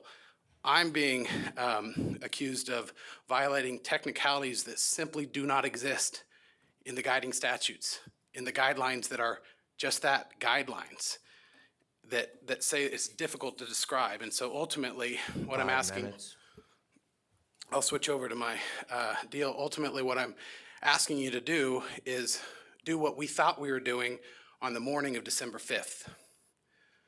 But as we found out and we started saying, well, what about further west? What about further east and shrinking our area? We found out we were negotiating against ourselves. They didn't care where the line was drawn. They didn't care where students lived. They didn't care about landowner preferences. They didn't care about distance, time distance analysis. What they cared about was the money. And the ultimate reality is we've found ourselves as this petitioned area has found itself as a vassal state. It pays taxes to the majority of the area, and families pay taxes out of the district, but they want to go to 115. Those are the types of considerations that communities go through all the time with a consolidation decision. And they decide, how do we weigh these factors? What's best? Ultimately, what's the long run? And I think that to require changing standards and to attempt to trip us up on technicalities of, well, you didn't amend your petition, You didn't provide these exact alternatives. Yes, we did. That was the whole point of the mediation, which 115 paid for. Like, all of this is the burden on the petitioning district. And so we did. This is not a surprise to anyone. It's a sleight of hand. Material change of circumstances, and ultimately the only place recent is used in the guidelines is before school closure. So school closure, this is one of the many things that are difficult to describe in the abstract. A material change of circumstance can include a school closure. It could possibly include a tornado. Well, what about decade-long exodus of students? Is that a material change in circumstance? It's not. If it's not a recent school closure, what about a school closure plus an exodus of students plus a bond issue from the receiving district to expand their capacity and welcome them, plus representation, plus safer roads, less travel time like you heard in the Byrne deal, plus landowner preference, which the guidelines themselves asked us to complete a very expensive and a very time-intensive landowner preference survey. So once you start piling that all up, is there a threshold question that makes all of that irrelevant? Oh, Byrne was closed in 2010. Oh, we got you. We ran out the clock. Is that any way to balance factors? Ultimately, the best way to balance factors is to look at the totality of circumstances, and that's what we're asking you to do. That's why we continue to work on where should the line be drawn. That's why I brought a red pen today. Should it exclude Byrne? Should it exclude 1.2? What's the rationale for them asking for those two sections as evaluation swap when there's hardly any students there? The data has never been on their side. When you have the facts, we learned this in law school, you pound the facts. When you have the law, you pound the law. When you have made-up technicalities, you pound made-up technicalities, and when you have none of that, you pound the table. And here, we've been confident. That's why USD 115 has been willing to invest the time, energy, 12 months of this, getting all kinds of attacks on social media, to take the emotion out of it and to develop a record, a complete record. And it's a shame that you have received that just days before the decision has to be made. And that's why I think process has to be deliberative. You have to deliberate, you have to weigh the factors, and the technicalities, I would say, are made up. If they existed in the statute, I'd say you got me. But ultimately, this is about the area that wants to be transferred. They've already put their money where their mouth is by sending their kids there. It makes sense from a community. This is the county seat, Seneca, where all of their church, grocery shopping, Little League flows into. And the only place in our petition area that is equidistant to Sabetha is Byrne. And that's why you have a minority but a significant amount of students there attending Sabetha. So I'd ask you to do the hard work, give us the messy middle, and engage in your statutory obligation to approve, disapprove, or approve the petition with such amendments as you deem appropriate. Thank you.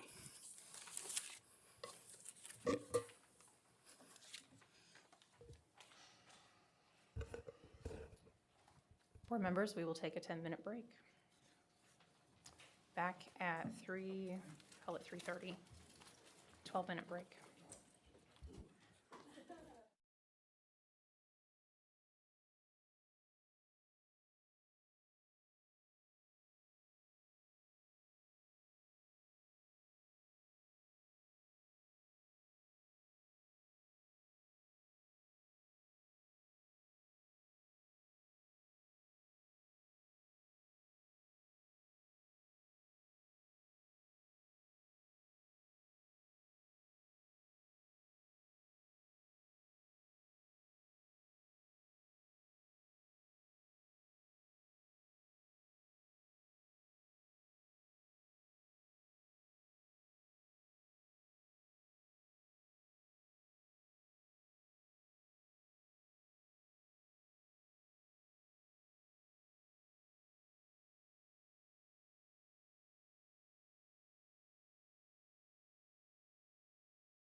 Our next item is number 10, Physical Security District Action Plans. Welcome, John Calvert, Safe and Secure Schools.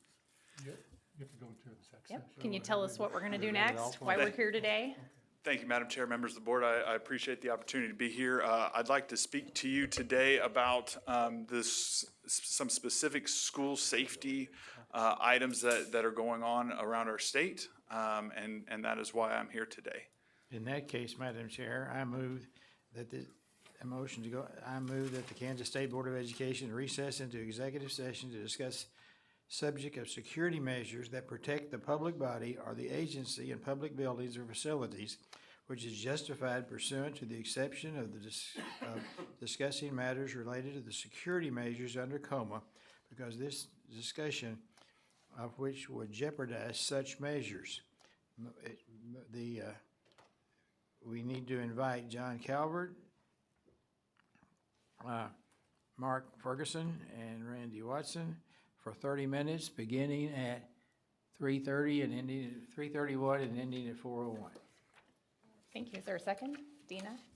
All in favor, raise your hand. That is a 9-0 vote. I'm looking at Deborah, who's not here. I'll write it down for her. Motion passes. Let's get the live stream turned off.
Jane Carter, receive recommendations for new appointments for Professional Practices Commission. Yes, good afternoon, Madam Chair, Commissioner Watson, ladies and gentlemen of the board. I got to be honest, I was sweating. I was afraid I was going to lose my voice. My son's been providing swimming lessons to littles, so he brought home a cold the last couple of days, and last night he couldn't talk. So I can tell I'm starting to lose my voice, but unfortunately, you'll have to hear this for at least 30 minutes. But anyway, so I have two items on the board today. The first is the professional practices nominations. Let me get this shared. Before we get to the actual nominations, I will give you a quick review about that commission first. We'll start with a couple of statutes that cover the commission and establish it. The first is KSA 722310, and that establishes the commission, determines the composition and the qualifications to serve on this board. The next statute is 722313, and that outlines the responsibilities and duties of the commission. And here's a summary of the responsibilities. This isn't taken verbatim from the actual statute. A lot of the verbiage is there, but it's not a full translation of the statute. But bottom line, the responsibilities are this commission exercise disciplinary and advisory functions to the state board. They hear cases involving issuance, suspension, revocation, or reinstatement of licenses and certificates, and conduct investigation of departures of professional responsibility and competency. So as far as the statute and the requirements to serve on this particular board, the individual has to be licensed and actively practicing in Kansas, have 5 years of professional experience, or have 5 years of professional experience, and been active for the last 3 years. So as far as the positions, a couple of things about the positions. They're all public school. You'll know some of our other boards, such as the Professional Standards Board. We have some private positions that are on there. These are all public. And if you see an asterisk by position, it does indicate the vacant positions. So there is one chief school administrator position on this board, or commission, excuse me. There's 3 building level school administrators, and as far as those 3 administrators, there's 1 high school administrator, and that is a vacancy, and there is a nomination to fill this position today. The other is another one is a junior high or middle school administrator, and then finally there is an elementary school administrator. Originally in the packet you received, there was a nomination for an individual to fill the elementary position. However, that individual is now just serving solely as a superintendent and has hired a elementary principal, so he's no longer serving in that function. So we won't be providing a nomination for that position, so it'll remain vacant. We have 5 classroom teachers, and as far as the breakdown for teachers, there's a requirement for 1 high school teacher, 1 junior high or middle school teacher, 1 elementary school teacher, which there are 3 packets or 3 nominations or 3 packets for consideration for that position, and then we have 2 at-large positions to fill.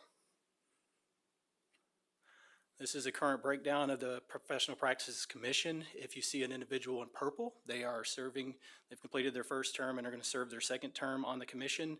If you see a pink position, that indicates that that is vacant, and that's where we're going to work to fill today, with the exception of the elementary administrator position.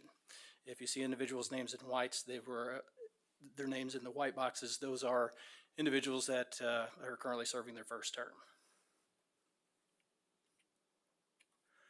All right, so our first nominee to fill a vacant position, which had 1, and that was for our high school principal position, and that individual is Erica Shook, high school principal with Bueller USD 313, and that represents Board Region 7. So if you want to make the recommendation to approve her to serve on the commission, this is a recommended motion to do so. I do want to clarify that Erica Shook is an alternative high school principal, just so you don't get her confused with the main high school principal at Bueller High School. So she does serve high school students, but. And she is the only applicant for this role, correct? That's correct. Okay. Any questions? A motion would be in order? Do. Yeah, just ask a Yes, question. How did you come about, Shane, just coming up with the nominations? Yeah, so we have a list that we usually use for the Professional Standards Board of individuals to reach out to for different organizations. We utilize those, but where the PPC is also different, we send out a listserv wide notification to administrators to submit applications for this position as well, which we normally don't do for the Professional Standards Board, but we had both of those things submitted out, requests through those professional organizations such as USA, and then also sent out a listserv to all of our active administrators in Kansas. Okay, so it's been a good review process and, okay. I think so. And it, Yeah. I mean, when we talk about volunteers, it gets very difficult. We we use a lot of their time, and sometimes it's difficult to get people to volunteer, or, I had interest from some other candidates and provided them the information to submit their applications, but they never submitted them, so we couldn't use them. So sometimes people end up saying that they want to serve, but they end up not actually submitting the application. Okay. Yeah. Dennis, did you want to make the motion? Yes, Madam Chair, I will make a motion on item 13. Oh, okay, I'll just read off the screen then. It is moved that the Kansas State Board of Education act to appoint Erica Shook to the Professional Practices Commission, representing a public high school administrator position. The appointed nominee would serve a full term effective July 1st, 2024 through June 30th, 2027. And a second from Jim Porter. Any discussion? Ready to vote? All in favor, raise your hand. It's a 9-0. Michelle, was your hand up?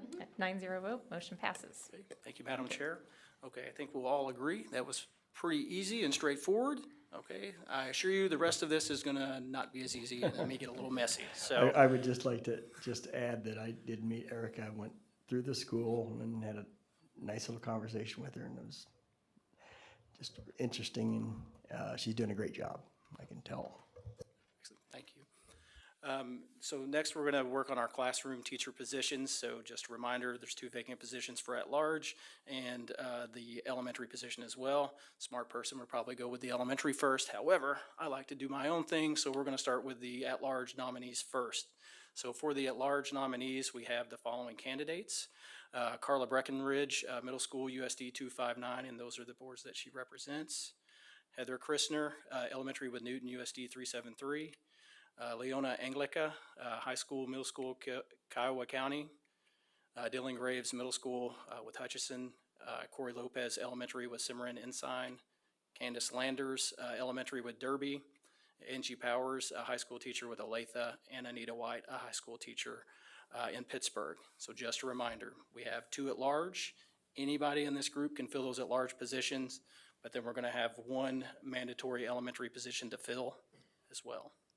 And how we can do this, I'll leave this screen up with the names, and just so you know, there's recommendations on the next page to help you when you make your recommendations, and then we can do the first one, and then I can go back so you have those listed names ahead of you if that works best. So Shane, help me with the math here. We're going to pick 3 from this list, correct? Yeah, yes. That's what we'll end up with. Okay. Yep. Well, 2. So everybody.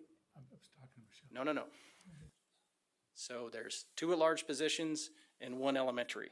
Everybody is eligible for the at-large positions, but we have 3 people that are eligible for the elementary. So we need to nominate at least 2 people for this. For the at-large positions. And that's what Yep. we're doing now? Yes. Okay, we're gonna take just a minute here. Okay. And then we'll take as many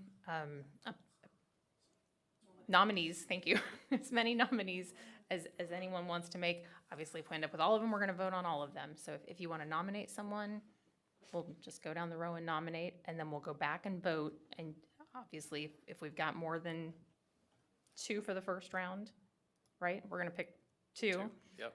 Then we will continue until someone gets all 6 votes required to pass. I Kathy, just have question? a quick question first. So I think I missed something as you were talking before. You do talk fast, by the way. I feel like I'm going really slow, sorry. I can only imagine that. So what happened to the position that's on our list for a public school superintendent position? Yeah, so that was actually already filled. The person wasn't coming off of that position. Okay. And that individual that was listed was serving a dual role as a superintendent and a building principal. So we were still able, at that point, to recommend him for building principal. However, his position has now changed and is no longer serving in that building principal, so I had to remove him altogether. Okay, but we don't actually need anybody in that position Not for the anyway. superintendent, no. It's filled with, I was not when we go to catching the that. next slide, I'll bring that up and show you who that's filled with. Okay, so, and we already did this one. So we have the 2 at-large and 1 elementary. Correct. Okay, bingo.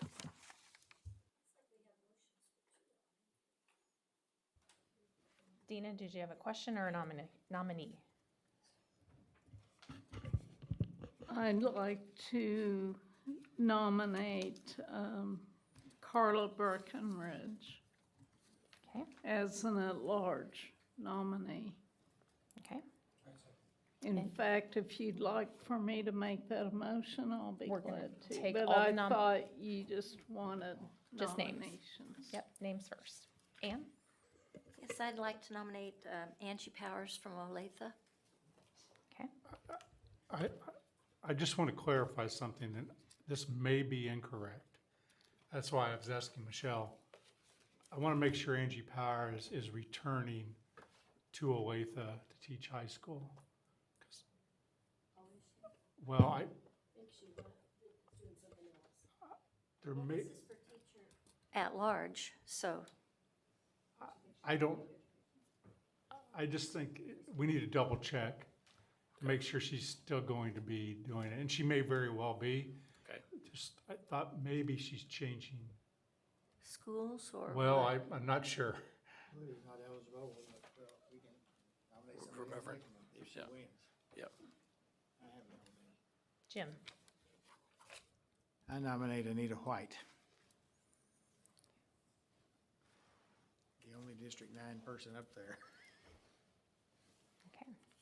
Any more nominees? Yes, ma'am. Okay. Oh, another, Kathy? Yes, I would like to, find my name, sorry. I would like to nominate Corey Lopez.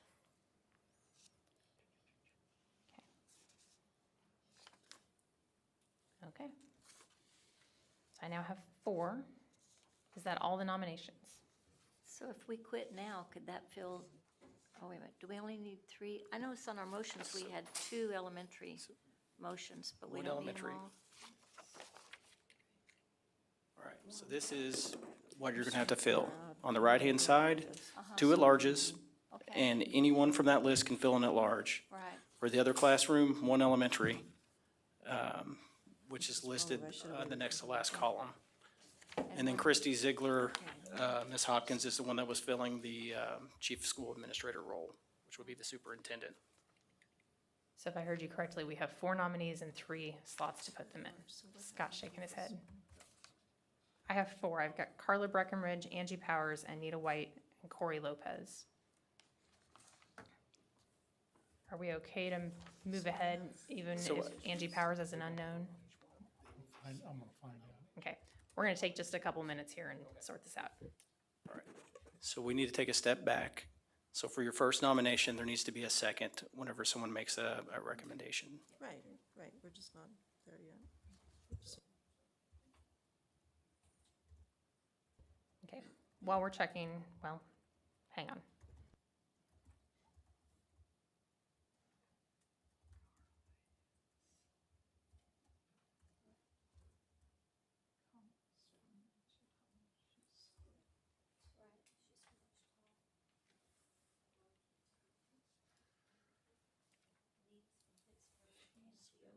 You could discuss the other ones.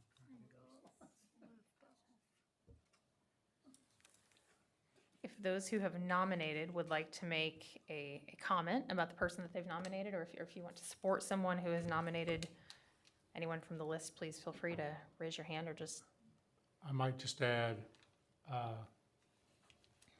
a year ago, my time may be off, Betty Arnold had asked about Carla Breckenridge serving on this board and was interested in that. So she's not here today, but I wanted you to know that was the name. Some of you may remember she brought that up on a different committee and she thought that that was going to be appointed.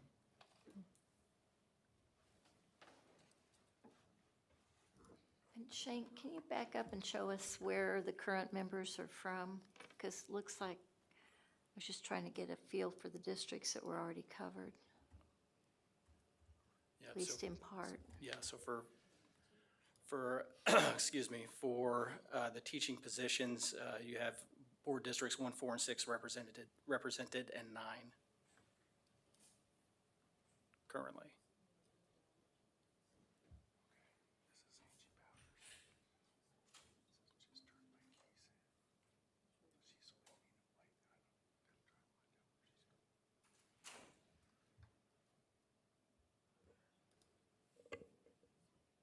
So Madam Chair, are we going to vote on these one at a time then? The plan is to vote one at a time. We'll just start at Okay. the top of the list once we have a second for each, and we'll run through all 4. Okay, thank you. And we vote for one. We will. Well, that ain't going to work. You won't We get will 6 go votes. through. Yep. So So I have a little bit more information about Angie Powers. She is leaving the classroom, so I don't know about eligibility. She's going to be the Olathe NEA president, which I assume is a position. I mean, she's not teaching. I don't, but she's serving the district, so I don't know how that applies or doesn't apply. So we'll be serving in the teaching position. Madam Chair, if I may address that. The statute does specifically, now, we have had in the past someone that was serving for the school district, but they were not a classroom teacher. And I think I said after that, we would not allow that anymore. The statute calls for a classroom teacher. So that's, Then I'll withdraw her nomination. We'll be down to 3 and happy campers, I guess. okay. Does that work, Shane? Can we vote on all 3? Can I make one ask? Absolutely. That we still do the at-large first, and then we'll go to a next screen to clearly identify the elementary folks. Sure. Because I have another So- recommendation on there, if that So works. are they all 3 eligible for all 3? Okay. Yeah, well, Yep. some of them are high school teachers. Well, no, So they, the elementary is specific. There's 3 candidates only that are eligible for the elementary, but anybody can fill the at-large. It show could be an that, elementary show teacher. show the nominations Okay, again. here.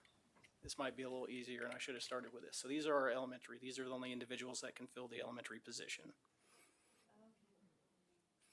But they're all eligible to fill the at-large if you wanted to. So if we Kathy nominated Corey Lopez, so since that's the only one nominated, why don't we just elect Corey To elementary. to that position and then go back and do the at-large? Jim, was that a second? Yes, it was. Okay. Well- First by Kathy, second by Jim. Any Seems further practical to discussion? me. Does this, these are always so much fun. I'm voting. Yeah, it should be an Are we good, executive Shane? session. That way we can. We yeah. should. Okay, I'm sorry, I wasn't listening. Should it so- be? So No. we have a first and a second nomination for Corey Lopez. Okay, And that will work to fulfill the elementary nominee. And then we still have Carla and Anita for the other, okay, right? yes. Okay. Ready to vote? All in favor, raise your hand. Okay, that's a 9-0 vote. Motion passes for Corey.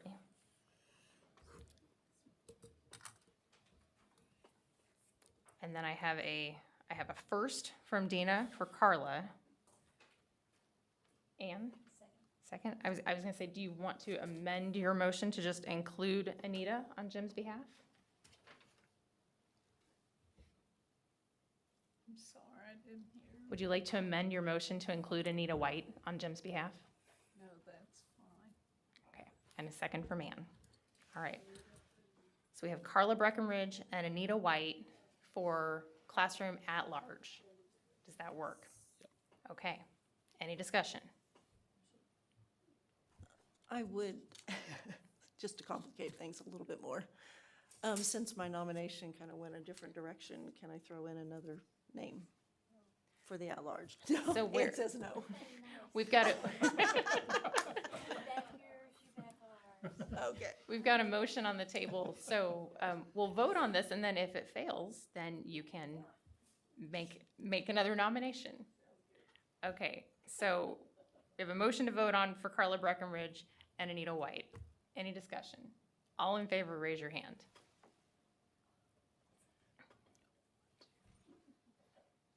7 opposed, 2, 7-2. Motion passes. So Carla and Anita. Carla and Anita. Okay. Well done, everyone. It went a lot smoother than I was anticipating. And it's good practice, because next month we have Professional Standards Board, and it's going to be a lot more difficult than this. All right, I'll go ahead and take a pause here. I think you wanted a break, Madam Chair. We are scheduled for break, yep. We will take 10 minutes, back at 4:35.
welcome back again. Shane, for update on literacy requirements. Thank you, Madam Chair.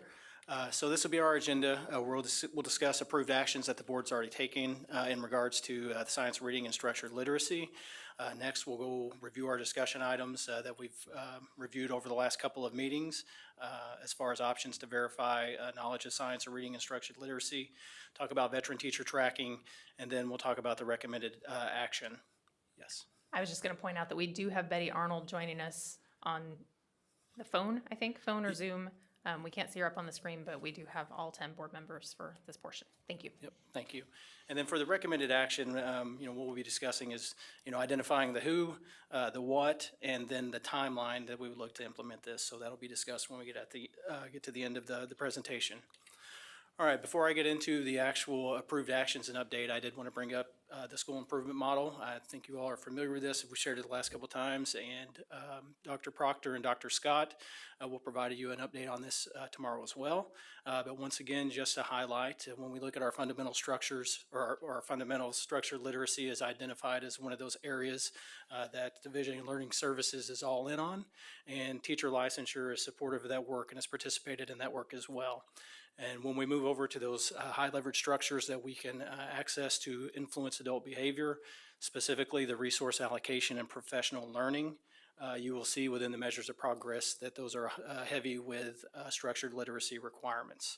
So as we've gone through and talked to school districts, talked to the professional standards board, and talked about the school improvement model, we've kind of gone back and forth possibly on this thinking of a requirement for structured literacy. Should it be housed with the teachers, with veteran educators, or should that requirement be within the accreditation and fall solely on the system to ensure that happens? But realistically, if we truly want to establish outcomes for kids and improve their literacy, it's going to be kind of a shared responsibility between our educator staff and our systems as far as the accreditation process. So it's not either or. It should be a combined effort.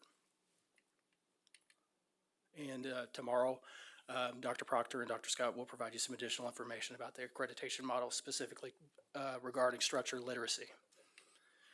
So approved actions. There was some discussion today earlier with Dr. Watson about some of the actions that the board has already taken, and that it resides a lot with our pre-service candidates that are completing educator preparation programs now.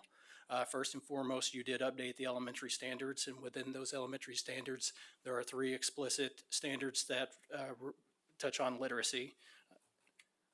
Last month, you approved a new content exam. Our old content exam was identified as a weak measure of the science of reading and structured literacy. The new exam you adopted is identified as a strong measure. And that is a new elementary education content exam. It's still set up like our old exam, that there's 4 subtests. So if an individual educator is struggling with one particular subtest, they only need to focus on that subtest to get a passing score on the overall series or battery of tests. This test will go into effect as of September 1st. All the paperwork and everything's established with ETS and is set up, and they will turn that test on as of September 1st. The board also approved a transition period for our old test for candidates that may have already started that process, just to highlight a couple of things about these educators as they transition through their program. So if they haven't passed that new test, whenever they come up for their professional license renewal, at some point we would expect they're going to upgrade to a professional license, but they would be impacted by this professional renewal. They would need to either demonstrate knowledge through test if approved, or professional development training if approved. So options to verify knowledge. Our discussion has been centered on 2 areas.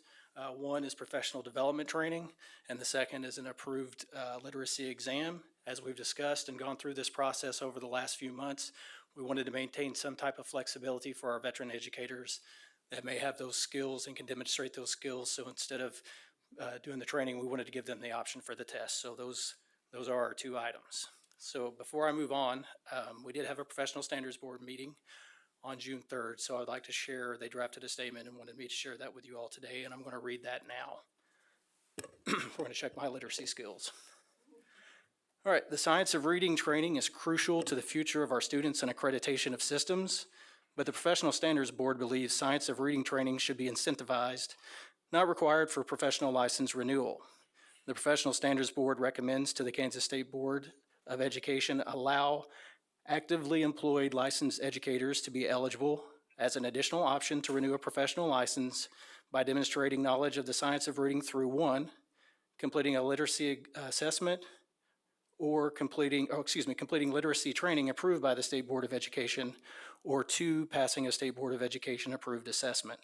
And that was a statement after quite a bit of discussion the team drafted and wanted to share. And what does that mean?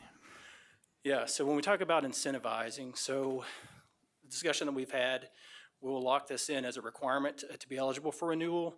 The incentivization would be this becomes a renewal option for individuals. So if they complete this, then you know how we have 4 different other ways for an individual to renew a license. They want these educators to be eligible to renew a license based on completing this as well. And there's a structure within our regulation that we could implement that in there, make it a mandatory requirement that it's completed, but we can also incentivize it as well. At the appropriate time, Madam Chair, at the end of the presentation, I'll have a response to that.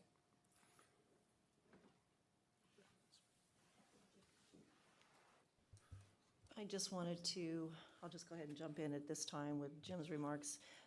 And what Shane was saying, that it is, in my opinion, also very much a district, a systems.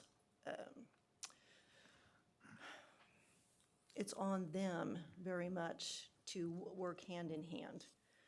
And to me, we're getting a little ahead of ourselves when we talk about new teachers and how many new teachers we have constantly coming into our schools. And if we have districts who are not with the correct curriculum and assessments and tools, and all intervention tools, and working all together, then I feel like we're setting our teachers at a higher standard than we are our whole entire administrations or districts in the wholeness of how everything is working together. I think it needs to be something that's working fully together, as Shane said, and to me, passing this as a requirement for relicensure gets ahead of that. We haven't even heard from Dr. Proctor about the TNTP curriculum survey and everything that they're discovering, what's going on in the curriculum world of our districts across the state. We haven't heard those conversations and talked more on, because we haven't even approved KISA 2.0 yet. We haven't talked more about how can we use KISA accreditation as part of that incentivizing of making sure the science of reading is happening in our schools. So I would like to see that come across more as a completely working together instead of here we're requiring teachers while we haven't even yet addressed the fullness of the districts at that level, making sure the curriculum and everything is working together in the same fashion. Thank you, Madam Chair. All right, so first we're going to the details of the professional development training. So first we'll start with the who to clearly define that. And as far as that population, we were talking about for the requirement, it would be our elementary English language arts teachers, our elementary history, government, social studies teachers, special education teachers that are working with elementary students, reading specialists who provide services, or reading specialists who are working with elementary students, school psychologists who are working with elementary students. And one other thing I would like to highlight, the Professional Standards Board wasn't in agreement with having school psychologists on this list because they feel they're already trained to do screening and identify individuals that have issues with different disabilities that could impair the ability to read. And they felt they're not actually teaching reading, so they were kind of opposed to that particular position being on here as well. And then administrators assigned to elementary schools. So for that professional development training, we wanted to maintain flexibility and have additional trainings or have multiple trainings that districts could potentially access in order to meet this requirement. As you know, the state board, have funded letters training over the last couple of years, and you are going to fund letters training for the next 2 years. So that is an option for districts, and it's funded. We're providing that support. It's there, and it's an option for districts to choose. Additional trainings are the Pathways to Proficient Reading, Keys to Literacy. There's also the KBOR Literacy Blueprint. The KBOR Literacy team is going to be coming together soon. At some point, they're going to make a recommendation for training or design a training. If they do that, we will vet it through our literacy team and then come to you as the board to make a decision if we would add this to this list. But right now, we want to, maintain that we're willing to collaborate as long as there's a quality product that they develop that we'll bring back to put on the list. And then, as you know, the science of reading, it changes, and then on down the road, there may be another training that's out that may be cheaper, because price for districts is going to be an issue at some point. As long as the training is vetted by our literacy team, we would bring that back to the state board to add to our list. All right, so we move into testing. So originally, at the June Professional Standards Board, we were going to get to the point where we're going to go ahead and recommend a test to you all to vote on. That hasn't happened yet, but the way the motion is set up, if we do choose to choose a test, the Professional Standards Board will come back and recommend a test for the state board to approve to meet this requirement. But so this didn't take place, and it would happen after September 1st of 2024. But the tests that they've had access to review and that our literacy team have reviewed, and every test that you see here is a strong measure of the science of reading and structured literacy. But ETS offers the two 5205 and 5206 for teaching reading elementary, and then a K-12 exam as well. Our preferred option is the new test that you adopted has a reading for the ELA subtest. It's a reading test, teaching reading elementary. And that particular test, it's a strong measure, and it is by far the cheapest option that's available right now. They just changed their price to $85 for that, so another benefit of that test. As you know, this is a nationwide push. Other states have adopted some of these tests. Some states have adopted the same elementary test we have adopted. Some are utilizing the 5205. Some are using the Pearson 190. All of these are strong measures, and we would want to accept those for individuals coming out of state as well. And then, as other tests come around, we would vet those and determine if that meets our requirements for this particular requirement for those individuals coming out of state. All right, so veteran teacher tracking. So this is more on the licensure team and staff of how we're going to develop reports and identify ways to track any motion that's approved by the board. So one, we do have our licensed personnel report that is a requirement every year. So with that report, we have updated it to collect an actual specific structured literacy training report. It'll be pushed out. It'll be developed ready around July, but we're not going to push it for schools to actually start reporting until the 25-26 school year. And this data will also tie to the accreditation school improvement model as well. Another way, we wanted to provide some opportunity or some way for district administrators to clearly see that an individual has completed the training requirements. So we're talking with the literacy team, what we came up was creating a seal of literacy to place on a license for individuals that have met our requirements. If you approve adding a test or approve professional development training, and once a teacher does that, then a license would have this seal, so an administrator or an educator could quickly check and say, oh, yep, I've met the requirement, I'm good to go, I've got the seal. With that, a couple of things. So some of our first candidates that would probably be eligible for that would be individuals that pass the new elementary education content exam and apply for a license. So as soon as that happens, they would qualify for that seal. Next, it would be for licensed teachers who complete any state-approved training that you approve or pass a state-approved literacy exam. And also, since we're trying to, this training's available, and maybe there's some, an educator maybe at middle school that, they decide they want to take the training as well. If they complete the training and we receive that training, the licensure team would put that seal on their license as well, regardless of the position that they're serving in. And this is fresh off the press. Our literacy team developed this. I'm adaptable. Off the press. Yeah, I'm adaptable and flexible. So I added it in about 5 minutes ago, and I had asked Dr. Curtis and her team if they would, try to design something that they would be proud of, since of all the hard work they've put into this, and this is what they're sharing. And I just say, communications, don't be mad at me. All right, as part of the recommendation and the conversation we've been having, it's been related to our professional licensure renewal. So when we talk about timeline for when to implement this, as we've had our discussions, July 1st of 2028 would be that timeline that we would require individuals that are renewing a professional license and are actively serving in an elementary language arts position, elementary history, government, social studies, special education, reading specialist, school psychologist, administrator, all related to elementary students or working with those elementary populations. And this is the recommended action that I've provided. If you're ready to review that, or I can go back. We may have some questions. Absolutely. So we'll start there.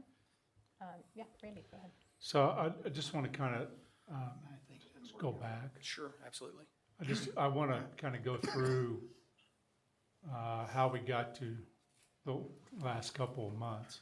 Okay. So this was modeled after what you passed in 2021 for pre-service teachers. So there was two things that happened there. We changed the standards so that there were courses being taught in colleges, and then we changed the testing, and we may be changing the testing again, but that changed. So this was trying to be modeled after this because there was nothing for existing teachers out in the field. Once we started drafting this, the first place, and this is true of anything, I have a series of advisory councils, I think you all know. So first stage, even before we go like to service centers, which we did, and council soups, is I have a teacher advisory group, a curriculum advisory group, special ed, parents, superintendents. Special ed, I don't know if I mentioned that. So I took it to them. And I just want to give you the general flavor. They were, the majority, an overwhelming majority, were favorable, but they had a lot of implementation questions. And the curriculum directors, we started, if I remember right, Shane, you're going to correct me, with a 2026 kind of start date.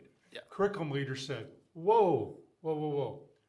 We've already planned our PD. I think, Kathy, this goes to your comment.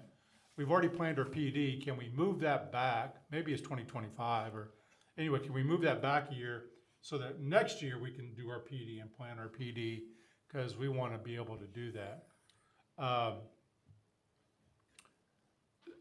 Teachers then went into, well, how are we going to track this? And in talking to Shane, he said, well, the easiest way to do this is if you have a elementary license or the old K-9 license, we would just renew on that. And the teachers were like, well, but I don't teach reading, like not music or art. I teach science in a departmentalized sense. And so we were taking that into consideration. So it became a lot onerous on the tracking for Shane and the staff, but we were trying to accommodate that. When we got to the superintendents, all these groups were overwhelmingly supportive. There was always a handful that were no's. In the superintendent group, I have about 30 superintendents. 2 of them said, we think teachers will leave if this is required. And we listened to that, and I think that is a valid concern, right? And I think Kathy again speaks to the system approach. And then one superintendent said, I will tell you this, I was raised in a place where they did not teach kids like me how to read. And if any of our teachers in my district don't want to do it, I'm going to welcome them to go apply to your district. And that was an interesting comment I found, right? So I know this is maybe not quite as passionate as the land transfer, but probably passionate. Kathy, I do agree it has to be a system. And what I've learned is, well, let me go back. 2028 came about then from Lori Curtis's literacy group saying, if you can move that back 4 years, every system has the opportunity to take letters or other training and do it on their time so that teachers don't have to do this on their time. And so that's where 2028. If a teacher, though renewed, or anyone, myself, just short of July 1 of 2028. So let's say your license, Jim, do you maintain your license? Happily no. Okay. If you had, and your license was to renew February 1 of 2028, you would renew under the old regs, and then you would not renew under this regulation until 2033, which is 9 years away. What every group said was, tell us with enough lead time that we have time to adapt to that. So you're going to hear tomorrow from the KISA group, and you'll vote on that in July, about, yes, this is structured literacy is a major component of KISA, and it needs to be intertwined. What you've also heard over every meeting you're here is, well, I thought we were already doing structured literacy, and yet people aren't doing it. Why not? Or I thought I hadn't heard anything about X, and you go, how can that be? I've heard everything. So that's the reason it's brought to you today, is it's all going to come together this summer in a system and in the teacher, and trying to give everyone enough glide path to go forward. So I just wanted to kind of review what we've tried. And then we did go to service centers, and we did go to the groups and receive feedback. And again, I think there would be some that said our teachers will resign. For everyone that said that, I had superintendents and principals email me and said, not if, Kathy, go to your comment, not if they include this in their staff development plan, because we'll do it on our time. It won't cost them anything. In fact, successful districts have already paid teachers to do it. So it is a joint effort. It isn't leave the teachers out there to hang dry. But what every educator that's leading is asking me to do is clearly put the timeline out there in front, and give us time then to help people get there. I will tell you that the people passionate about literacy, some of which may be seated close to me, haven't been real happy about pushing that timeline back to 2028. I understand that. I'm not saying one's right or wrong, or all these, varying things to it. So I just kind of wanted to walk you through that process. And then, of course, professional standards board, professional practices is giving their input too.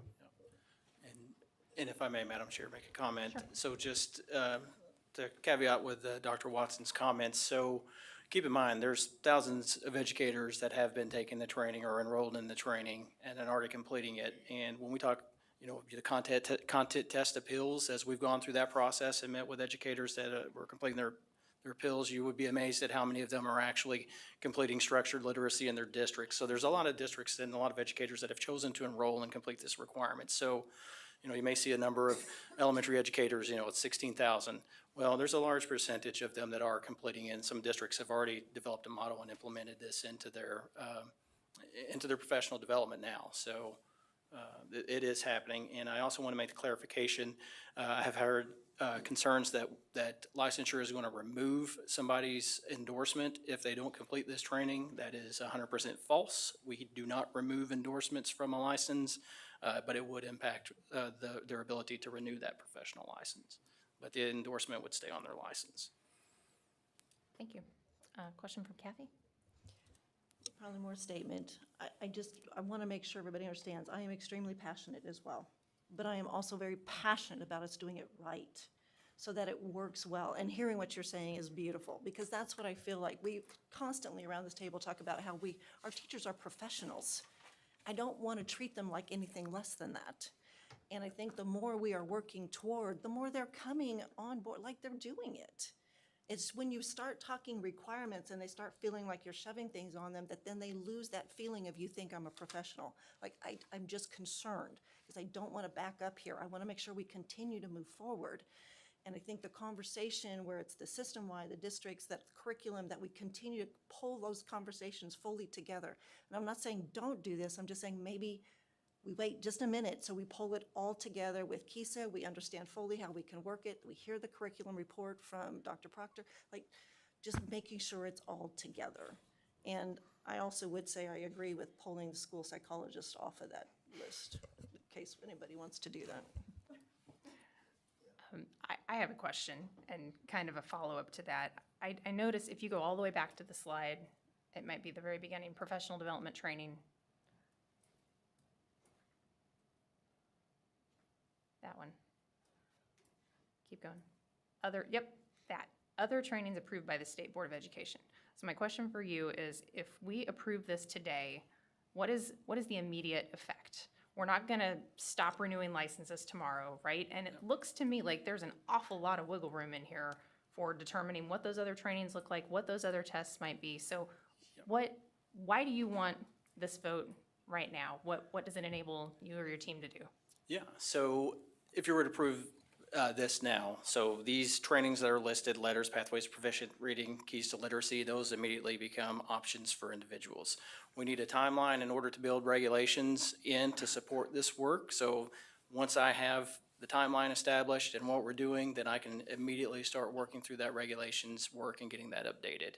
And after the vote, then we can start moving into those finer details of, maybe if there are other trainings, that we get that process developed to get those trainings to you to update our list or move on with the testing. So as far as a couple of these pieces, the test, this isn't going to impact renewal until 2028. So we have a little bit of time and a leeway before we have to get a test for recommendation for you all to approve to fill that need for veteran educators, because it's not going to impact anyone for a few years. But the vote will enable me to move those next steps to get regulations updated and moving that work and developing those finer details of implementation. Okay, thank you. Jim Porter. For the last 7 or 8 years, I've been asking, every time I meet with an elementary teacher, I say, how many kids in your class struggle in reading?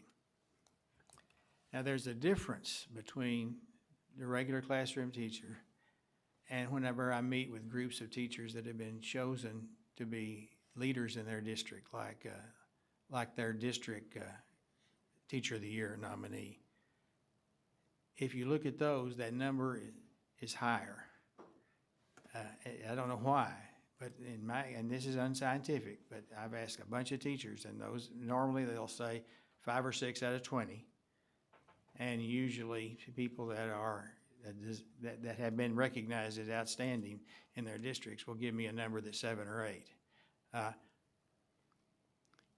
Also, several of those people that have been listed as people have been identified by their district as being outstanding teachers have also taken things like Orton Gillingham training or other things like that, because they recognize not only do I have kids that are struggling in my class, but I have kids, but I don't have the skills to do that, and so I'm going to go out and do it. And they're doing that on their own, and I admire them for that. And that's a long time before we started talking about structured literacy. That was, I believe that every teacher that teaches students to read needs to be trained to know how to do it. And I don't know how to get them there without requiring it. But I also, if we're going to incentivize somebody, and I'm all for that, but right now, can you still get licensed on a master's degree? So yes, Twice? you can. What you're referencing is 3 years of accredited experience and holding a graduate degree. So yes, that is an option. And I can do that twice? Twice in your career, yes. So I can, if I'm just incentivized not to do that and I have a master's degree, I can wait 10 years before I actually have to get training. Well, I mean, if I'm dragging my feet. So, like I said, there's going to be regulation work once this is established. I mean, so right now, I'm talking about. So right now, yes. Yes, that is a true statement. If we don't do something otherwise, then I can have 20 kids for 10 years, and at least 5 of them are going to be struggling readers. So I can have 50 to 75 kids that are in my class that I don't have the skills to deal with, or maybe not. That's a possibility. That is a possibility now, yes. if we're gonna incentivize somebody, and I believe we should, I believe it's the school's responsibility, actually not the teacher's responsibility, to make sure this happens. That's my prejudice. And when I go to superintendent's meetings, I hear two things. I hear a few say, I'm gonna lose teachers. But I hear more say, I'm either trained everybody in my school, or I have made the plans to train everybody in my school. And they react negatively to those that are saying, I'm not gonna do it. Or I believe if we don't take the stand today, then we are rewarding a few people. And I believe that the vast majority of the teachers, I have a great deal of confidence in teachers. I have a great deal of responsibilities, confidence in administrators and respect, and I believe that they're going to do the right thing generally. But there are always outliers. And I believe if we don't take a strong stand and make a statement, that we are incentivizing actually the foot draggers. So in that case, Madam Chair, without apology, I'm going to make the motion. Go right ahead. I move that the Kansas State Board of Education require, oh, by the way, let's have a discussion about psychologists. That's okay with me. Well, let's have it's okay with having the discussion about the psychologist, and I can either put it in or leave it out of the motion. I'm okay with either way. So let me just tell you a little bit of the history of that, and Shane, jump in. So a year ago, I believe, time runs together, the Kansas legislature, and we supported this a little bit, changed dyslexia and made it where that could be a disability under IDEA from the state level. School psychologists are the people who determine whether someone is going to qualify for special education under the dyslexia label. And by the way, you can be dyslexic and not be in special ed, and you can be dyslexic and be in special ed, but a school psychologist in Kansas is the one evaluating those kids to make that determination. And that was why I think the initial, they ought to know what the reading structures are around that, if they're going to be making those placements or not making those placements. So I just wanted you to know why that was in there. I have to pile on because I've been part of that process. I've got two kids that have been through the whole IEP process, being identified, sitting with that psychologist. And I just want to share with the board that it's very different than sitting with a counselor. And so I think it is, I hadn't really paused and thought about it from that perspective. And you guys are the professionals, so I'm going to look to you. But what Commissioner Watson said makes an awful lot of sense to me. So do you want to elaborate on that? Yeah, so the counter argument was, with our professional standards board is our school psychologists have been trained to evaluate and have been recognizing dyslexia as a disability for years, and that's been part of their job, and that's what they do. And that just because the legislature said that they were now pulling it out and making it a learning disability, it's always been a learning disability. So that was their argument and how they framed it, and basically saying they already come with those skills to evaluate, and this training, once again, would be more specific to how you're providing that instruction, which they wouldn't be doing. Okay, I move the Kansas State Board of Education require elementary English language arts teacher, elementary history, government and social studies teachers, special education teachers who provide services to elementary students, reading specialists who provide services to elementary school students, school psychologists who provide services to elementary schools students, and administrators assigned to elementary schools, if actively employed, to demonstrate the knowledge of science of reading by either completing literacy training approved by the State Board of Education or by passing a State Board of Education approved assessment to be eligible to renew their professional license beginning July the 1st, 2028. And I don't like that date, but I'll go with it. I'd prefer to do it tomorrow, but I'll stay with the recommendation. Further discussion? Yeah, Commissioner Watson. I think you know this, but I'm just trying to emphasize again.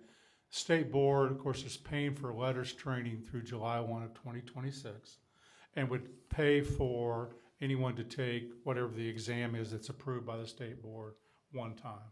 So whatever option a teacher would choose or a district would choose to help a teacher, state board would compensate those two efforts. Can't compensate everything because you have to go to RFP on many things, but it would compensate those two. Anne? Thank you, Madam Chair.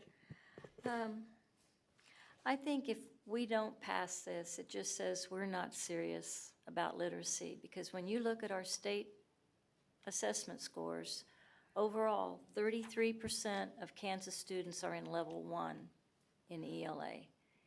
And I agree with Dr. Lewis, it is a civil rights issue. When I looked at African American statewide, 55% are in level 1. And it's not because these kids are stupid, it's because the teachers don't know how to teach reading, which is not their fault. That's why we're paying to get them trained. But we have to ensure that the teachers know how to teach using the science of reading. And if we don't require it, it just isn't going to happen. So I firmly support the motion, and I hope the rest of the board does as well. Kathy? Well, I'm going to publicly say I will be voting against it, and it's not about not being passionate about any of it or believing it needs to happen. I believe it's a timing thing, that we, again, need to have the conversation with the curriculum and get all of the information before we move forward with a requirement. Dennis? Madam Chair, thank you. Is it an issue with letters funding that the date is 2 years later? Is that going to be a problem? So what was asked by a variety of people is that letters, if you use letters, remember there's lots of things to use, is a 2-year process. Okay. And you could start it in a school district in 2026 and have every teacher trained by 2028. And that gave, for some of the principals and curriculum people, enough lead time. Remember, we're juggling, we got to go to regulations. This is what's so tricky. Remember, when the regulations are going to come back to you, this will not be the board that is set here right now.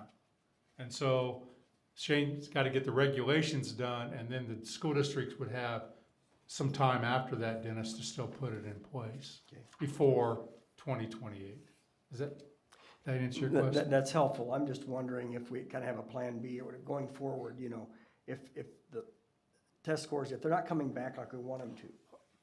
I mean, and we say, okay, letters didn't work out like we hoped it would. So I think I want to be clear. There's 3 big chunks, I think, as you think about this, and Kathy's articulated this. So I don't care what content it is. It could be social studies. You have to know the content of what you're going to teach. Then you have to have good materials and be trained in those materials in order to teach it.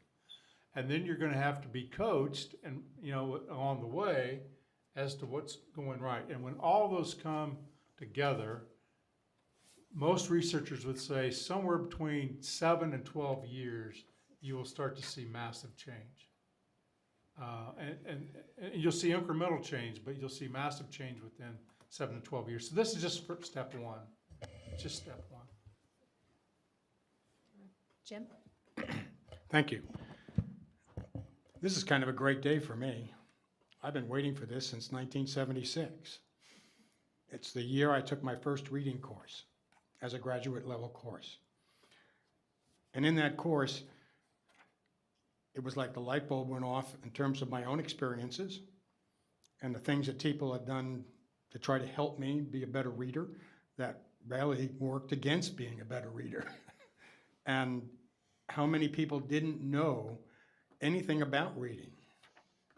Yeah, and I was blown away by my first class that I took. I took several more classes, was at one time going to be a reading specialist, but got detoured by being an administrator. But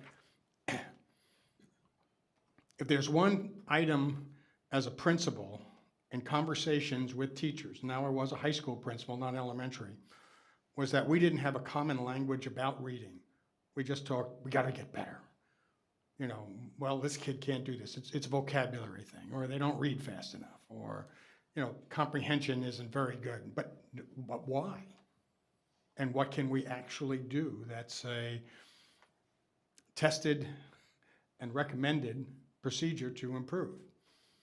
So this gives us a direction, it gives us the steps to take, and it gives us a way to evaluate later on if we're doing it correctly. You know, this might not be the best, and in a few years, this board may choose another way to go. But this is it's a great first step. So thank you for bringing it here, and thank you for making this happen. This is great. Long awaited for. I don't see any more questions, but I'm going to ask one last clarifying question because I want to be very sure that we know exactly what we're voting on. And what I heard between the two of you, Commissioner Watson and Shane, was essentially, this is not unlike graduation requirements, right? We just took a recent vote on graduation requirements to approve that final written policy, the statute. And what we are essentially voting on here today is you're going to go forth and create the language for that statute. So all of the things we just saw on the slides is a draft. And you're going to bring a statute back to us, well, back to 10 people who sit in these chairs much later, correct? Hopefully not much later, Okay. but later, yes. And it'll be a regulation update that'll change. And, Okay. and some of this language may be, it'll probably be a little broader in there, but it'll make sense when it's written, so. And this board will vote on that. Okay. It's when it goes through the process and comes back. You know, the fastest we ever had a regulation go through was graduation, and that was a little bit over a year. And we've had some that have taken 5 years, Shane? Almost 6, the Almost last 6 years. licensure update. So then you'll draft it, it'll go, some other board will then have the final approval, yes or no. Any last questions, discussion? Are we ready to vote? We have a first and a second. All in favor, please raise your hand. And opposed? Abstain. That is a 7-1 vote. Motion passes. Thank you, Madam Thank you. Chair.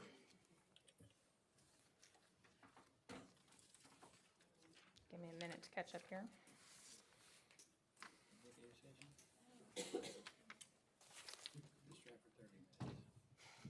Would you like to make that motion?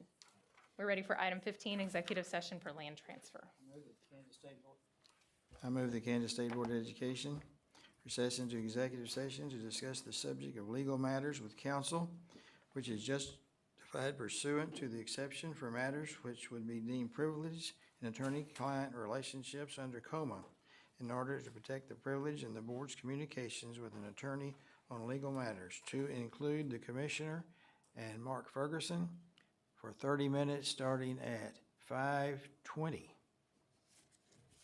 Is there a second? Kathy? All in favor, raise your hand. 9-0 vote, motion passes. We will clear the room.